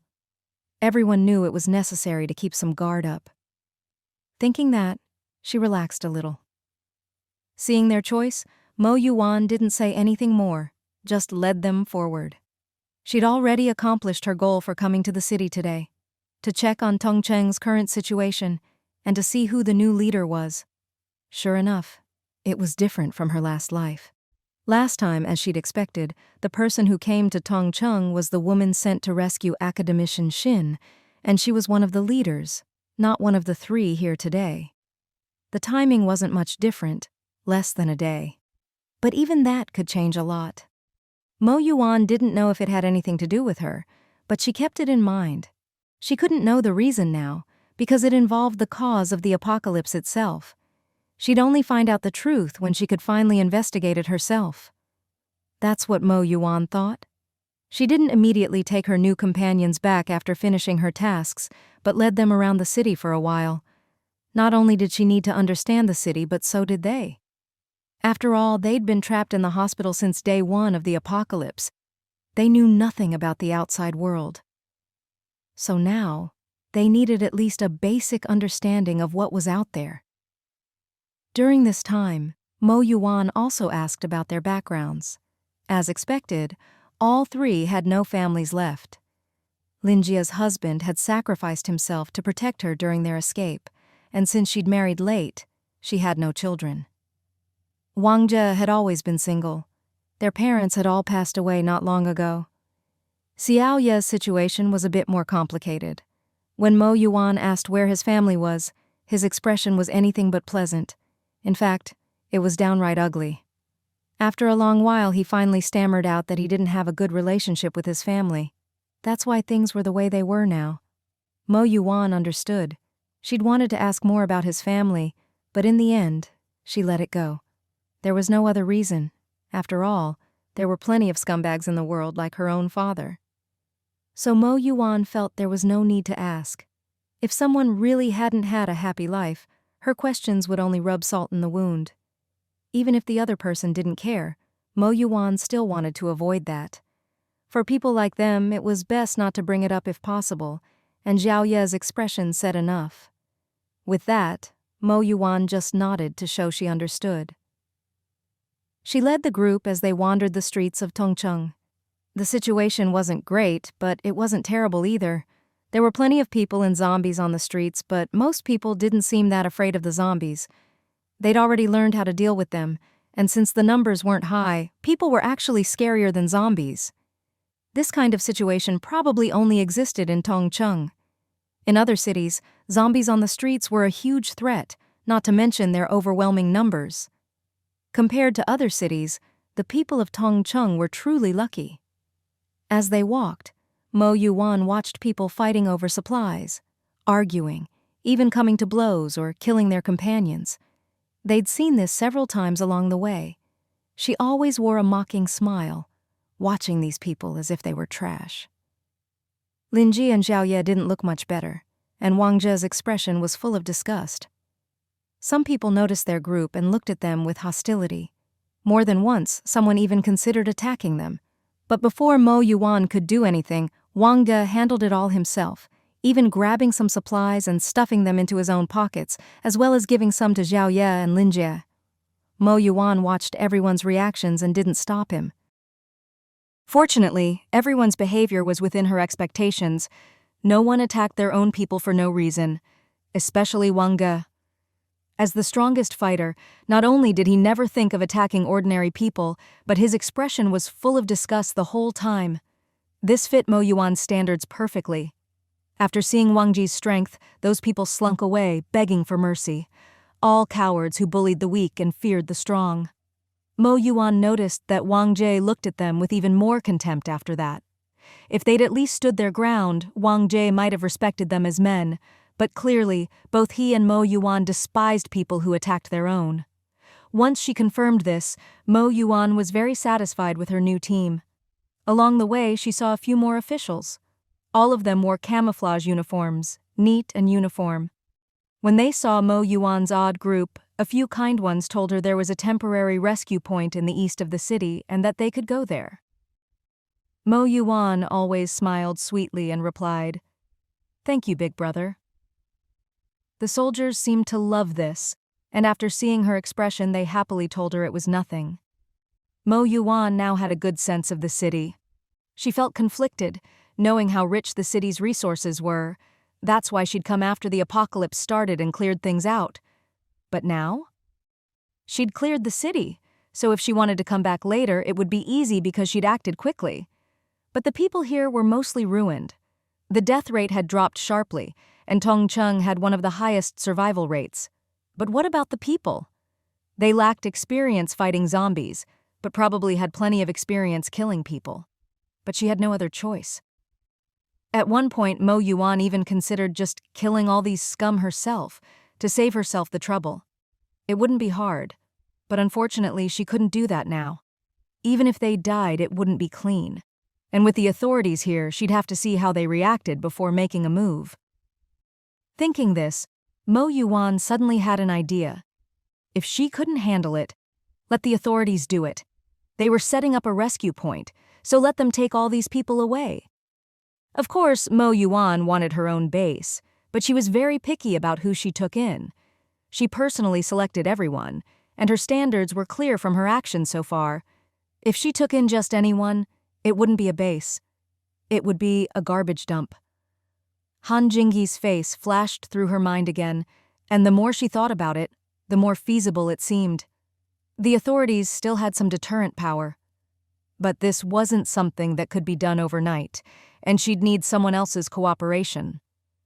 With that, she felt much more at ease.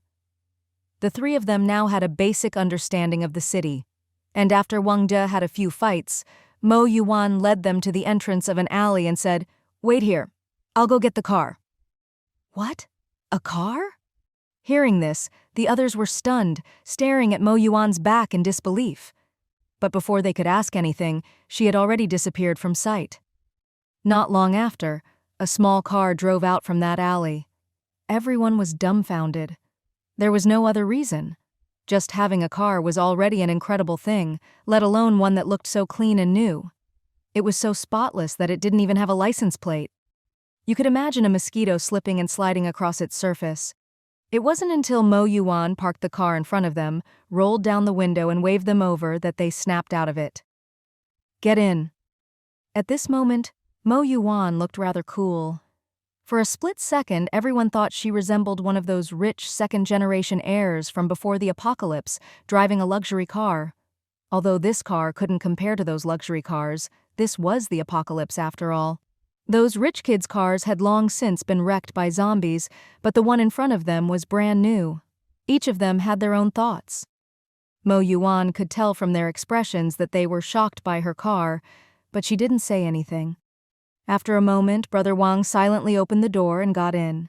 The other two finally came to their senses and got in as well. Once everyone was seated, Mo Yuwan started the car and headed toward her territory. Actually, at first, Mo Yuwan had her concerns. Was it really a good idea to keep bringing people back so often? Even though she was always careful to observe each person, there was always a chance someone could slip through the cracks. After all, no one in this world can truly see through another person. The human heart is the most complicated thing in the world. If someone really could see through others, there's only one explanation. They'd have to be able to read minds. Only then could someone claim to truly see through another person. Although Mo Yuwan had met countless people, she didn't think she had that ability. But then she thought, it didn't really matter. In the face of absolute strength, nothing else mattered. They simply didn't have the ability to interfere with her affairs. Even if they made it into her territory, Mo Yuwan wasn't worried about them causing trouble. If they weren't afraid of dying, they were welcome to try. Mo Yuwan was confident in this. When they arrived at her place, it just so happened that Gu Yongnian was out walking Da Huang. Seeing Mo Yuwan's car, he opened the gate and let them in. Mo Yuwan didn't drive into the inner area, but got out at the outer perimeter. Seeing this, the three people behind her realized they'd probably arrived, so they got out too. As soon as they stepped out and took in the scene, they were stunned. Rows of small houses stood before them, with large plots of land. An older man was working the land with three others, and the man who'd opened the gate was holding a big yellow dog watching them. The big yellow dog was also looking their way, wagging its tail like crazy, looking very happy. Looking closely, it was clear the dog was wagging its tail at Mo Yuwan. Even though this was his own turf, since Academician Shin was around, Gu Yongnian had very politely put a leash on the dog. Seeing this scene, the three people behind Mo Yuwan fell into an odd silence. At that moment, Gu Yongnian walked over with the dog, pulled a thermos from his huge pocket, and handed it to Mo Yuwan. His gaze swept over the three people behind her, and he said, "Knew you'd bring people back again. Where'd you pick these ones up?" Mo Yuwan had just opened the thermos and taken a sip when she heard this, and nearly spat out her soup. That's right, the thermos didn't have hot water in it, but soup that Mo Siying had prepared for her in advance. Gu Yongnian figured it was about time, so he brought it over in the thermos. The three people behind her looked at Mo Yuwan with strange expressions. You couldn't really blame them. Gu Yongnian's reaction was just too odd. His tone and demeanor were like someone catching a cheating lover. For a moment, their thoughts went off in a weird direction. After a while, Mo Yuwan swallowed her mouthful of soup, face dark, and said, "Picked them up at the hospital. Ran into them." Hearing this, the expressions of the people behind her grew even stranger. See? Just like a cheating lover. What else could it be? She was practically admitting it herself. Gu Yongnian seemed a bit surprised by her answer. He looked at the three of them again, then nodded approvingly. "Not bad. This batch is better than the last group. They don't look like total weaklings," Mo Yuwan agreed, nodding subconsciously. It was actually very hard to find people of this quality in Tongcheng, and it was thanks to them being trapped in the hospital. At this point, Academician Shin and the others noticed what was happening and came over. When they saw the three newcomers, their expressions were curious. Likewise, the three people behind Mo Yuwan looked at Academician Shin with eyes shining, not hiding their excitement at all. Mo Yuwan glanced at them, then smiled and nodded at Academician Shin. Grandpa Shin. "Hey, little Mo Yuwan, who are these people?" Hearing her call him that, the three newcomers, who had been so excited to see Academician Shin, were suddenly stunned. What the heck? For a moment, they wondered if they were hearing things. Otherwise, why would Academician Shin call this tyrant Mo Yuwan, little Mo Yuwan? For a second, the world felt surreal. After all, Mo Yuwan's earlier demeanor had left such a deep impression on them. and now to hear such a cute nickname, especially with the word little in front, just felt bizarre. Thinking this, they looked down at Mo Yuwan's face. But when they actually saw her very cute face, they just paused for a moment, then quickly accepted it. Actually, it wasn't that unreasonable. At least she was pretty cute, right? Thinking that, they felt a little comforted. While they were lost in thought, Mo Yuwan started introducing the people behind her. Grandpa Shin, I brought these three out from a hospital in Tongcheng. They're quite capable, Mo Yuwan introduced. This is Xiao Ye, this is Brother Wang, and this is Sister Lin. Academician Shin looked at the three of them. Xiao Ye seemed especially excited and immediately stepped forward to shake Academician Shin's hand.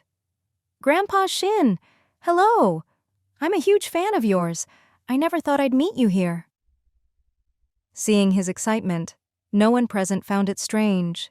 In fact, it seemed perfectly reasonable. After all, this was the normal reaction for any Chinese person upon meeting Academician Shin. He was a national idol, and who wouldn't be thrilled to meet their idol? Even Brother Wang, whose face usually looked cold and stern, now seemed a bit softer. He even managed a smile in Academician Shin's direction. Grandpa Shin, hello? Wang. Academician Shin looked at Brother Wang, opened his mouth, but for a moment didn't know how to address him. It didn't feel right for Academician Shin to call him Brother Wang, but he didn't know his real name, which left him momentarily at a loss.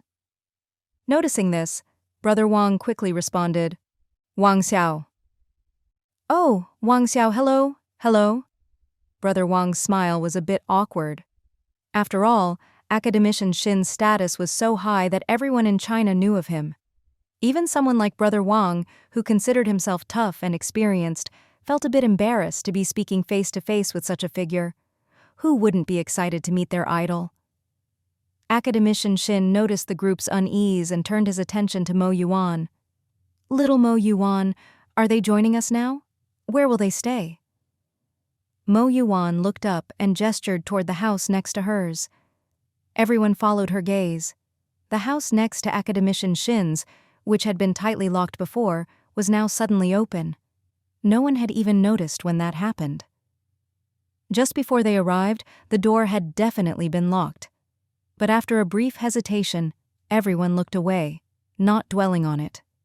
They just assumed they hadn't noticed. With that, everyone understood.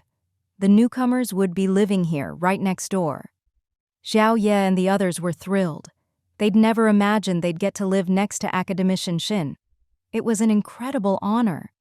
Before the apocalypse, who would have dared to dream of such a thing? After the introductions, Mo Yuwan didn't say much more. She simply explained the basic rules. They'd have to work for their food and supplies. Actually, Mo Yuwan had plans for each of them. For example, she intended to put Sister Lin in a management position. Just from their brief interaction, she found her very reliable. Of course, she'd need to observe her more, but for now, she was quite satisfied. That was just the current plan, though. Details would be worked out later. Still, having such a reserve of talent was a good thing. Mo Yuwan helped them settle in, then left the rest to Academician Shin. From now on, they'd not only be learning from him and planting crops in their own yard, but also going out every day to kill zombies. These three were different from Academician Shin and his group, who were technical experts and only needed to be able to protect themselves. Xiao Ye and the others were fighters, except for Sister Lin, who was management, but even a manager needed strong combat skills to lead. The three of them had seen a lot, so when they heard this, they didn't hesitate at all. They agreed right away, finding it perfectly normal. Mo Yuwan was pleased with this. After this trip to the city, Mo Yuwan didn't go back to Tongcheng herself, but she did have her team go into the city every day to kill zombies. She didn't leave them empty-handed. Besides basic supplies, she also provided them with common weapons suited to each person. As for Brother Wang, the team's main fighter, he received a very suitable combat knife from Mo Yuwan. Brother Wang was a big guy, but his attacks were ruthless and always aimed for the kill, so a knife was perfect for him. When it came to vehicles, Mo Yuwan didn't give them any support. She simply said that cars were a scarce resource at the moment, so she couldn't provide them with one. Although they seemed a bit hesitant, none of them objected or questioned her answer. They just accepted it.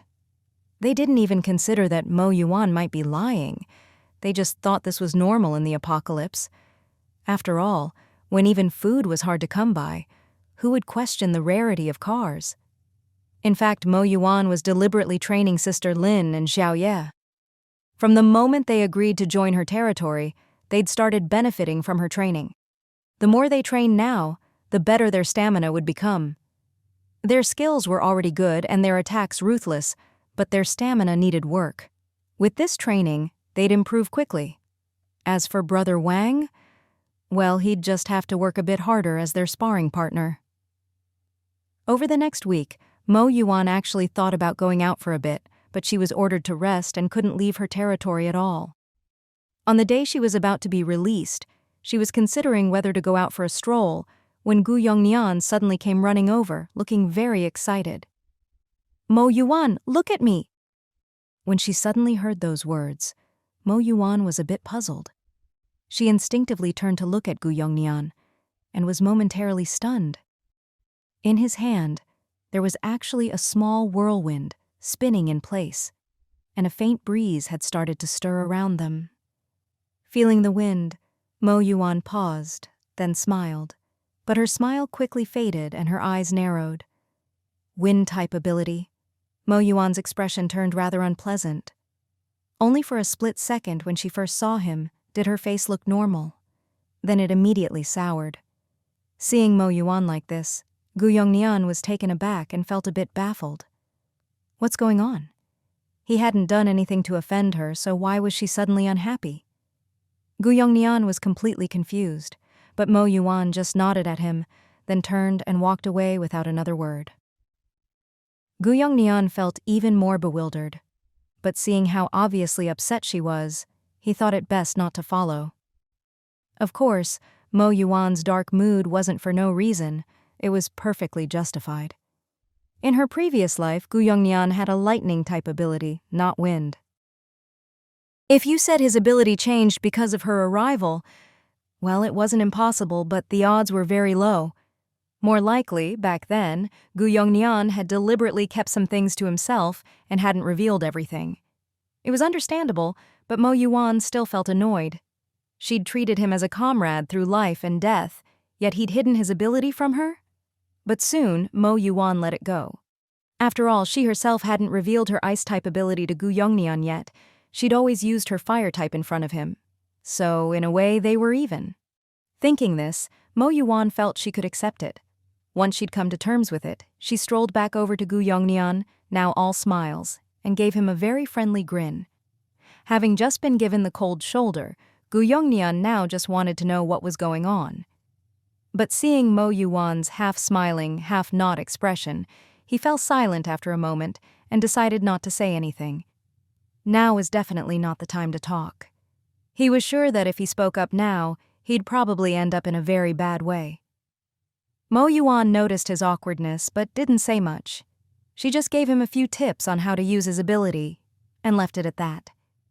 After she finished, though, Gu Yongnian asked a very important question. "By the way, how do you level up your ability? I saw you could make a huge ring of fire before, but I can only make this tiny bit of wind." Mo Yuwan paused, then replied, "Now that you've awakened your ability, the things that can help you level up should have appeared too. How about this? Tomorrow let's go out with Xiao Ye and the others and look around." Gu Yongnian nodded. He didn't really understand what exactly could help him level up, but he figured it was something he'd have to find outside. The next day, Mo Yuwan took Gu Yongnian into the city. Even after several days, the situation in the city hadn't improved. In fact, it had gotten even worse. Last time Mo Yuwan went out, Gu Yongnian hadn't come along, so he wasn't familiar with the outside world. Now, seeing it for himself, he found it all a bit novel. The main reason was that it looked like some official organization had once tried to change things here, but now seemed to have given up. Just as Mo Yuwan thought, a week could change a lot. Seeing the scene, Gu Yongnian seemed to remember something and walked over to ask Mo Yuwan, "A few days ago, I think I saw a helicopter. Was that the government?" Mo Yuwan wasn't surprised and nodded. "Yeah, but it looks like they've given up now too?" After saying that, she muttered quietly, "Even earlier than I expected." Although she said it softly, Gu Yongnian still heard her. He didn't comment, but he could tell Mo Yuwan had already anticipated this. Once they arrived, Mo Yuwan actually felt a bit regretful. The overall situation in Tongcheng was now such that people were fighting over the few remaining supplies, and the number of zombies had dropped so much that she didn't even need to step in. While people fought for resources, they'd also kill off any zombies they came across. So, as long as you didn't go into the city center, Tongcheng wasn't really dangerous anymore. Fortunately, once this situation was clear, the internet was cut off. Otherwise, a lot of people might have risked everything to come here. Mo Yuwan didn't even glance at the people around, just led Gu Yongnian toward the city center. The two of them had gotten out of the car at the city's edge and were walking in, dressed just as they had been when they'd cleared out this area before. So when people saw them, they instinctively made way. No one dared to mess with them. Of course, some people wondered if Mo Yuwan and Gu Yongnian were just pretending to be those two, but as soon as the thought crossed their minds, they dismissed it.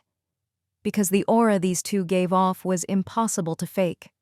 Wherever they went, people would automatically step aside, afraid to get in their way. No one said it out loud, but everyone knew in their hearts. These two were the reason Tongcheng was so peaceful now. Even though people still died in Tongcheng every day, it was no longer humans being slaughtered by zombies, but humans fighting each other. The two of them didn't break the image they'd left behind for these people either. They kept up their cold, aloof demeanor, not speaking to anyone, and quickly made their way to the city center. Gu Yongnian and Mo Yuwan didn't linger on the outskirts, heading straight for the city center where they'd been last time. As expected, that very day, the two of them found a zombie crystal core inside. Yes, they dug it out of a zombie's brain. When Gu Yongnian saw the crystal core, he was completely thrown off. He never imagined that the way to enhance abilities would be hidden inside a zombie's brain. For a moment, he found this both hard to accept and strangely reasonable. After all, that's how it always goes in so many novels. "How do you use this?" Gu Yongnian looked at Mo Yuwan, full of curiosity. "In novels, don't they always say you need some purification device or something, turn it into a liquid and drink it?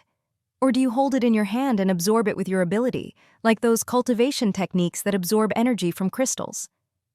Mo Yuwan was speechless. "You've read too many novels. It's not that complicated. Just eat it. Crunchy." With that, Mo Yuwan took out a bottle of tap water from her space, rinsed the crystal core, and bit into it herself. Yep, the familiar taste, still as awful as ever. Gu Yongnian was dumbfounded. He didn't get it. Seeing his expression, Mo Yuwan teased, "What? Need me to find a pot and cook it for you?" "I mean, I could." In the end, Gu Yongnian followed Mo Yuwan's example and ate it. After all, he was a former mercenary. It wasn't that he couldn't handle it, he was just shocked for a moment. He'd eaten all sorts of things on missions before. And with that, the apocalypse officially entered the era of abilities. It wasn't just Gu Yongnian. In the days that followed, the people Mo Yuwan had taken in also awakened their abilities one after another. As expected among Academician Shin's group, most awakened wood-type abilities, with only one water-type. Just as Mo Yuwan had guessed from the start. Abilities were related to a person's own background. For example, they were all agricultural experts, so it was no surprise they awakened wood-type abilities. Even the 3 people Mo Yuwan had picked up from the hospital surprised her. All 3 awakened abilities. Not a single ordinary person among them. After entering the era of abilities, Mo Yuwan didn't keep everyone cooped up in the base. She often took them out for excursions. Everyone's abilities steadily improved. During this process, Mo Yuwan also picked up some new talent outside. Her base continued to expand, and with such strength, Tongcheng basically fell without a fight. Mo Yuwan not only took Gu Yongnian into the city, but also led other members of her base to clear out zombies together. Whenever they encountered dense groups, they didn't hesitate to use heavy weapons, making the process go especially smoothly. Along the way, Mo Yuwan ran into official personnel a few times, including Han Jingyi. But Mo Yuwan always kept herself tightly wrapped up, and Han Jingyi only glanced at her a few times, seemingly not recognizing her. Since Mo Yuwan acted so cold and aloof, and Han Jingyi wasn't the type to start a conversation, he never approached her. However, the woman who used to follow him did come over several times to deliver supplies, apparently on Han Jingyi's orders.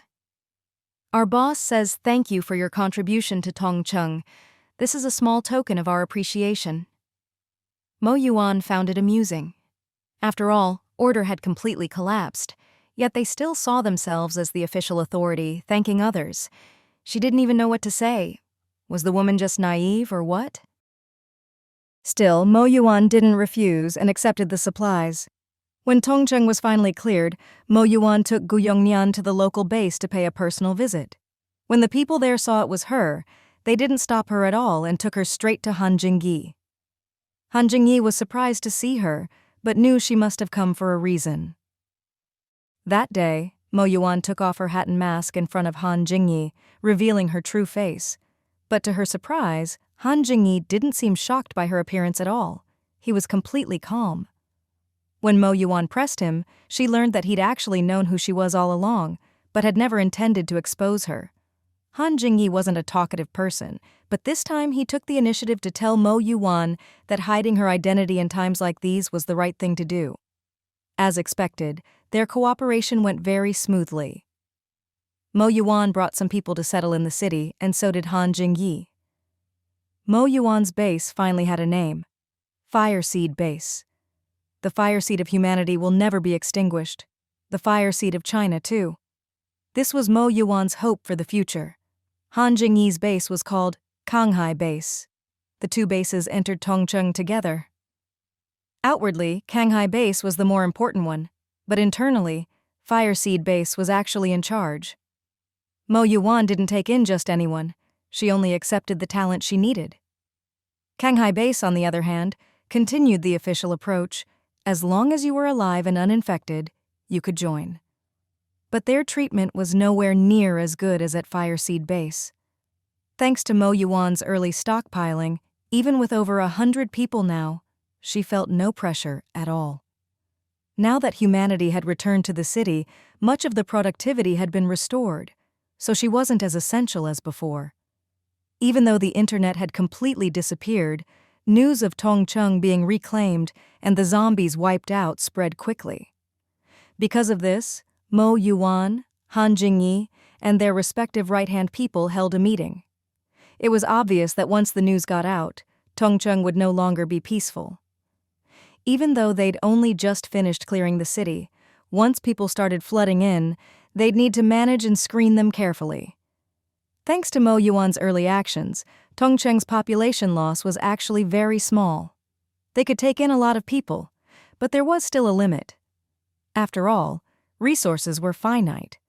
But what no one expected was that, instead of refugees, they were greeted by even higher-level officials.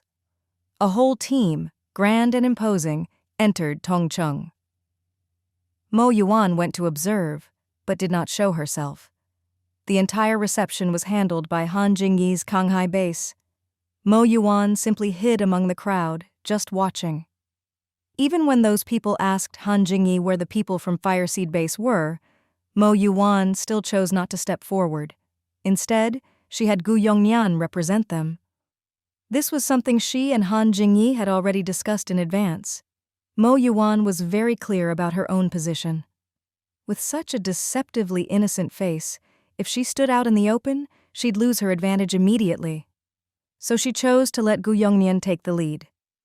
Although Gu Yongnian was a bit reluctant, he knew he was indeed the most suitable candidate, so he stepped up.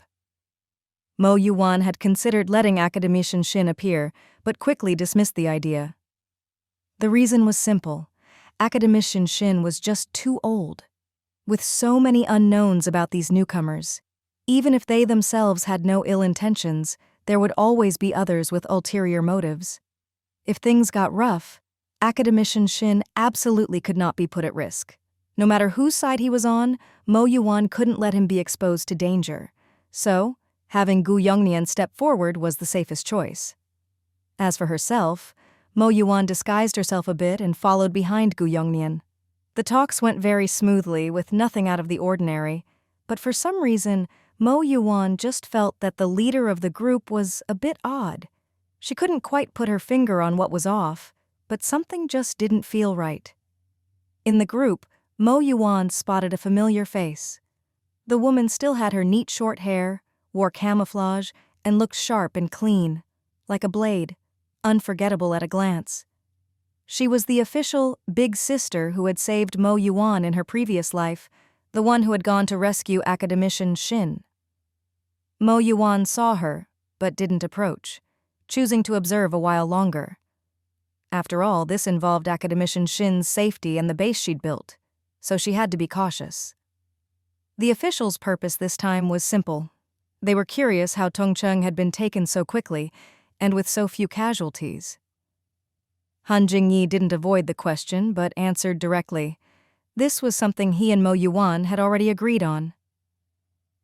We intervened at the earliest possible moment, so it's not that we cleared out Tongcheng, but that we acted in time. Rather than clearing, it's more accurate to say controlling. The group found this reasonable. Some of them had seen Tongcheng's situation online before the internet went down. At the time, everyone could see that things here were much better than elsewhere. So now, hearing this explanation, no one doubted it. Anyone who'd seen those videos could vouch for it. These people didn't stay long. Their main goal was to invite Kanghai Base and Fireseed Base to expand outward. After all, this place was now the fastest progressing area in the whole country. No, the whole world. If they just stayed put and retired on their little patch of land, it would be a loss for everyone. Mo Yuwan didn't refuse. From the start, this had been her plan, so she let Han Jingyi agree. Before the visitors left, Mo Yuwan did have Academician Shin make an appearance. His presence meant something special to everyone. Mo Yuwan followed behind Academician Shin, watching the expressions of the crowd. As she expected, everyone was shocked and delighted, eager to shake his hand. Mo Yuwan looked at the big sister from her previous life. She knew the woman wouldn't remember the past, but this time, Mo Yuwan wanted her to see Academician Shin. In her previous life, Mo Yuwan had only heard the woman say she was going to rescue Academician Shin and that she'd seen him become a zombie and tie himself up. But the woman had witnessed it with her own eyes. Mo Yuwan couldn't imagine how she would have felt in that situation. In any case, this time it hadn't happened. Even if the woman didn't remember, Mo Yuwan still wanted to let her know. Look, this time, I saved Academician Shin. He's alive and well. Mo Yuwan saw a flash of surprise in the woman's eyes, followed by a smile. As expected, the woman probably didn't remember Academician Shin, but she was happy for him, happy that he was still alive. Afterwards, the group left. Mo Yuwan and Han Jingyi then discussed expanding in the direction of the city where Academician Shin had previously lived. First, because Mo Yuwan had already been there and was familiar with the situation, making it easier to act. Second, because it was Academician Shin's hometown. Third, because Academician Shin had left behind some very important land research data at the institute there. Last time they'd left in a hurry, so he hadn't brought it. He could recreate it, but it would take time and effort. If they could retrieve the original data, it would be much better. Also, if they took over that city, Academician Shin and his team could return to their familiar environment and continue their research. So, everyone agreed to the plan. In the apocalypse, everyone knew how critical food was. Too little land, too many people. Everyone needed to eat. During the expansion, Mo Yuwan ran into someone in the neighboring city. It was a WeChat friend, not the one who'd messaged her, but another, someone she'd seen in her moments before the apocalypse. This person had betrayed Mo Yuwan in her previous life.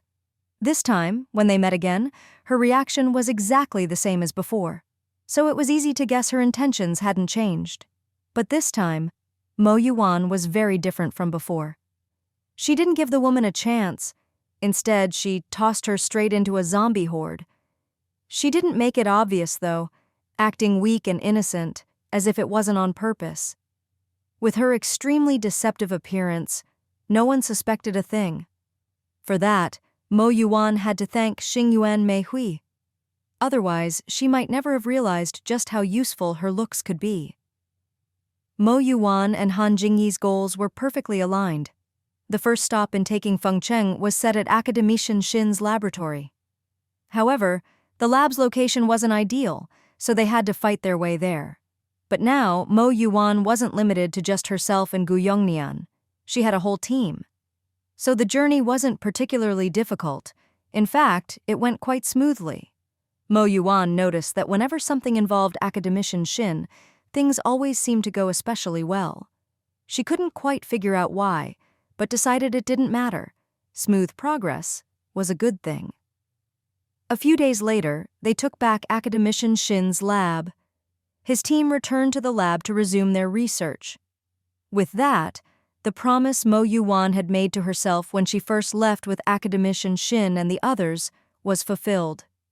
She had brought them back. Strangely, though, even after returning to Fengcheng, whether in the city or along the road, she never encountered the cannibals who, in her previous life, had supposedly appeared in that village.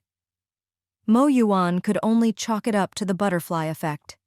Maybe in this life, they'd all died on the very first day of the apocalypse, which was why they never showed up. There was no other explanation. Not long after, the same group of officials who had visited Tongcheng sent people over. The leader was a man with a righteous and trustworthy face, someone you'd instinctively trust at first glance. His name was Ku Zhengyang.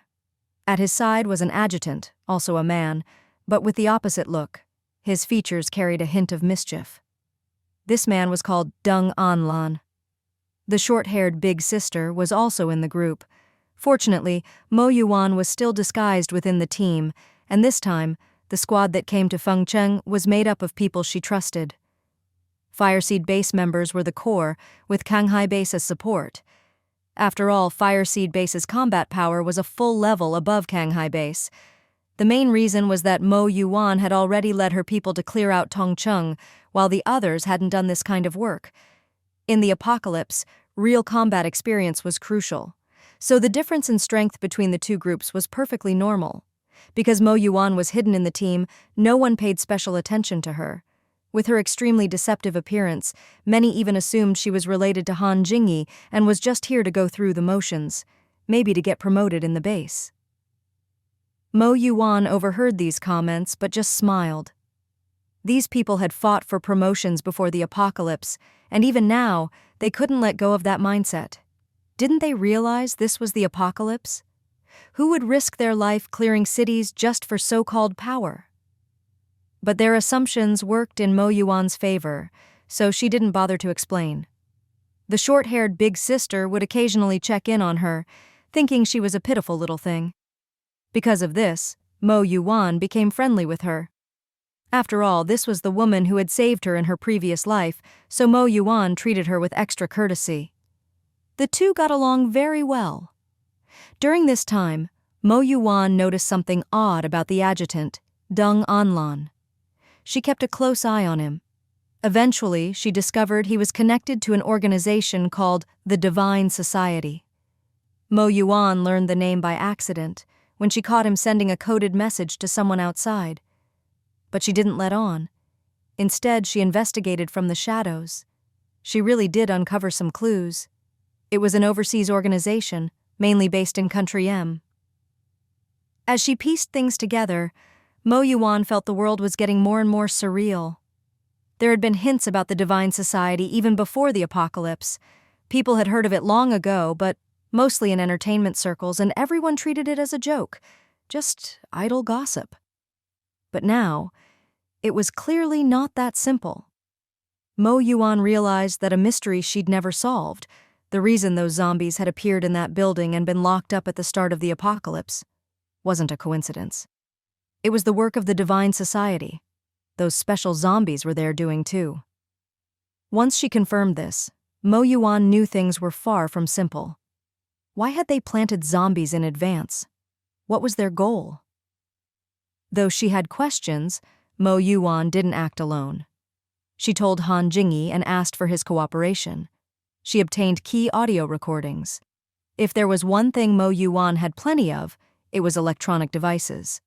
Before the apocalypse, she'd bought a ton, and now, with no shortage of electricity, she had more recording equipment than anyone could imagine. Even Han Jingyi, skeptical as he was, had to believe her.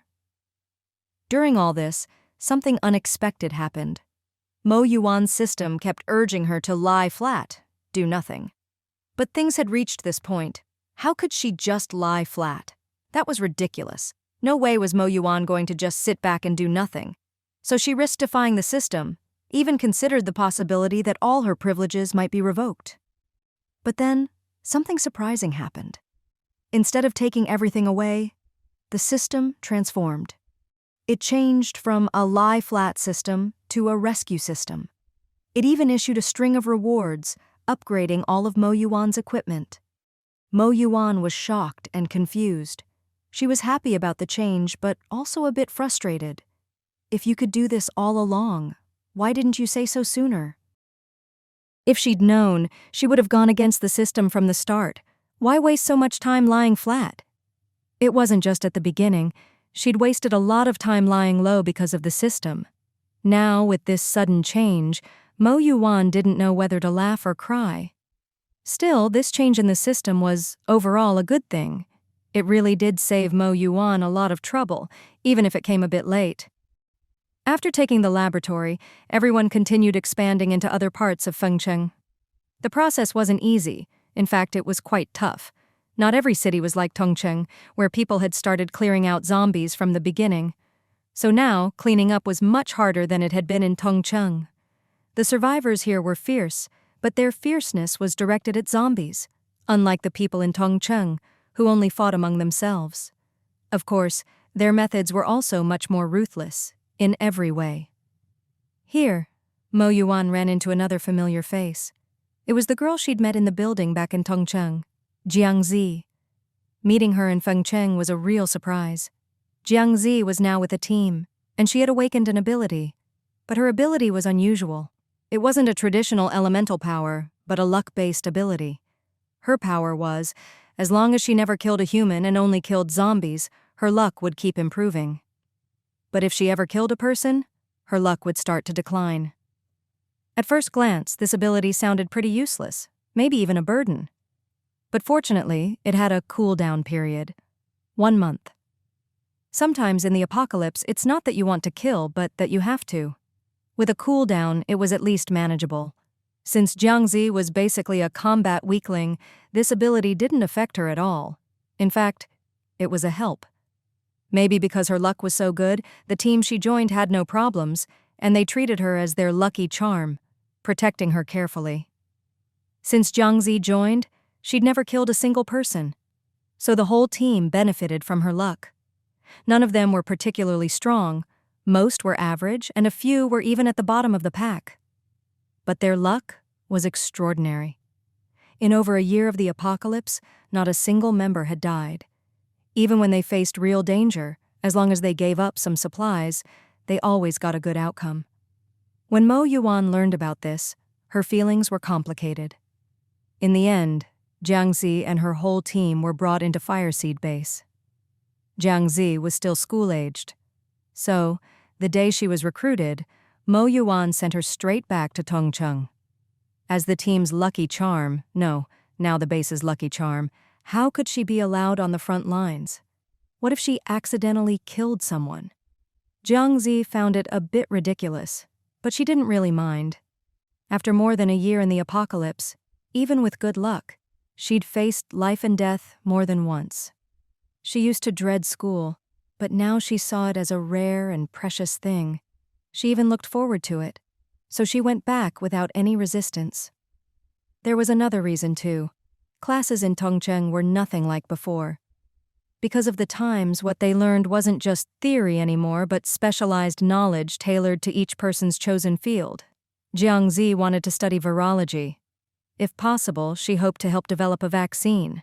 If a vaccine could really be made, the apocalypse would be over. That was everyone's dream. Meanwhile, the cleanup continued in full swing. In the second year of the apocalypse, Fengcheng was taken. Mo Yuwan still never saw the people who'd blocked the road in that little village between Fengcheng and Tongcheng in her previous life. That same year, Gu Yongnian confessed something to Mo Yuwan. He had also awakened a lightning ability, a dual ability user. When he told her, he seemed a bit nervous, as if he was afraid she'd be angry. But how could Mo Yuwan care? She'd already talked herself through it long ago. In her previous life, Gu Yongnian had hidden his wind ability from her. This time, it was lightning. That was all. So at this point, Mo Yuwan quietly revealed her own ice ability to him. As the apocalypse progressed, Mo Yuwan's powers had grown even stronger, especially her ice ability, which had started out as the strongest and was now at A rank. And unlike her previous life, where it was A rank only because of its special nature, now it was a true A rank. If you counted its uniqueness, her ability might even be S rank, and her danger level was definitely SS.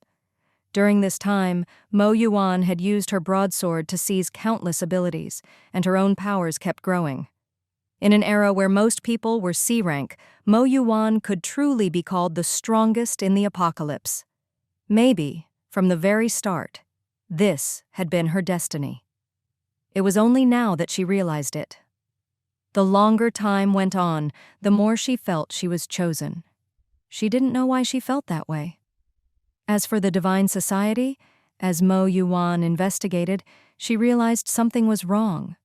The real connection to the Divine Society wasn't the adjutant Deng Anlan, but the main official, Ku Zhengyang. What Mo Yuwan had seen before, Deng Anlan contacting the Divine Society, was actually just for Ku Zhengyang to see. She didn't know if Ku Zhengyang had noticed, but she had, and it led to a big misunderstanding. It was only the day before she planned to secretly capture Deng Anlan for questioning that she discovered the truth.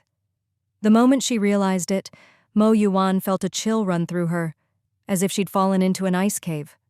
Which is scarier, a villain who looks shady or one who seems full of righteousness and light? Definitely the one who looks righteous, because he's hidden too well. Almost no one would ever notice. If you only find out when he reveals himself, you can be sure it's already too late. She was terrified, but also relieved. At least she'd found out in time. After thinking it over, Mo Yuwan decided to contact Deng Anlan. When Deng Anlan learned about this, he was truly shocked. He had never imagined he'd be mistaken for a member of the Divine Society. But when he found out it was because Mo Yuwan had seen him faking it that one time, he felt a bit more at ease. Deng Anlan looked at Mo Yuwan, Gu Yongnian, and Han Jingyi with a very complicated expression. I was acting for Ku Zhengyang's benefit, but he didn't even notice. Yet you all did? The four of them looked at each other in disbelief. But after some discussion, they reached a deep level of cooperation. Since Deng Anlan had been observing Ku Zhengyang for a long time, he actually had more information than anyone else. So they happily exchanged intel. After that, Deng Anlan continued to stay undercover, while Mo Yuwan and the others secretly cooperated with him, never letting anything show on the surface. Whether it was because Ku Zhengyang was too confident in his own disguise, or for some other reason, he never suspected that they were onto him. This made things much easier for their next moves. However, perhaps because Ku Zhengyang's rank wasn't that high, the information they uncovered was mostly superficial. So, after some thought, Mo Yuwan decided to infiltrate the enemy herself. By this point, they had already located the nearest Divine Society outpost to Fengcheng and Tongcheng. They were even openly recruiting ordinary people. But when Mo Yuwan brought up her plan, many people objected. They felt it wasn't yet time for someone to risk going deep undercover alone, especially with real security at stake. But Mo Yuwan didn't let their opposition stop her. In the end, she went on her own, in secret.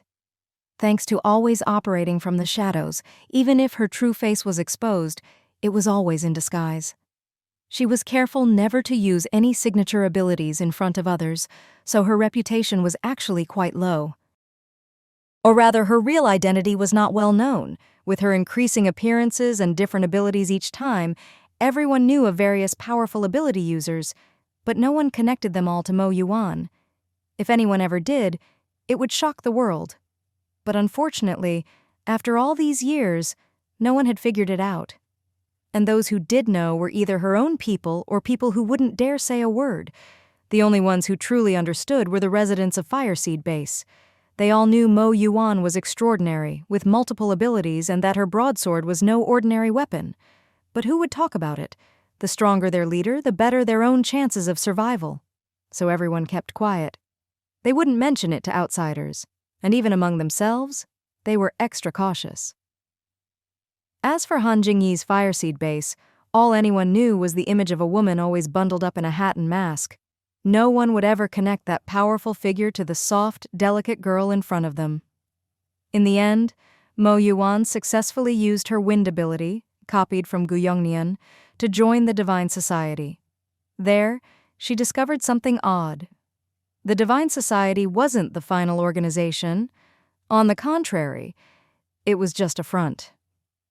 It was still just a cover. Even after joining, Mo Yuwan couldn't access anything deeper.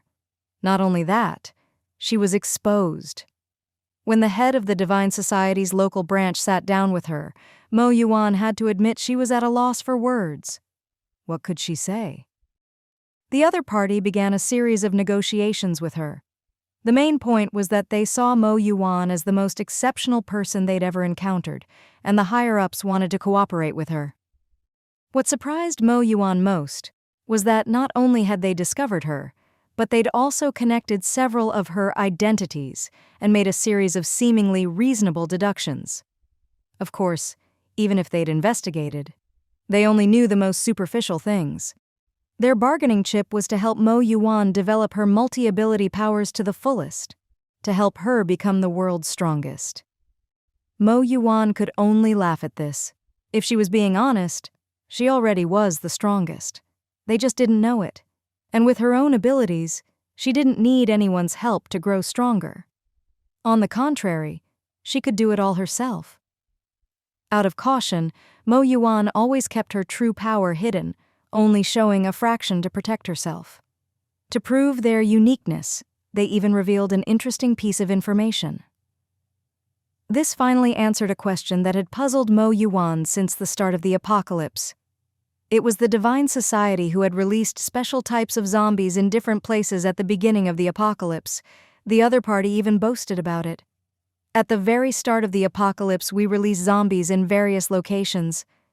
It was all to accelerate humanity's development, absolutely necessary. Our Divine Society had the power to do this from the very beginning. Surprised? Isn't that proof enough of our strength? With your talent, if you don't join us, where else could you go? For the first time, Mo Yuwan's indifferent expression shifted. Oh, if you're so powerful and you want to accelerate human development, what's your ultimate goal? The other person was stunned, then quickly regained composure. That's not a question you should be asking right now. If you agree to join the Divine Society and pass the loyalty test, you'll naturally learn the answer. Mo Yuwan couldn't help but laugh. You want me to join you, but I don't even know what you're about, or if our ideals align. How am I supposed to join? Forget it. Mo Yuwan didn't dwell on the issue. In fact, from the start, she knew these people wouldn't tell her the truth. She only asked to lower their expectations, making it easier for her to ask more questions.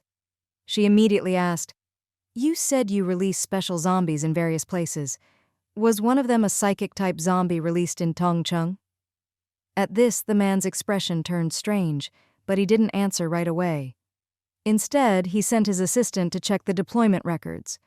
Because the operation was so large, the releases were done in batches. No one person was responsible for every region. So, of course, the local team handled the local releases. Tongcheng was within their jurisdiction. In short, checking on this wasn't difficult at all. In fact, since they had records, it was just a matter of flipping through them. It took less than 10 minutes before the assistant returned with a notebook. How did you know?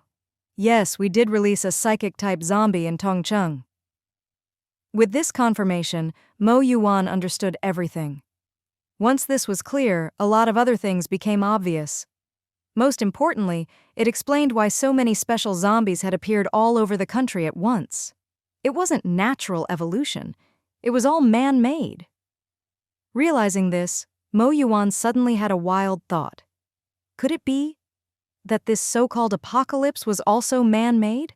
Not just some coincidence? The moment this idea popped into her head, even she was shocked by it. It sounded absurd, but for some reason she suddenly felt maybe it wasn't impossible? In fact, the more she thought about it, the more it felt like she'd stumbled onto the truth.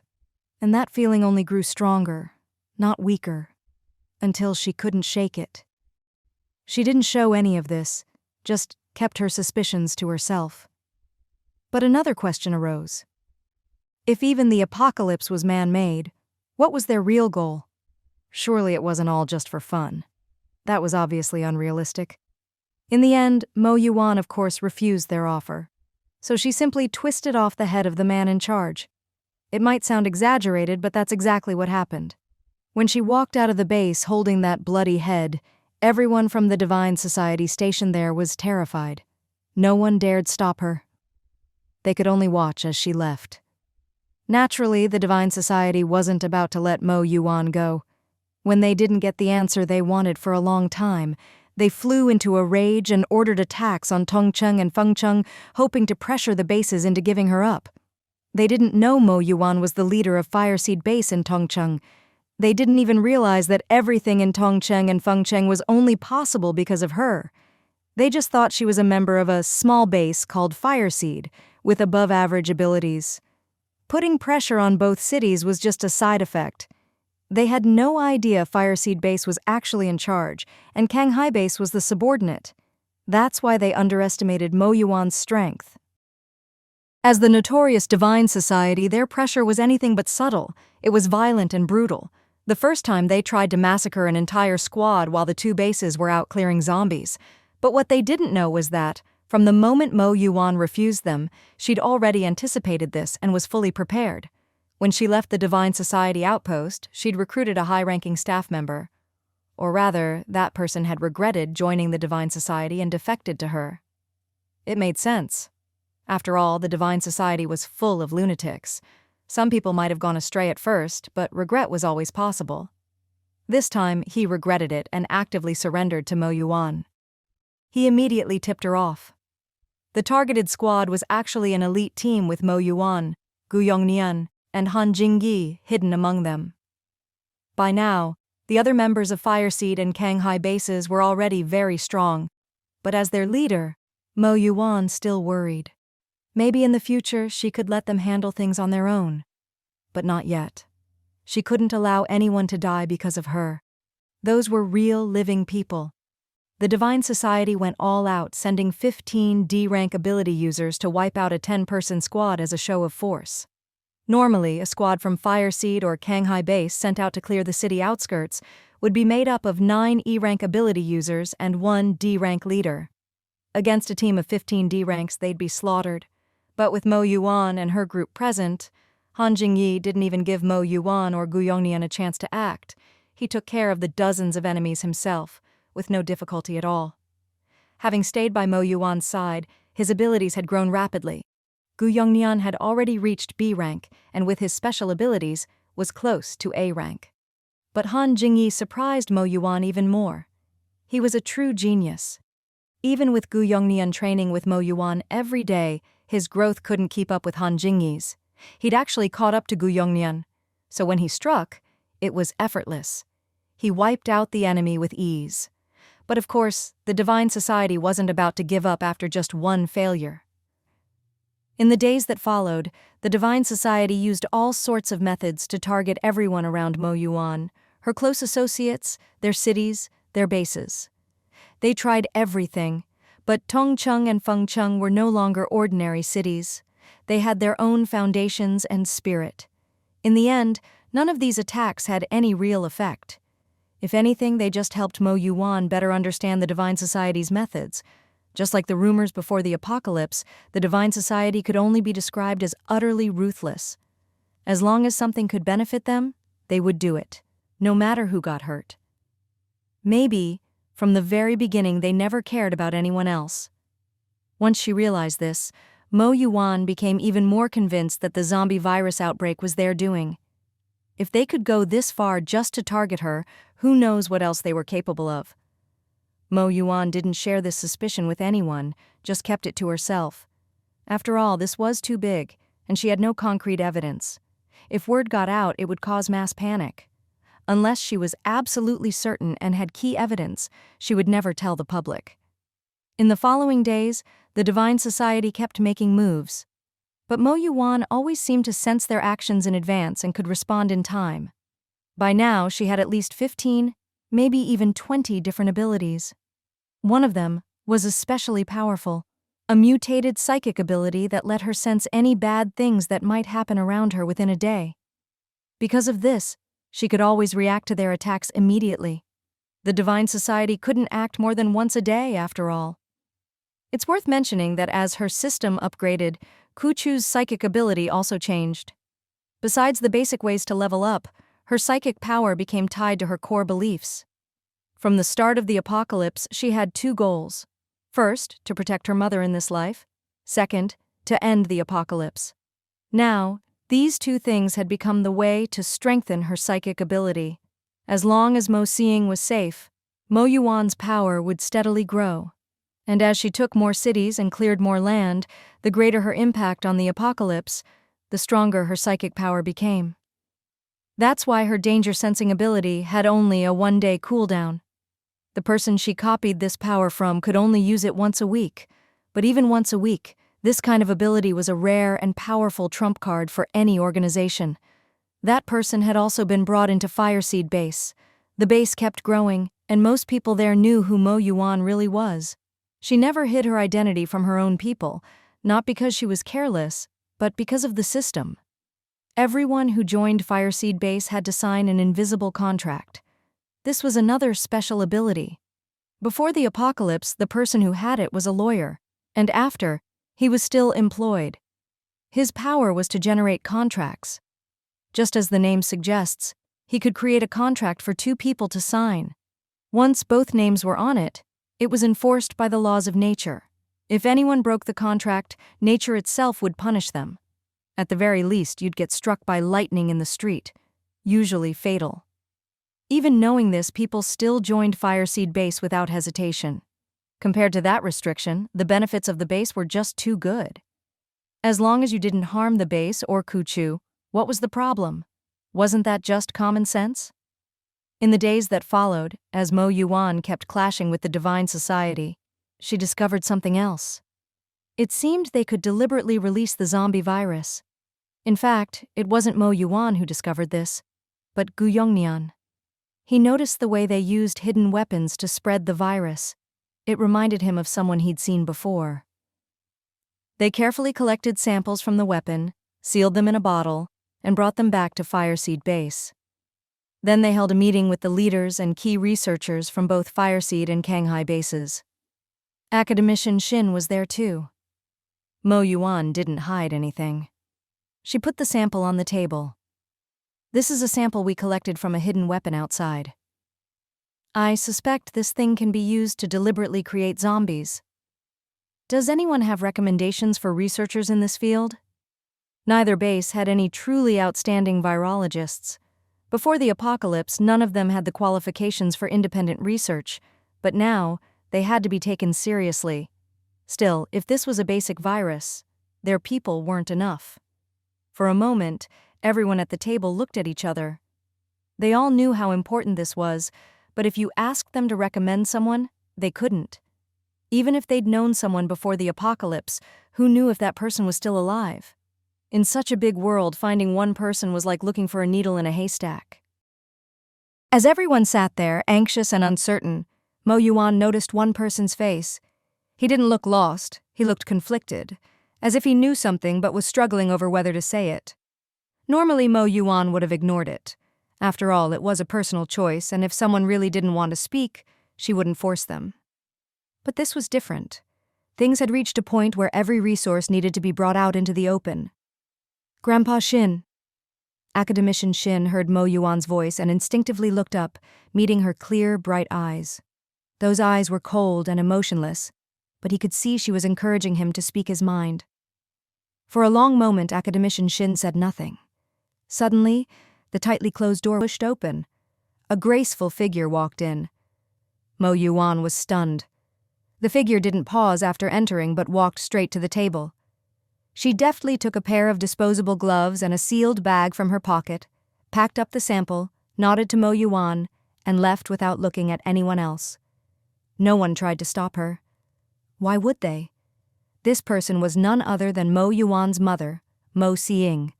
If she wanted to take something, who would dare stop her? For a moment, everyone at the table fell into deep thought, including Mo Yuwan herself. Only Academician Shin, who had looked so conflicted before, seemed completely unsurprised and remained calm. In fact, when he saw Mo Yuwan's expression, Academician Shin sighed. She had come out and taken the sample herself, so she clearly wasn't planning to hide anymore. He had nothing left to worry about. "It's not that I didn't want to tell you. It's just that your mother always acted like she didn't want you to know, so I kept quiet. Your mother made a name for herself in virology 20 years ago. All those old-timers said she was a once-in-a-generation genius. That's not an exaggeration, it's the truth. But for some reason, she suddenly disappeared from the public eye 20 years ago and never showed up again. If it weren't for your grandparents occasionally appearing..." Still in shock, Mo Yuwan suddenly looked up at Academician Shin in disbelief. "My grandparents are virologists too?" She was so surprised that her voice rose a few notches. Only then did Academician Shin realize he'd let something slip. He felt a bit awkward, unsure if he should continue. But seeing Mo Yuwan's expression, Academician Shin suddenly felt a wave of pity. What a poor child. She'd grown up not knowing her family's true talents, thinking she was just from an ordinary background. Meeting Academician Shin's gaze, Mo Yuwan could only think, "So the joke's on me." After the shock faded, suddenly a lot of things clicked in her mind. Why had her grandparents disappeared? Where had the people from that village gone? Could it be related to their identities? When the apocalypse first broke out, her mother said she knew someone who could get medicine. Turns out she was an expert herself. Why had Academician Shin seemed awkward when he first met her mother? Why did things always go smoothly in the base's virus research, even when the scientists were only half qualified? It had all been foreshadowed. Her mother had always been working in the shadows, helping with everything. Mo Yuwan's mind buzzed. It was all too much to process. Then she thought of something new. Could her grandparents have been captured by the Divine Society? Were they being forced to help with research? Could that sample actually have come from her grandparents? The moment this thought appeared, a chill shot from her feet to the top of her head. Seeing her pale face, everyone present looked worried, thinking the family secrets had hit her too hard. Just as they were about to comfort her, Mo Yuwan staggered to her feet. Not long after, her fears were confirmed. Mo Siying returned. She brought crucial information. "This was developed by your grandparents. If an ordinary person tried to analyze the formula, they wouldn't notice anything wrong, but their ratios are always a little different. A clear signature that only I would recognize. I have the same habit. They also left a key message inside." Mo Yuwan didn't ask why they'd kept such an important secret from her. She went straight to the point. "What is it?" Mo Siying wrote down a set of coordinates. "They might be here." Mo Yuwan's eyes lit up as she took the note, ready to check the location on her computer, only to freeze when she saw the writing. There was only one reason. She knew those coordinates very well. She'd spent time there in her previous life. It was a research base. She'd died there in her last life. It was a place for human experimentation. Her grandparents were there too? Mo Yuwan stood there in a daze. Sensing something was wrong, Mo Siying asked, "What's wrong?" Mo Yuwan snapped out of it.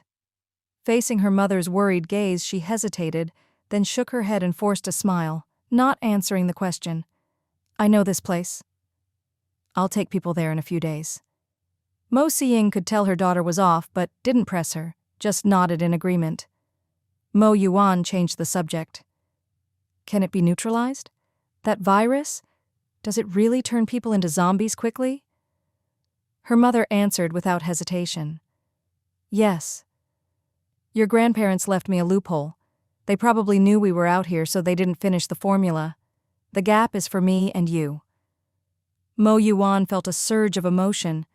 If anyone knew her mother, it was her. When Mo Yuwan disappeared, what was she doing? Of course, falling in love. Her mother was a hopeless romantic. She'd never hidden that part of her life, so Mo Yuwan knew all about it. She'd married her father against her grandparents' wishes. In the end, her father turned out to be a scumbag. Mo Yuwan couldn't help but sigh.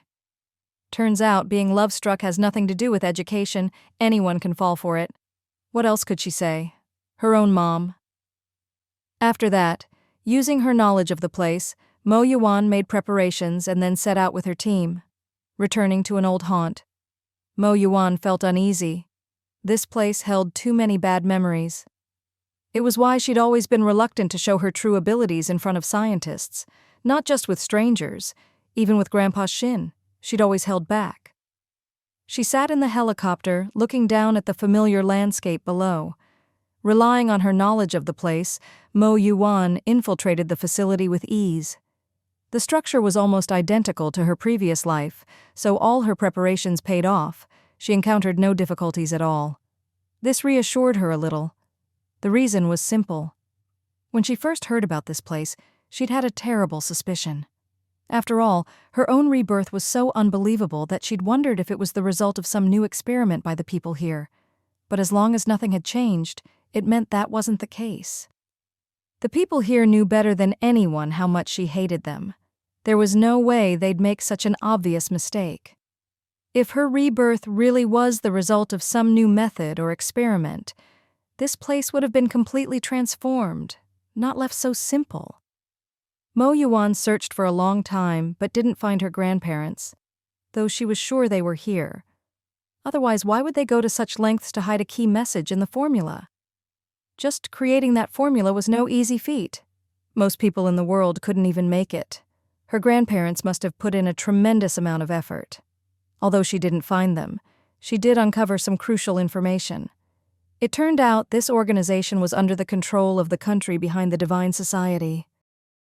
That country was the one behind the now extinct Yamato nation, the Lighthouse country. In Mo Yuwan's mind, this country had always been shameless, so the fact that they'd set up this base didn't surprise her at all. If anything, it was exactly what she expected. And the Divine Society's connection to this country had been an open secret even before the apocalypse. Here, Mo Yuwan even saw someone with a Yamato face. She found it strange. She'd thought all the Yamato people were long dead, yet here was a survivor. It was odd. The Lighthouse country had destroyed Yamato, nearly wiped them out, and yet this person was still working for them. Should she call him thick-skinned or just a sycophant? Mo Yuwan shook her head. She honestly didn't know how to judge it. She also ran into an old acquaintance. It was the little boy she'd met in that special building at the start of the apocalypse, the one who looked like a mix of several animals. He wasn't restrained, clearly someone with high status, free to wander as he pleased. The boy even saw her. Just as Mo Yuwan thought she'd been exposed, the boy gave her a smile he tried to make less frightening, though it was still quite monstrous. Then he turned away, ignoring her. Mo Yuwan understood. She didn't need to worry about this boy. If anything, he might even help her at some point. She smiled back at him, then moved on. After searching for a while longer and still not finding her grandparents, she had no choice but to leave. With their skills, her grandparents were probably safe for now. This time, Mo Yuwan didn't hide in the shadows. She walked out openly. She stood on a high platform, still wearing her hat and mask. But what she said was anything but ordinary. "Hello, everyone." As she spoke, Mo Yuwan took off her hat and mask. In that moment, everyone present, and everyone watching on TV, was stunned. No one had ever imagined that the famous woman among them would look like this. It was shocking. But that wasn't the most shocking part. What truly stunned everyone was what Mo Yuwan said next. She spoke the words, divine society. A term most people had only heard as a rumor, like some tabloid gossip before the apocalypse. Mo Yuwan didn't just mention the divine society, she revealed everything she'd learned. The divine society had released special types of zombies, developed special viruses, conducted human experiments, and might even have caused the apocalypse itself. The moment this came out, everyone was furious. The apocalypse had been a nightmare for all humanity. No matter who you were, good or bad, anyone who heard this was filled with rage. In the apocalypse, countless people had lost grandparents, parents, spouses, children. Many had watched their loved ones die before their eyes. The pain was unimaginable, but it had become a part of daily life. Sometimes, if you were lucky, you could burn your loved one's remains and keep the ashes with you. If not, maybe only bones were left after zombies devoured the body. And the worst, having to face your loved one as a zombie, being attacked, even having to kill them yourself. It was a horror no one should have to endure, but it had become normal. And all of it because of the damned divine society. Mo Yuwan saw all their anger. She didn't just talk. She laid out all the evidence she'd collected, one piece at a time. She didn't just tell her own Fireseed and Shanghai bases, but broadcast it to every base channel via radio. The whole world was furious. The victims weren't just in China, but in Russia, England, France, Finland, Italy, Malacca. Every country, every person was in an uproar. No one could believe that all the suffering they'd endured was man-made. Maybe not long ago, this was still everyone's own war. Each person had their own battlefield, and their safety was their own concern. But the moment the truth came out, everything changed. This had become a war for all humanity. Just as Mo Yuwan had always thought, she'd considered many things from the start, but her goal had never changed: to lead everyone out of this hell. Now, the opportunity was right in front of them. It wasn't just the masses. Mo Yuwan herself was excited. During their clearing operations, they'd long noticed a strange resistance. They would thoroughly clear an area, only for new, unfamiliar, and often very powerful zombies to suddenly appear, causing major setbacks. They'd thought it was just a coincidence, or that their people hadn't checked carefully enough. But looking back now, that wasn't the case. It wasn't an illusion. It was real. After Mo Yuwan revealed this information, the Divine Society was furious, and their attacks became even more intense. Just as Mo Yuwan suspected, there were Divine Society spies in her territory, which was how they always got the news so quickly. But with so many people, it was impossible to root them all out at once. At the next meeting, it wasn't just Fireseed and Shanghai base anymore. There were many unfamiliar faces. These were leaders from bases farther away from Tongcheng and Fengcheng, as well as some higher-ups. Humanity had truly united. This fight was no longer just between Mo Yuwan, Han Jingyi, and the Divine Society, but between all of humanity and those who wanted to destroy it. At the meeting, Mo Yuwan was direct. "I have a way to identify the Divine Society's spies." This stunned everyone. All eyes turned to Mo Yuwan, but she remained calm, as if she hadn't noticed their shock. When everyone started asking how, she just smiled mysteriously. "You don't need to know. When I bring the people out, you'll see if I'm right." Mo Yuwan couldn't fully trust everyone there.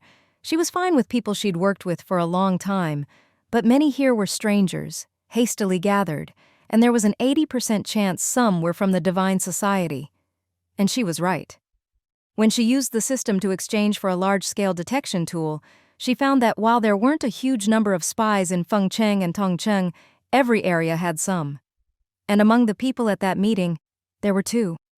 When Mo Yuwan put the list in front of Gu Yongnian, Han Jingyi, Academician Xin, and the others, everyone fell silent.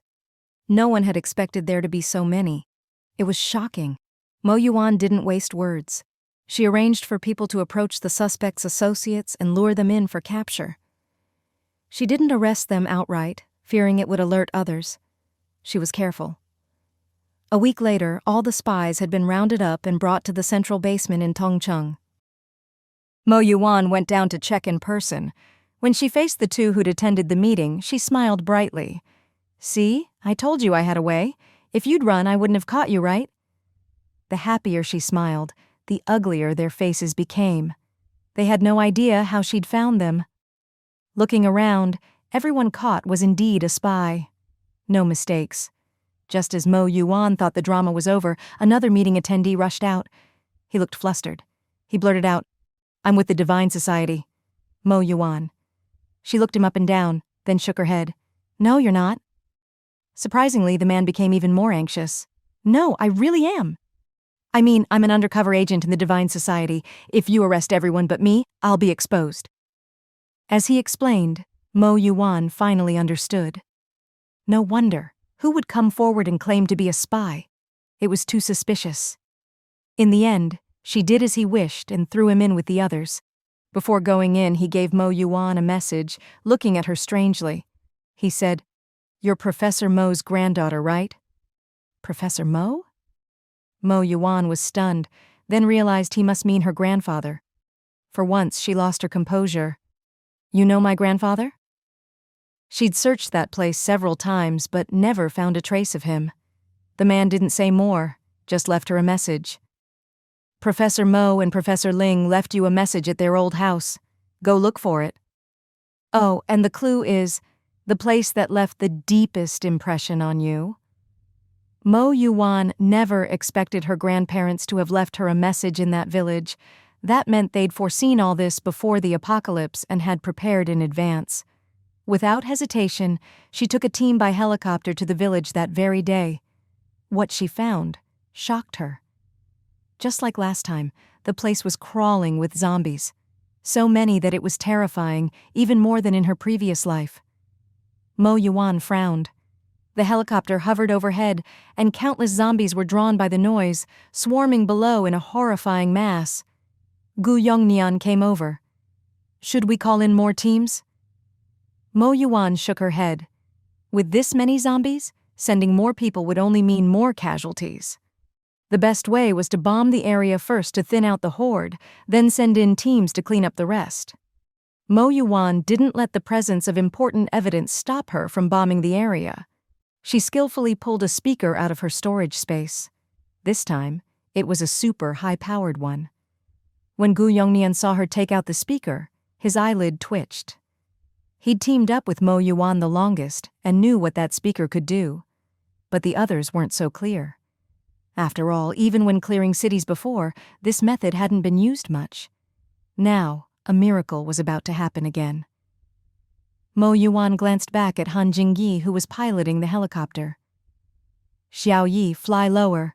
When my speaker starts, head east. Don't stop until I tell you." With the cabin door wide open, the wind was so strong that it was hard to hear each other, so they used walkie-talkies. Han Jingyi didn't know Mo Yuwan's legendary story and didn't ask. He just agreed. The next second, familiar music blasted from the speaker, cutting through the air with incredible power. Everyone instantly perked up. Just like sunlight piercing the night, dawn quietly streaks across the sky. A new storm has appeared. How can we stand still? Through time and space, I'll do everything to reach your side. The moment the music started, any worries about the wind drowning out the sound vanished. It was crystal clear and incredibly penetrating. Everyone stared at Mo Yuwan in disbelief, but her face remained cold as ever. The zombies below were just as stirred up. Every single one surged toward the sound. Han Jingyi snapped back to attention and, following Mo Yuwan's instructions, lowered the helicopter and flew east. Eventually, they hovered over an open area to the east for half an hour, the music never stopping. Within a 3-kilometer radius, nearly all the zombies had gathered, packed so tightly it looked like a stampede was about to break out. Mo Yuwan looked into the distance. There was no room for more. Without hesitation, she had Han Jingyi fly higher, then pulled out heavy weapons from her storage and bombed the Hoard below. The explosions echoed far and wide, at least that's how it felt from the helicopter.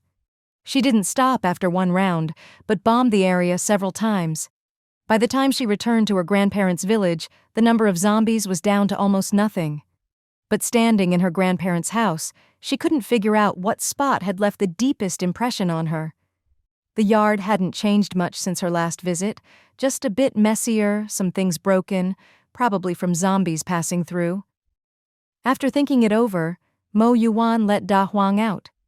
After all, this was Da Huang's old home too. He should get a chance to reminisce. Da Huang looked around, clearly surprised by the scene. He turned to Mo Yuwan as if asking why they were here. Meeting Da Huang's wise gaze, Mo Yuwan on a whim asked, "Grandpa and Grandma said they left something important for me here. The clue is the place I remember most. Do you know where it is?" Da Huang paused, tilting his head. Seeing this, Mo Yuwan thought she was being silly. How could she expect a dog to know? But the next second, Da Huang walked toward the gate. Mo Yuwan was stunned. She knew Da Huang never did anything meaningless.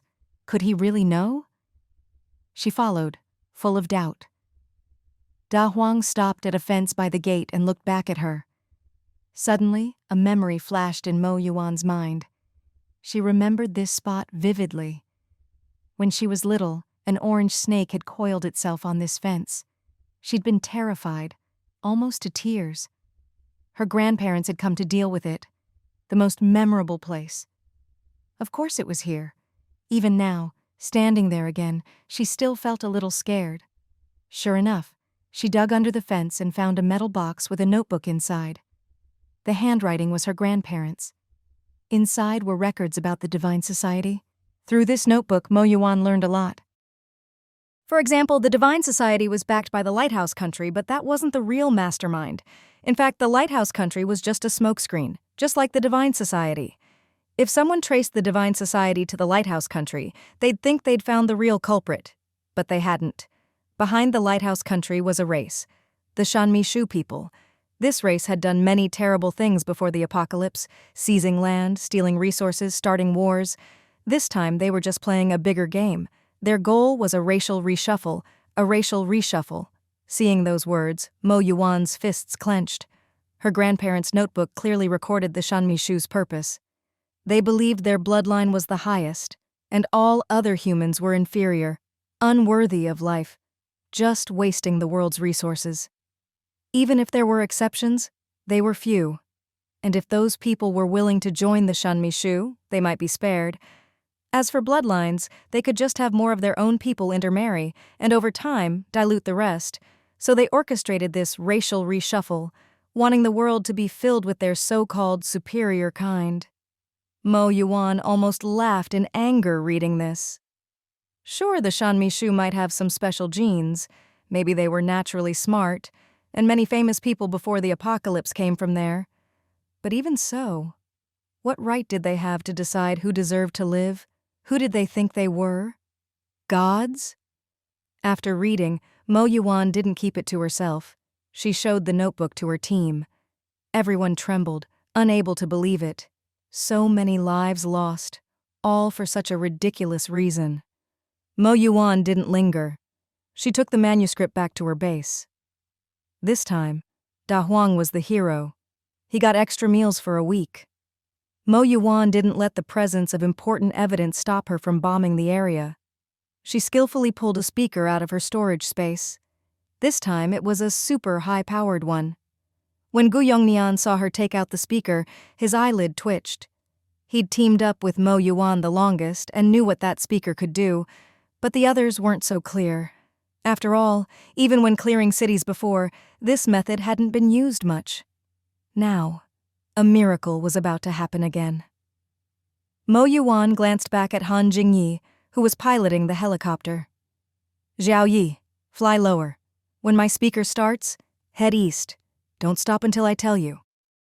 With the cabin door wide open, the wind was so strong that it was hard to hear each other, so they used walkie-talkies.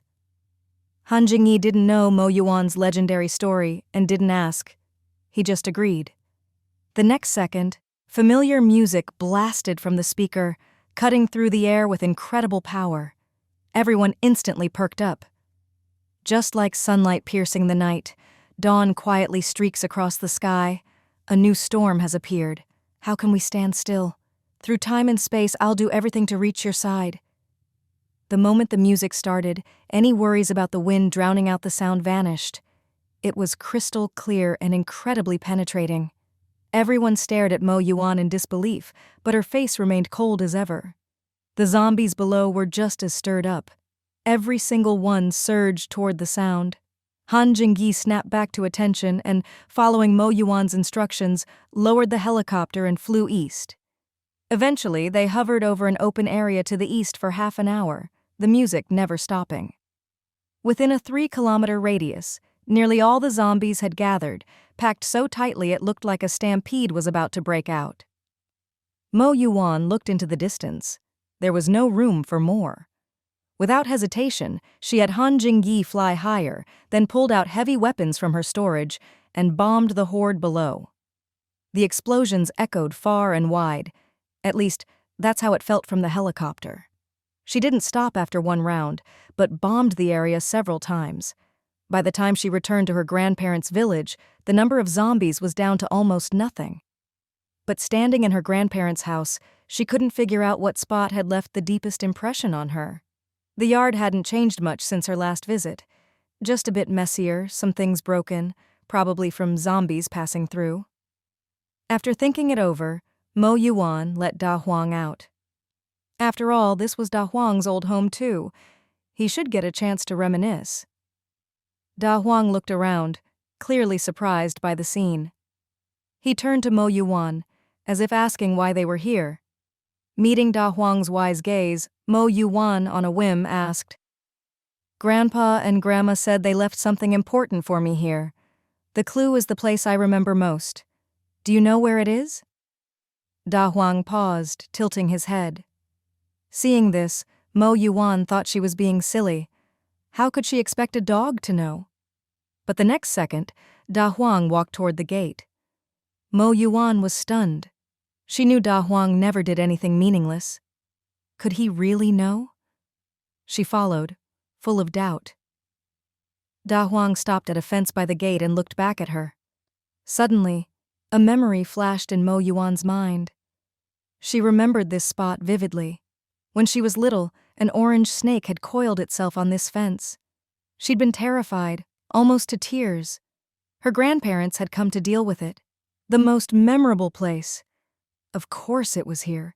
Even now, standing there again, she still felt a little scared. Sure enough, she dug under the fence and found a metal box with a notebook inside.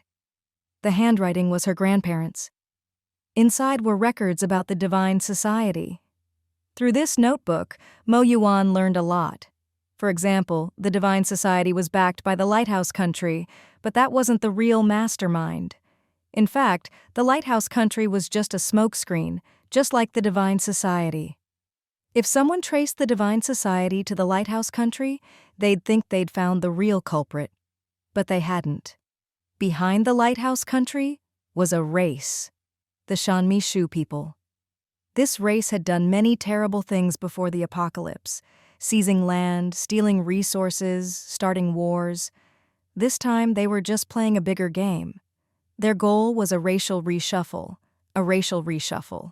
Seeing those words, Mo Yuwan's fists clenched. Her grandparents' notebook clearly recorded the Shanmishu's purpose. They believed their bloodline was the highest, and all other humans were inferior, unworthy of life, just wasting the world's resources. For example, the Divine Society was backed by the Lighthouse Country, but that wasn't the real mastermind. In fact, the Lighthouse Country was just a smokescreen, just like the Divine Society. If someone traced the Divine Society to the Lighthouse Country, they'd think they'd found the real culprit. But they hadn't. Behind the Lighthouse Country was a race. The Shanmishu people. This race had done many terrible things before the apocalypse, seizing land, stealing resources, starting wars. This time they were just playing a bigger game. Their goal was a racial reshuffle. Seeing those words, Mo Yuwan's fists clenched. Her grandparents' notebook clearly recorded the Shanmishu's purpose. They believed their bloodline was the highest, and all other humans were inferior, unworthy of life, just wasting the world's resources. Even if there were exceptions, they were few. And if those people were willing to join the Shanmishu, they might be spared. As for bloodlines, they could just have more of their own people intermarry, and over time, dilute the rest. So they orchestrated this racial reshuffle, wanting the world to be filled with their so-called superior kind. Mo Yuwan almost laughed in anger reading this. Sure, the Shanmishu might have some special genes, maybe they were naturally smart, and many famous people before the apocalypse came from there. But even so, what right did they have to decide who deserved to live? Who did they think they were? Gods? After reading, Mo Yuwan didn't keep it to herself. She showed the notebook to her team. Everyone trembled, unable to believe it. So many lives lost, all for such a ridiculous reason. Mo Yuwan didn't linger. She took the manuscript back to her base. This time, Da Huang was the hero. He got extra meals for a week. Mo Yuwan didn't let the presence of important evidence stop her from bombing the area. She skillfully pulled a speaker out of her storage space. This time it was a super high-powered one. When Gu Yongnian saw her take out the speaker, his eyelid twitched. He'd teamed up with Mo Yuwan the longest and knew what that speaker could do, but the others weren't so clear. After all, even when clearing cities before, this method hadn't been used much. Now, a miracle was about to happen again. Mo Yuwan glanced back at Han Jingyi, who was piloting the helicopter. Zhao Yi, fly lower. When my speaker starts, head east. Don't stop until I tell you. With the cabin door wide open, the wind was so strong that it was hard to hear each other, so they used walkie-talkies. Han Jingyi didn't know Mo Yuwan's legendary story and didn't ask. He just agreed. The next second, familiar music blasted from the speaker, cutting through the air with incredible power. Everyone instantly perked up. Just like sunlight piercing the night, dawn quietly streaks across the sky. A new storm has appeared. How can we stand still? Through time and space, I'll do everything to reach your side. The moment the music started, any worries about the wind drowning out the sound vanished. It was crystal clear and incredibly penetrating. Everyone stared at Mo Yuwan in disbelief, but her face remained cold as ever. The zombies below were just as stirred up. Every single one surged toward the sound. Han Jingyi snapped back to attention and, following Mo Yuwan's instructions, lowered the helicopter and flew east. Eventually, they hovered over an open area to the east for half an hour, the music never stopping. Within a 3-kilometer radius, nearly all the zombies had gathered, packed so tightly it looked like a stampede was about to break out. Mo Yuwan looked into the distance. There was no room for more. Without hesitation, she had Han Jingyi fly higher, then pulled out heavy weapons from her storage and bombed the Hoard below. The explosions echoed far and wide. At least, that's how it felt from the helicopter. She didn't stop after one round, but bombed the area several times. By the time she returned to her grandparents' village, the number of zombies was down to almost nothing. But standing in her grandparents' house, she couldn't figure out what spot had left the deepest impression on her. The yard hadn't changed much since her last visit. Just a bit messier, some things broken, probably from zombies passing through. After thinking it over, Mo Yuwan let Da Huang out. After all, this was Da Huang's old home too. He should get a chance to reminisce. Da Huang looked around, clearly surprised by the scene. He turned to Mo Yuwan, as if asking why they were here. Meeting Da Huang's wise gaze, Mo Yuwan, on a whim, asked, "Grandpa and Grandma said they left something important for me here. The clue is the place I remember most. Do you know where it is?" Da Huang paused, tilting his head. Seeing this, Mo Yuwan thought she was being silly. How could she expect a dog to know? But the next second, Da Huang walked toward the gate. Mo Yuwan was stunned. She knew Da Huang never did anything meaningless. Could he really know? She followed, full of doubt. Da Huang stopped at a fence by the gate and looked back at her. Suddenly, a memory flashed in Mo Yuwan's mind. She remembered this spot vividly.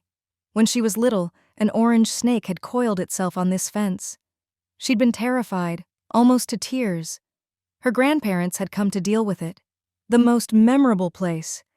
Of course it was here. Even now, standing there again, she still felt a little scared. Sure enough, she dug under the fence and found a metal box with a notebook inside. The handwriting was her grandparents'. Inside were records about the Divine Society. Through this notebook, Mo Yuwan learned a lot. For example, the Divine Society was backed by the Lighthouse Country, but that wasn't the real mastermind. In fact, the Lighthouse Country was just a smokescreen, just like the Divine Society. If someone traced the Divine Society to the Lighthouse Country, they'd think they'd found the real culprit. But they hadn't. Behind the Lighthouse Country was a race. The Shanmishu people. This race had done many terrible things before the apocalypse, seizing land, stealing resources, starting wars. This time they were just playing a bigger game. Their goal was a racial reshuffle. Seeing those words, Mo Yuwan's fists clenched. Her grandparents' notebook clearly recorded the Shanmishu's purpose. They believed their bloodline was the highest, and all other humans were inferior, unworthy of life, just wasting the world's resources. Even if there were exceptions, they were few, and if those people were willing to join the Shanmishu, they might be spared. As for bloodlines, they could just have more of their own people intermarry and, over time, dilute the rest. So they orchestrated this racial reshuffle, wanting the world to be filled with their so-called superior kind. Mo Yuwan almost laughed in anger reading this. Sure, the Shanmishu might have some special genes. Maybe they were naturally smart, and many famous people before the apocalypse came from there. But even so, what right did they have to decide who deserved to live? Who did they think they were? Gods? After reading, Mo Yuwan didn't keep it to herself. She showed the notebook to her team. Everyone trembled, unable to believe it. So many lives lost, all for such a ridiculous reason. Mo Yuwan didn't linger. She took the manuscript back to her base. This time, Da Huang was the hero. He got extra meals for a week. After learning all this, Mo Yuwan didn't launch an attack or spread the news. Instead, she kept it hidden. That very day, she told everyone who'd gone with her that what happened must not be shared with anyone. The others didn't know exactly what she was planning, but anyone who could follow her here was someone she trusted, so they all obeyed without hesitation. The Shanmishu people launched several attacks on Mo Yuwan and her city bases, but the damage was always within controllable limits. Still, Mo Yuwan was furious, because those were real living people. No matter how small the losses, there were always casualties. Material losses could be rebuilt, but lives were different. The death of one person didn't just affect one, it meant a whole group lost someone they loved. But to the Divine Society, these living people probably meant nothing. That was what Mo Yuwan found most intolerable. She called a meeting, shared the truth with those she trusted, and began to plot a major move. She already had a complete plan in mind, a plan to use the information gap to target the Divine Society. Soon, a fierce conflict broke out between Mo Yuwan, Han Jingyi, and several other base leaders. They argued over resource allocation and manpower. Some leaders from other bases believed Mo Yuwan was sending their people to the front lines to avoid risking her own, using outsiders as cannon fodder. They also thought her resource distribution was unfair and couldn't understand her reasoning. At the height of the argument, their tone suddenly softened, and one of them said to Mo Yuwan, "It's not that we don't recognize your alliance centered on Tongcheng. We just don't recognize you personally." "I really don't get it. Why let a woman lead? Do you even know what you're doing? Or is it that Han Jingyi or that pretty boy Gu Yongnian is actually in charge, and you're just the figurehead?" "If that's the case, I suggest you step aside. Let a man take over. Or do you all look down on us? Let a man speak." As soon as these words were spoken, the residents of Tongcheng who understood Mo Yuwan saw her expression turn cold, and a bad feeling swept over them. Sure enough, Mo Yuwan erupted in fury and kicked them all out. From then on, the so-called alliance was fractured. News of this quickly reached the Shanmishu leaders. They didn't doubt the story for a second, nor did they suspect it was all a ruse aimed at them. Why? because their intel said Mo Yuwan absolutely hated male chauvinism, and anyone saying such things was sure to set her off. They were so confident in themselves they never suspected their true motives, or that the people behind it all had already been exposed. Instead, they saw this as a breakthrough. That evening, Gu Yongnian came to find Mo Yuwan. The two of them sat on top of a truck, watching the sunset. The scene was familiar, just like at the start of the apocalypse, when they'd sat on a highway after clearing the road, watching the acid rain stop. But now it all felt like a previous life. They sat in silence for a long time. After about half an hour, Gu Yongnian finally spoke. "A long time ago, right at the start of the apocalypse, I had a dream. I dreamed of another me and another you." He looked at Mo Yuwan, his gaze complicated. They both knew how dangerous things had become. In the past, Gu Yongnian might never have shared this, but today, he did. "The you in my dream wasn't as strong as you are now. She seemed weak, always in a sorry state which actually matched your appearance." In the past, Mo Yuwan would have exploded at that, maybe even smacked him on the head. But now, she just listened quietly. "But both versions of you had something in common. No matter what happened, there was always a bright spark in your eyes. No matter the wind or rain, it never went out." Mo Yuwan didn't respond, just listened. By now it was clear. Gu Yongnian had somehow dreamed of their past life. "I remember I accidentally saved you once, and after that we always acted together. There were others, but I couldn't see their faces. Once, I almost fell off a cliff. There were zombies everywhere and everyone else ran, but you pulled me up. We nearly died. It was on this very mountain. When I came here, it felt just like my dream. After that, we survived, became the best of comrades, and I taught you a lot of our tricks. You told me your name, Mo Yuwan, comes from a poem, 'Don't say the mulberry and elm are late, for the sunset still fills the sky with light.' It means that even in old age one can still shine, just like the evening glow lights up the sky. I used to wonder why anyone would give their daughter a name about growing old, but now I think it's perfect. It means building strength over time, and even at the very end, still getting what you want. Even when surrounded by darkness, with no light in sight, you can be that lamp, like the sunset glow, lighting up everything around you." At this, Mo Yuwan finally spoke. She gave a gentle smile, the kind that calmed everyone's heart. "We will succeed. This world will never lose its light." To Mo Yuwan, this world was never a place of utter darkness. There would always be light.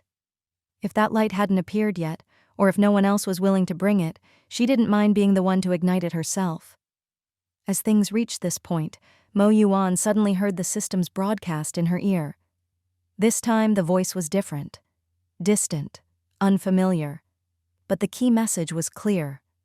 Her faith value had reached a certain threshold, and her mental power would be further enhanced. She wasn't surprised at all. She'd expected this. Everything that had happened so far was the result of her careful planning, including the current public opinion outside. She didn't believe the Shanmi Shu people could resist making a move under these circumstances. Even after such a short time, she felt she understood them well enough. They were obsessed with her.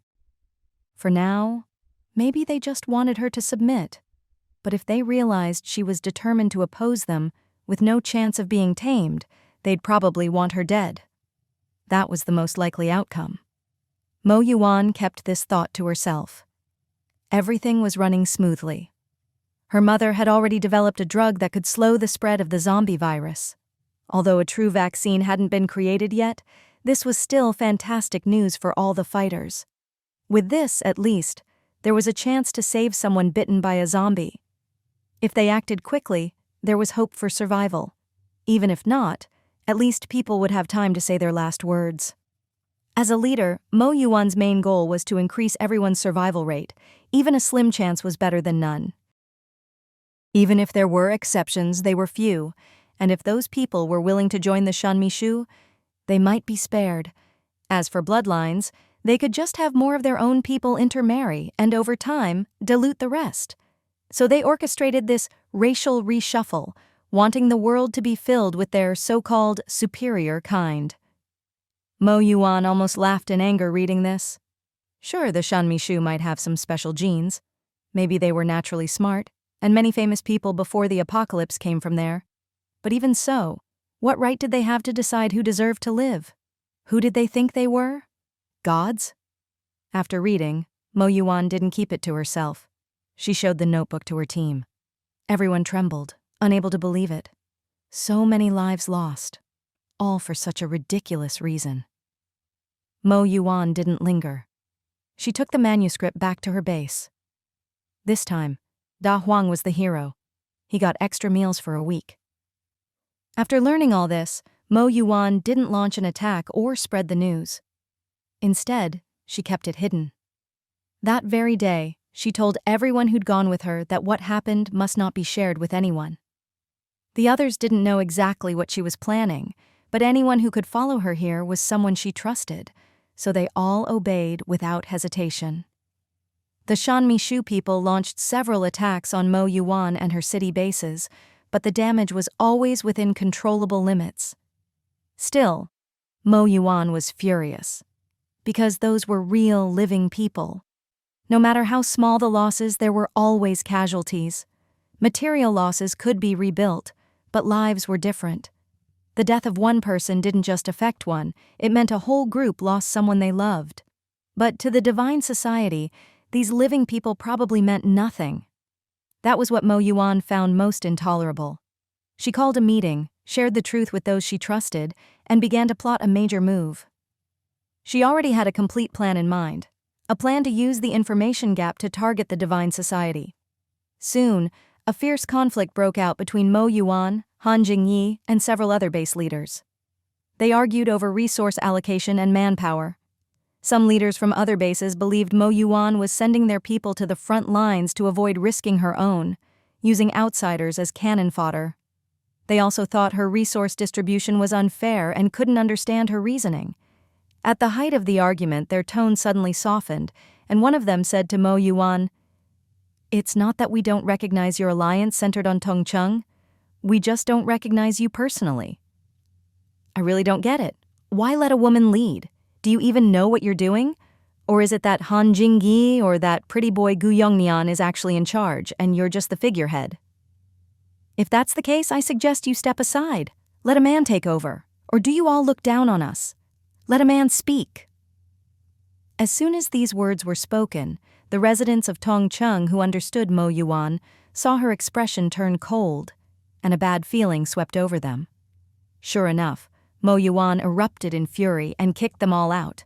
From then on, the so-called alliance was fractured. News of this quickly reached the Shanmishu leaders. They didn't doubt the story for a second, nor did they suspect it was all a ruse aimed at them. Why? Because their intel said Mo Yuwan absolutely hated male chauvinism, and anyone saying such things was sure to set her off. They were so confident in themselves they never suspected their true motives, or that the people behind it all had already been exposed. Instead, they saw this as a breakthrough. That evening, Gu Yongnian came to find Mo Yuwan. The two of them sat on top of a truck, watching the sunset. The scene was familiar, just like at the start of the apocalypse, when they'd sat on a highway after clearing the road, watching the acid rain stop. But now it all felt like a previous life. They sat in silence for a long time. After about half an hour, Gu Yongnian finally spoke. "A long time ago, right at the start of the apocalypse, I had a dream. I dreamed of another me and another you." He looked at Mo Yuwan, his gaze complicated. They both knew how dangerous things had become. In the past, Gu Yongnian might never have shared this, but today, he did. "The you in my dream wasn't as strong as you are now. She seemed weak, always in a sorry state which actually matched your appearance." In the past, Mo Yuwan would have exploded at that, maybe even smacked him on the head. But now, she just listened quietly. But both versions of you had something in common. No matter what happened, there was always a bright spark in your eyes. No matter the wind or rain, it never went out. Mo Yuwan didn't respond, just listened. By now it was clear. Gu Yongnian had somehow dreamed of their past life. I remember I accidentally saved you once, and after that we always acted together. There were others, but I couldn't see their faces. Once, I almost fell off a cliff. There were zombies everywhere and everyone else ran, but you pulled me up. We nearly died. It was on this very mountain. When I came here, it felt just like my dream. After that, we survived, became the best of comrades, and I taught you a lot of our tricks. You told me your name, Mo Yuwan, comes from a poem. Don't say the mulberry and elm are late, for the sunset still fills the sky with light. It means that even in old age one can still shine, just like the evening glow lights up the sky. I used to wonder why anyone would give their daughter a name about growing old, but now I think it's perfect. It means building strength over time, and even at the very end, still getting what you want. Even when surrounded by darkness, with no light in sight, you can be that lamp, like the sunset glow, lighting up everything around you. At this, Mo Yuwan finally spoke. She gave a gentle smile, the kind that calmed everyone's heart. We will succeed. This world will never lose its light. To Mo Yuwan, this world was never a place of utter darkness. There would always be light. If that light hadn't appeared yet, or if no one else was willing to bring it, she didn't mind being the one to ignite it herself. As things reached this point, Mo Yuwan suddenly heard the system's broadcast in her ear. This time the voice was different, distant, unfamiliar, but the key message was clear. Her faith value had reached a certain threshold, and her mental power would be further enhanced. She wasn't surprised at all. She'd expected this. Everything that had happened so far was the result of her careful planning, including the current public opinion outside. She didn't believe the Shanmi Shu people could resist making a move under these circumstances. Even after such a short time, she felt she understood them well enough. They were obsessed with her. For now, maybe they just wanted her to submit. But if they realized she was determined to oppose them, with no chance of being tamed, they'd probably want her dead. That was the most likely outcome. Mo Yuwan kept this thought to herself. Everything was running smoothly. Her mother had already developed a drug that could slow the spread of the zombie virus. Although a true vaccine hadn't been created yet, this was still fantastic news for all the fighters. With this, at least, there was a chance to save someone bitten by a zombie. If they acted quickly, there was hope for survival. Even if not, at least people would have time to say their last words. As a leader, Mo Yuwan's main goal was to increase everyone's survival rate. Even a slim chance was better than none. But when she heard what people really wanted, she was a little shaken. She couldn't understand. How could such kind, lovely people have their lives decided by others? Just for the sake of superior bloodlines, they wanted to decide who lived and died. How ridiculous was that? Everyone was equal. Everyone deserved a chance to live. Their logic was laughable. In the days that followed, Mo Yuwan stayed home, waiting for the enemy's next move. The Shanmi Shu people kept stirring up the alliance split, trying to make it as public as possible. Maybe because they still hadn't acted, Mo Yuwan decided to sneak into their base again, hoping to find her grandparents and bring them out once and for all. That way, she could move forward with her plans without any worries. Her preparations were flawless, and she executed them without hesitation. Maybe she'd done this so many times that she'd become an expert. This infiltration went especially smoothly. At the entrance, she caught a high-level tech worker on a break, took his clothes, ID, fingerprints, and blood, and slipped inside. Maybe his clearance was just that high, but she made it all the way to the deepest level without a hitch. By coincidence, she once again ran into the strange little boy she'd met at the very start of the apocalypse, the one who looked like he was pieced together from different animals. This time, he appeared silently behind her, alone. Mo Yuwan's senses were sharp. She spun around, ready to attack, but froze when she saw his face. The boy put a finger to his lips, signaling shh, then tilted his head. Mo Yuwan stared at his truly unsettling face, unsure what to say. The two of them, one big, one small, just stood there, staring at each other in the hallway. Finally, the boy spoke first. "It's dangerous here. Why did you come back?" The moment he spoke, Mo Yuwan's eyes widened. "You can talk?" The boy seemed puzzled by the question. "Of course. Why wouldn't I?"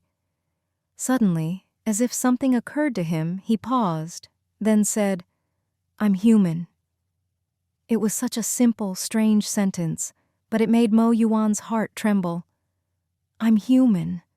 What kind of life had he lived to need to say that? Had so many people doubted his humanity?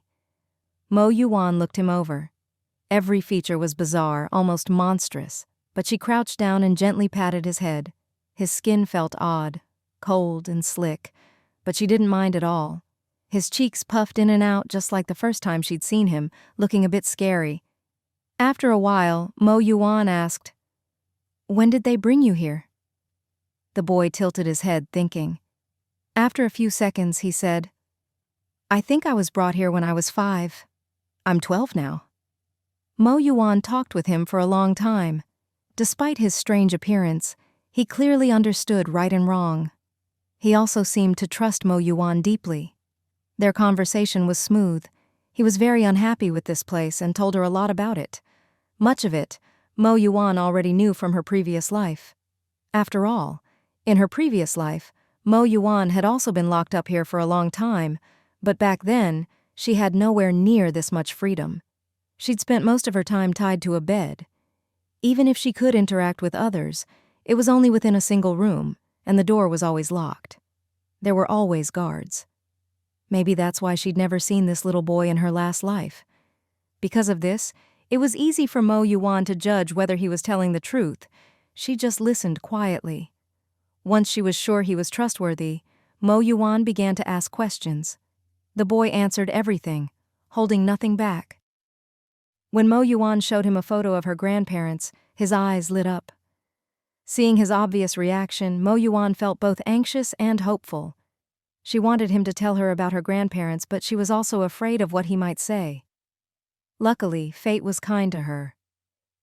"I've seen them. Grandpa and Grandma were very nice to me. When I was tied up for experiments and starving, and they wouldn't give me food, Grandma secretly gave me a little bread, and Grandpa let me drink some water when no one was looking. If it weren't for them, I might have died that time." Mo Yuwan let out a sigh of relief. "Do you know where they are now? Are they okay? Are they doing well?" The boy seemed a bit lost, probably from being locked up for so long and lacking social experience. There was a kind of innocence about him, but also a hint of world weariness. It was a complicated mix. When he heard her question, he tilted his head. After a while, he nodded, then shook his head. Seeing this, Mo Yuwan's heart, which had just relaxed, tensed up again. But the boy didn't keep her in suspense. "They're doing pretty well." But not really. Mo Yuwan knew you couldn't rush kids, so she just patted his shoulder and asked, "Why not?" The boy seemed to have thought about this already, so he didn't need much prompting. "They're not very free. They have big iron chains on their feet. I used to have them too. They can't leave their room, but they get really good food and the best clothes. I've never eaten such good food or worn such comfortable clothes in my life." Mo Yuwan instinctively looked down. The boy's clothes were rough linen, only a little softer than a burlap sack. Her feelings grew more complicated. "Do you know where they are? Can you take me to them?" The boy agreed without hesitation and led Mo Yuwan in a certain direction. She wasn't worried about being set up. After all, she was already in the enemy's main base. If they wanted to catch her, they wouldn't need to go to such trouble. They could just swarm her. Besides, the boy clearly hated this place and was very close to her. Following him, Mo Yuwan headed toward the core of the facility.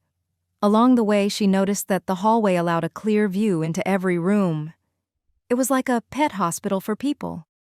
Just like cats and dogs in a clinic, each person had their own room, filled with medical equipment. Seeing this, Mo Yuwan didn't know what to say. She felt uncomfortable, and the place seemed eerily familiar. She'd once lain in a room just like this. though she wasn't sure if it was this exact one. The people inside were just like she'd been, from different countries, with all kinds of skin colors, Asian, white, black.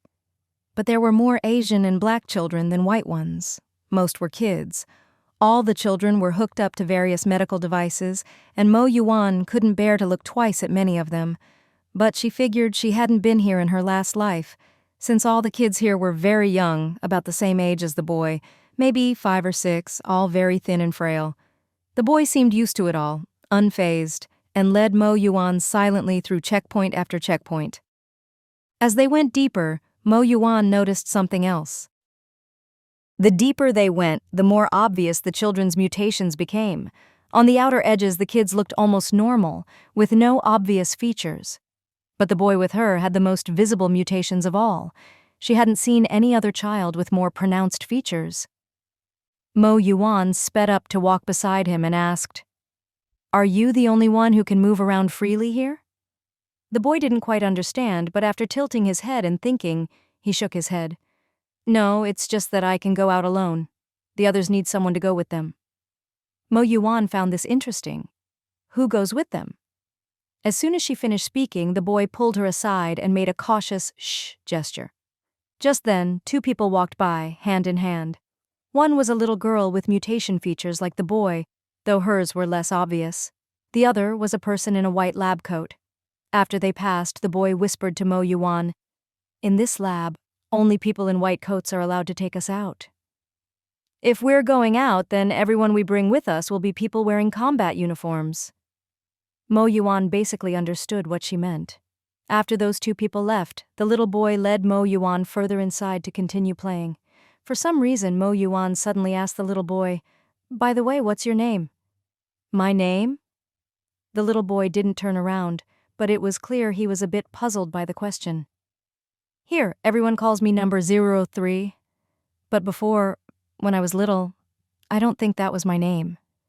He was silent for quite a while, as if trying to remember what his name used to be, but he couldn't recall it right away. Mo Yuwan just felt sorry for him. Just when she thought he wouldn't say his name, the little boy spoke again. "When I was little, I think someone called me Chen. I don't remember who she was anymore. Maybe she was someone in a white coat, like the people here." When Mo Yuwan heard this, she immediately realized, if nothing unexpected happened, the person he was talking about was probably his mother. But he was too young at the time to remember anything, and so much time had passed that he'd forgotten. Mo Yuwan felt sorry for him, but she didn't look at him with pity. Instead, she quietly looked away and said in a very casual tone, "Then I'll call you Chen from now on." The little boy hesitated for a moment, then nodded. "I like that name." As they kept moving through the space, Mo Yuwan even felt like there was no end to this place. After walking for about another half hour, during which they had to avoid people several times, Mo Yuwan saw a very familiar place. When they passed by, Mo Yuwan suddenly stopped, choosing not to go any further, and just stood in front of the laboratory door. Inside was a girl who looked about the same age as Mo Yuwan, with a very gentle appearance. Mo Yuwan froze on the spot. She instinctively looked up at the room number above the door, and then felt as if her feet were filled with lead. She couldn't move at all. 1. The familiar room number made Mo Yuwan unable to take another step. This was the room where she herself had stayed in her previous life. And the girl inside, she knew her too. It was the same girl from her WeChat, the one with the little bunny avatar. In the early days of the apocalypse, when phones still worked, she had even sent Mo Yuwan messages asking about her situation. Because the girl had protected her when they were little, Mo Yuwan had replied, given her some tips, and forwarded her some posts she'd made online, hoping to help her get through the tough times and survive a little longer. After that, she hadn't thought about it anymore, nor paid attention. After all, once the apocalypse hit, there was no more communication equipment, and even if she wanted to contact the girl, it was impossible. And in the apocalypse, distance was the deadliest thing. Even if she'd wanted to save her at the time, it wouldn't have been easy. There would have been countless obstacles. She never expected that after moving away at age 12 and never seeing her again in her previous life, their next meeting would be under these circumstances. Mo Yuwan felt very complicated. In this situation, she suddenly had an absurd thought. Could it be that because she was reborn, many things had changed, creating a butterfly effect? If things had gone as they did in her previous life, the one lying here should have been herself. So why was it the other girl now? It seemed like a coincidence, but in reality there were no such coincidences in this world. Most things were orchestrated by people. All the coincidences you think you see are probably carefully arranged by others. Seeing Mo Yuwan standing at the door without moving, Chenchen noticed something was wrong and came back. He looked at the girl inside, then at Mo Yuwan standing motionless at the door. After a while, as if he'd figured something out, he asked, "Do you know her?" Mo Yuwan didn't know how to answer. She did know her, who wouldn't? She looked at the girl inside, who was motionless, her body covered in all kinds of tubes, looking terrifying. For a moment, Mo Yuwan really didn't know if she should say she knew her or not. She silently stared inside, not speaking for a long time. She even reached out to touch the thin layer of glass in front of her. If she wanted, she could easily smash the glass and take the girl out. Because she herself had once lain there in her previous life, Mo Yuwan could guess what almost every tube on the girl's body was for. It was no difficulty for her. But even so, what could she do? Of course, Mo Yuwan could easily get the girl out, but this time she had come here alone. She could only get her out of this small door. She had no confidence about what came after. If it was just her, she couldn't do it. Mo Yuwan just stood at the door, silently looking inside. Chenchen didn't rush her, just stood with her, looking in. He could understand what Mo Yuwan was thinking, maybe even better than she did herself. But he knew. There was nothing they could do. After about 10 minutes, footsteps sounded again at the entrance to the corridor. Chenchen quickly tugged on Mo Yuwan's sleeve. "Let's go. You can't save her. I only have permission to be in this corridor. I can't go in there. Not now, not ever." Chenchen could empathize with this feeling because he had once lain inside too. Only after finally being successfully transformed was he able to come out. It wasn't an easy thing. Although Mo Yuwan didn't want to leave, she knew she had no choice. This was the only path she could take for now. In the end, she followed Chenchen and continued forward, but her gaze never left that familiar room and familiar person, her heart full of mixed emotions. They were still a bit too late. As they started to leave, people had already reached the corner behind them. Fortunately, they were fast enough. Mo Yuwan's abilities and physical fitness were truly exceptional. With this sudden burst of speed, she pulled Chenchen aside in an instant, dodging away so they weren't seen. This time, neither of them spoke as they hurried forward with their heads down. After about another 10 minutes, the space in front of Mo Yuwan changed noticeably, becoming much more spacious. Although it still felt a bit oppressive, just like outside, there was a hint of daily life here, making it feel somewhat different. As soon as she stepped in, Mo Yuwan could clearly sense the change. She instinctively turned to look at Chenchen beside her. However, Chenchen acted as if he hadn't noticed anything, just leading Mo Yuwan further inside with his head down. Although she hadn't spent much time with this little boy, Mo Yuwan still trusted him. There was no other reason, just that she had already encountered him during her infiltration in her previous life. If he had really wanted to do anything to her, he could have exposed her back then. She would have had no way to fight back, and would definitely have been caught. But he hadn't. He had simply pretended not to see her. That was how Mo Yuwan knew this little boy was trustworthy. After all, there was no need for him to go to such lengths. Although there was a sense of daily life here, looking around, there wasn't a single person in sight. Mo Yuwan just followed behind Chenchen, walking forward non-stop, turning many corners and passing through several verification procedures. Several times Mo Yuwan thought she wouldn't make it through. But following Chenchen, she managed to get past each one step by step without encountering any major problems. From this, Mo Yuwan realized that this little boy had far more access than she had imagined. At the end of this path was a laboratory. As Mo Yuwan had expected, in the end, it was still a laboratory. Although all the rooms were labs, this one was clearly on a much larger scale.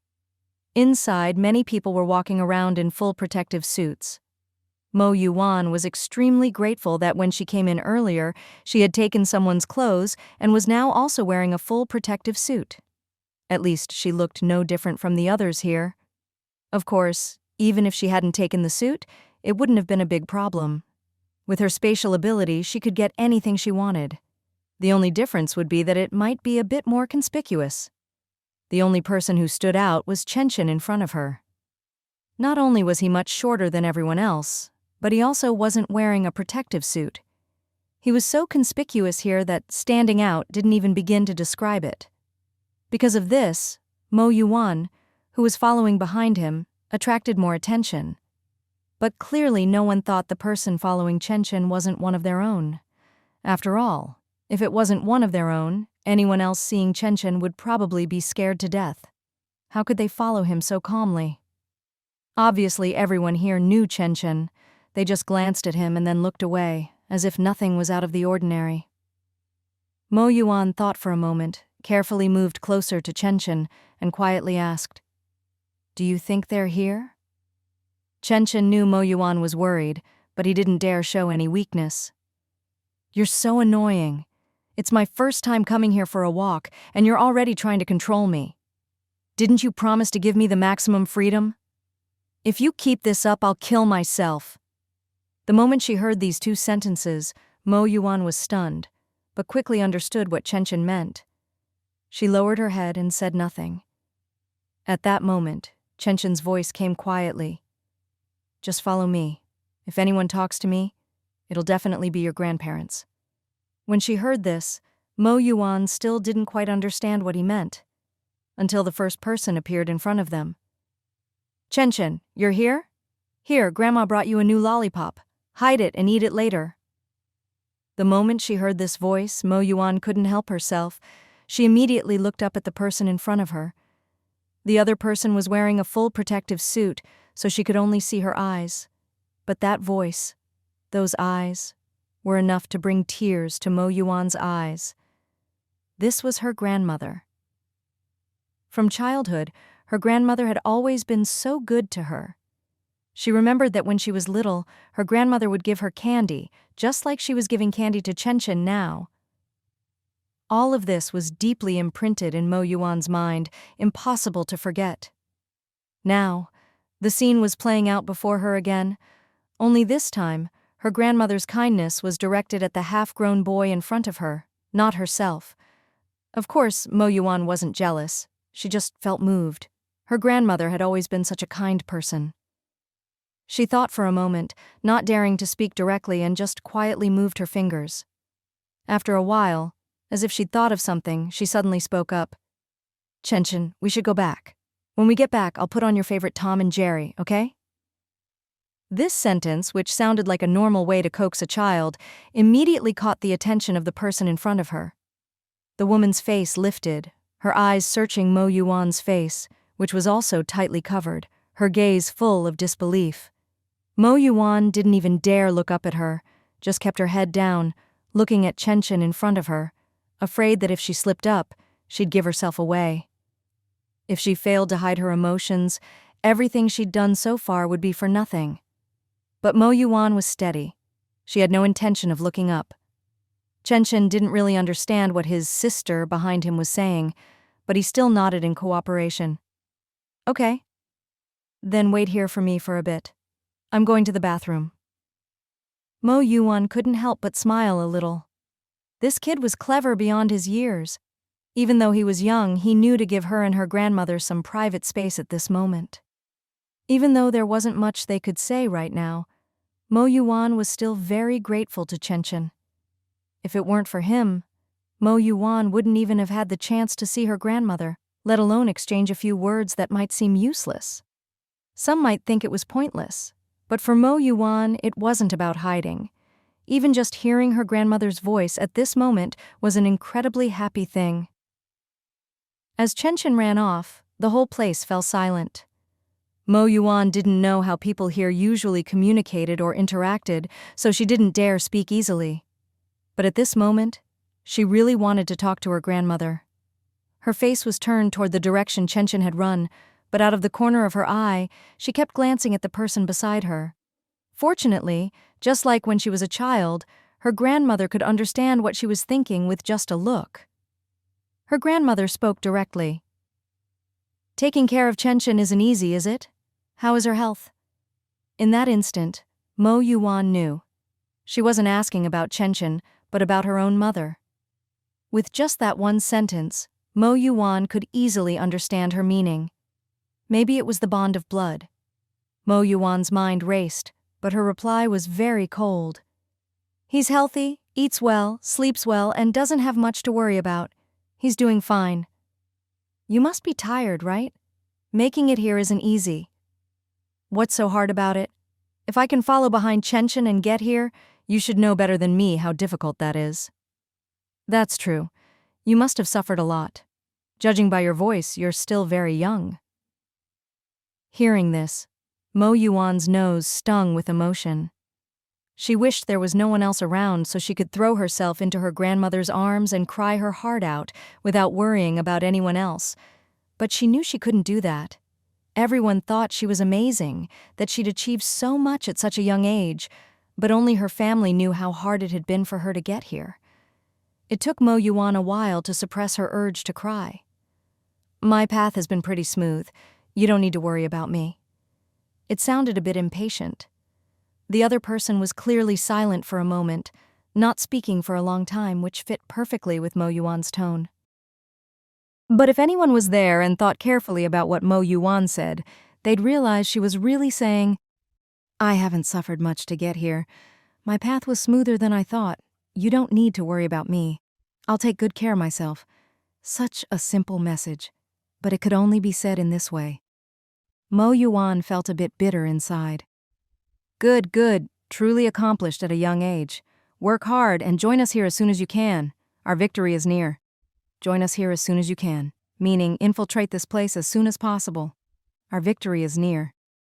It sounded like one sentence, but it wasn't meant for just one group of people. For Mo Yuwan, she was looking forward to her own victory. She had waited so long for this opportunity, even sacrificing countless lives. Lives could never be measured by numbers alone. Each one was vibrant, leaving their own marks on the world, but in the end they became nothing more than a blood-red number. Was Mo Yuwan satisfied with this result? Of course not. For her, the people were the world. Taking this chance, she chatted a bit more with her grandmother. Not long after, Chenshin came running back. Her grandmother also took the opportunity to subtly point out someone not far away, her grandfather, also in a protective suit. Just by looking at his eyes, he seemed a bit tired, but his spirit was still good. Mo Yuwan didn't know if they knew she was the person in charge, the initiator of all this. She wondered how they would react if they did, but now wasn't the time to talk about it. She didn't linger, and left with Chenshin. What happened next was pretty much as Mo Yuwan had expected. All her preparations were in place. With her strong disguise, deep understanding of the enemy, and her own formidable strength, all of this became her leverage against them. No matter what the enemy wanted, whether it was a racial reset or something else, Mo Yuwan had only one answer. Impossible. Maybe in the next life. But honestly, Mo Yuwan thought even in the next life it wouldn't happen. Even if they didn't meet her, they'd meet thousands of people just like her, who would make the same choices. She never doubted this. With help from many sides, they naturally achieved victory in the end. The so-called divine society, actually it should be called the Shanmishu people, their leader was just an ordinary-looking person. When he knelt before Mo Yuwan and begged for mercy, she felt no waves in her heart, only a faint sense of irony. They wanted to reset the world, to make it into what they imagined, to fill the world with Shanmishu people, so they meticulously orchestrated the apocalypse. They made countless people homeless, countless people lose their loved ones, and in the end, they still knelt at her feet, begging for forgiveness. Mo Yuwan didn't understand why and couldn't comprehend it. They wanted to squeeze others' space to live, make others lose what they cared about, and, in the end, still wanted to beg for forgiveness. Of course, Mo Yuwan would never forgive him. After all, the things she and her mother had gone through in her previous life were still vivid in her mind, impossible to forget. And she could never forget how many of her own people had died because of this. Mo Yuwan would never forget those people. Some of them had smiled and said, "See you tomorrow," just the day before, and the next day she saw their corpses. And the smile on their faces was frozen in that moment forever. What does it mean to be a qualified leader? If it were before, Mo Yuwan wouldn't have known. After all, she was just an ordinary student. Everything she'd experienced was nothing compared to the bloody apocalypse.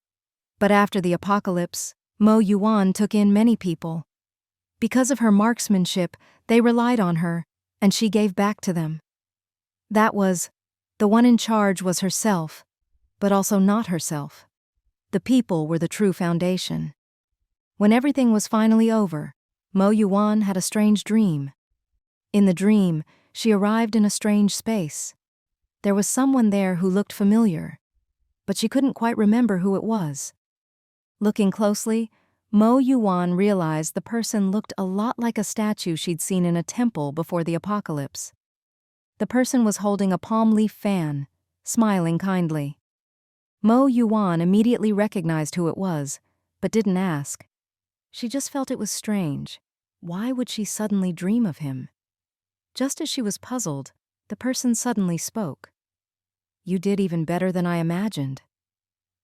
When Mo Yuwan heard this sentence, she was a bit confused, but after a few seconds, it was as if she suddenly remembered something and asked, "Was it you who made me reincarnate?" As soon as she said it, she regretted it.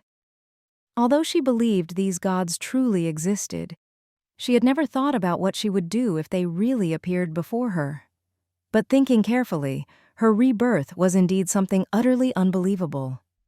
If anything was the most bizarre, it was her own rebirth. If her rebirth could happen, then the existence of these people seemed reasonable. The other party looked at Mo Yuwan with a smile, didn't deny it, and simply nodded. Then, without hiding anything, he began to explain to Mo Yuwan. "Before, we slept for a long time. When we woke up, we found the world had changed.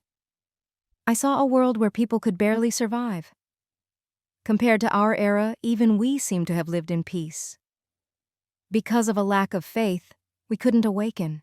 But after the apocalypse broke out, we felt an overwhelming surge of faith, and that's when we opened our eyes to the present.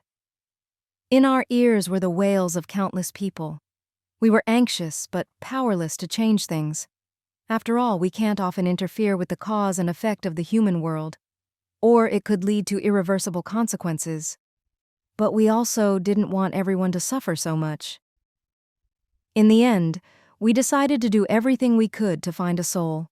Let her return to the beginning with her memories and create a messenger, drawing from the novels and TV shows you've read, to become a system that would stay by her side and give her guidance.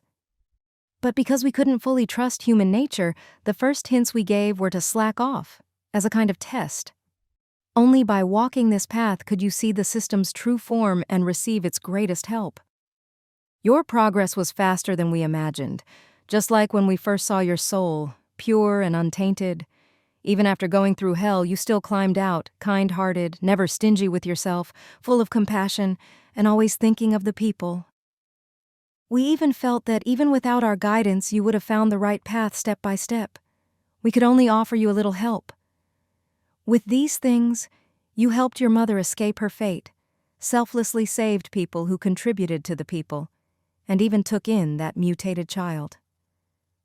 The more she listened, the more Mo Yuwan felt something was off, as if she had missed something very important. But as she thought about it, she suddenly realized the person who contributed to the people he mentioned, could it be academician Shin? Thinking about it, the probability was very high. After all, academician Shin's contributions to the people of China and even to the world were well known. Mo Yuwan suddenly remembered her trip to the neighboring Fengcheng, to that empty village.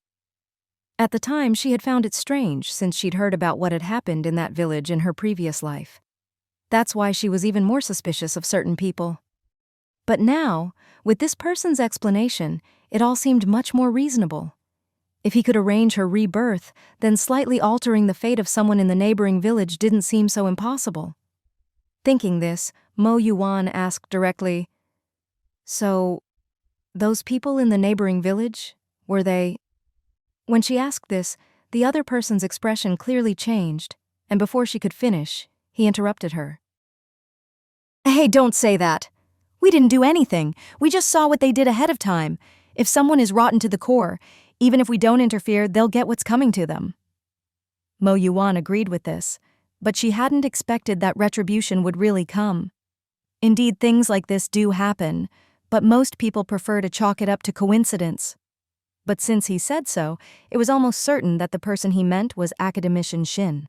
She wasn't surprised by this. Actually, it felt perfectly natural. After all, everyone could see what Academician Shin had done.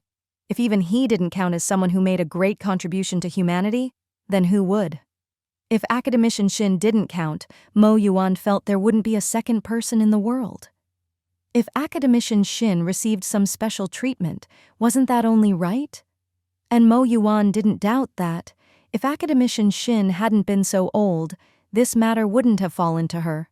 They might have chosen him. After all, his deeds had stood the test of time. Sure enough, the next second, the other person spoke up. "His deeds are more than enough for him to join us after death, but after some discussion, we wanted him to have a good ending. Someone like him shouldn't have his life end so hastily. By the way, when you heard about him, you immediately chose to save him. We were surprised, since at the time, breaking through to another city was very risky for you. If you'd chosen not to go, that would have been perfectly understandable." Mo Yuwan remembered the situation clearly. Back then, the system was still the slacker system, always telling her to lie low in the tomb with her supplies. But Mo Yuwan was always a bit rebellious. In fact, from the moment she realized she'd been reborn, she had a plan. Since she had a second chance at life, besides changing her and her mother's fate, she always felt there was more she could do. And those things, of course, meant helping others. Not just the people of China, but everyone she could save, everyone who deserved to be saved. As things developed, her goals changed, from just helping a few people to wanting to destroy the Divine Society, and then the Shanmi Shu people. Mo Yuwan had always worked hard, always moved forward, and looking back, she never regretted the path she'd chosen. She looked at the person in front of her and smiled. "I heard a lot of your stories as a child. They called you a living Buddha. I don't dare compare myself to you, but I'll never hesitate to lend a helping hand to anyone. The darkness has passed. Humanity will only grow stronger. We've made it through the darkest times. Even without me, there will always be someone who stands up. Human civilization will never perish." After she finished speaking, the person in front of her waved his palm leaf fan a few times, then quietly said, "Don't say the mulberry and elm are late. Their glow still fills the sky. Your family gave you a good name." After that dream, Mo Yuwan didn't have any more related dreams for a long time. Life returned to how it had been before, orderly and peaceful, with everyone quietly working hard for each other's sake. Her grandparents had also returned to her mother's side. Perhaps because they had truly experienced life and death, the three of them now got along better than ever. Together, they were working on developing a real vaccine against the zombie virus. In the past, this was something no one would have dared to even imagine. But now, her grandparents were the very people developing the vaccine. With her mother joining them, the three of them were like a tiger with wings. Finally, there was real progress, and it was no longer an impossible dream. It was only a matter of time before it would be released to the world. Mo Yuwan led her team, expanding step by step, conquering city after city, and the zombies gradually disappeared. Along the way, they didn't just wipe out zombies. They also saved many people. Even in cities that had long since fallen, human civilizations still existed. People always managed to find ways to survive, no matter how hard it was. One of the most memorable moments for Mo Yuwan was seeing a pregnant woman hiding in a sewer. She was very thin, except for her large belly. Mo Yuwan could hardly imagine how she had survived. Later, after the woman spoke to her, she learned that, just like her own mother in her previous life, the woman had been pushed out by her husband. But at that moment there happened to be a shop in front of her, and a man inside witnessed what happened. Just as she was about to be devoured by zombies, he pulled her into the shop. After that, the man's team took care of her, never seeing her as a burden.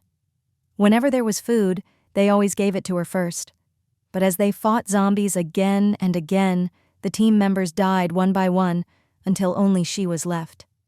Even then, they left her enough food to last for a while. After hearing her story, Mo Yuwan felt very complicated. This woman had been carried forward by the sacrifices of others, but rather than say they carried the woman, it was more accurate to say they carried the new life in her belly. This matched Mo Yuwan's understanding of Chinese men, not the type who always stare at women or make crude jokes, but the kind who stand in front of vulnerable women and protect them as a group. For a moment, Mo Yuwan even wondered if, in her previous life, her mother had also been saved by such people, and they had simply lost touch. But the past was gone, and no one knew what had really happened. Now, for Mo Yuwan, this was the best outcome. Nothing she feared had come to pass. Her mother was still by her side, and had even made great contributions to humanity. Mo Yuwan arranged for the pregnant woman to be sent to her base.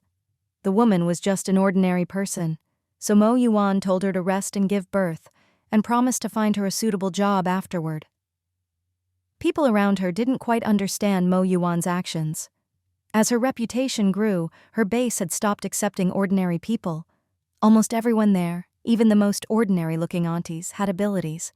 Mo Yuwan knew what they were thinking and smiled as she said, "Victory is just ahead.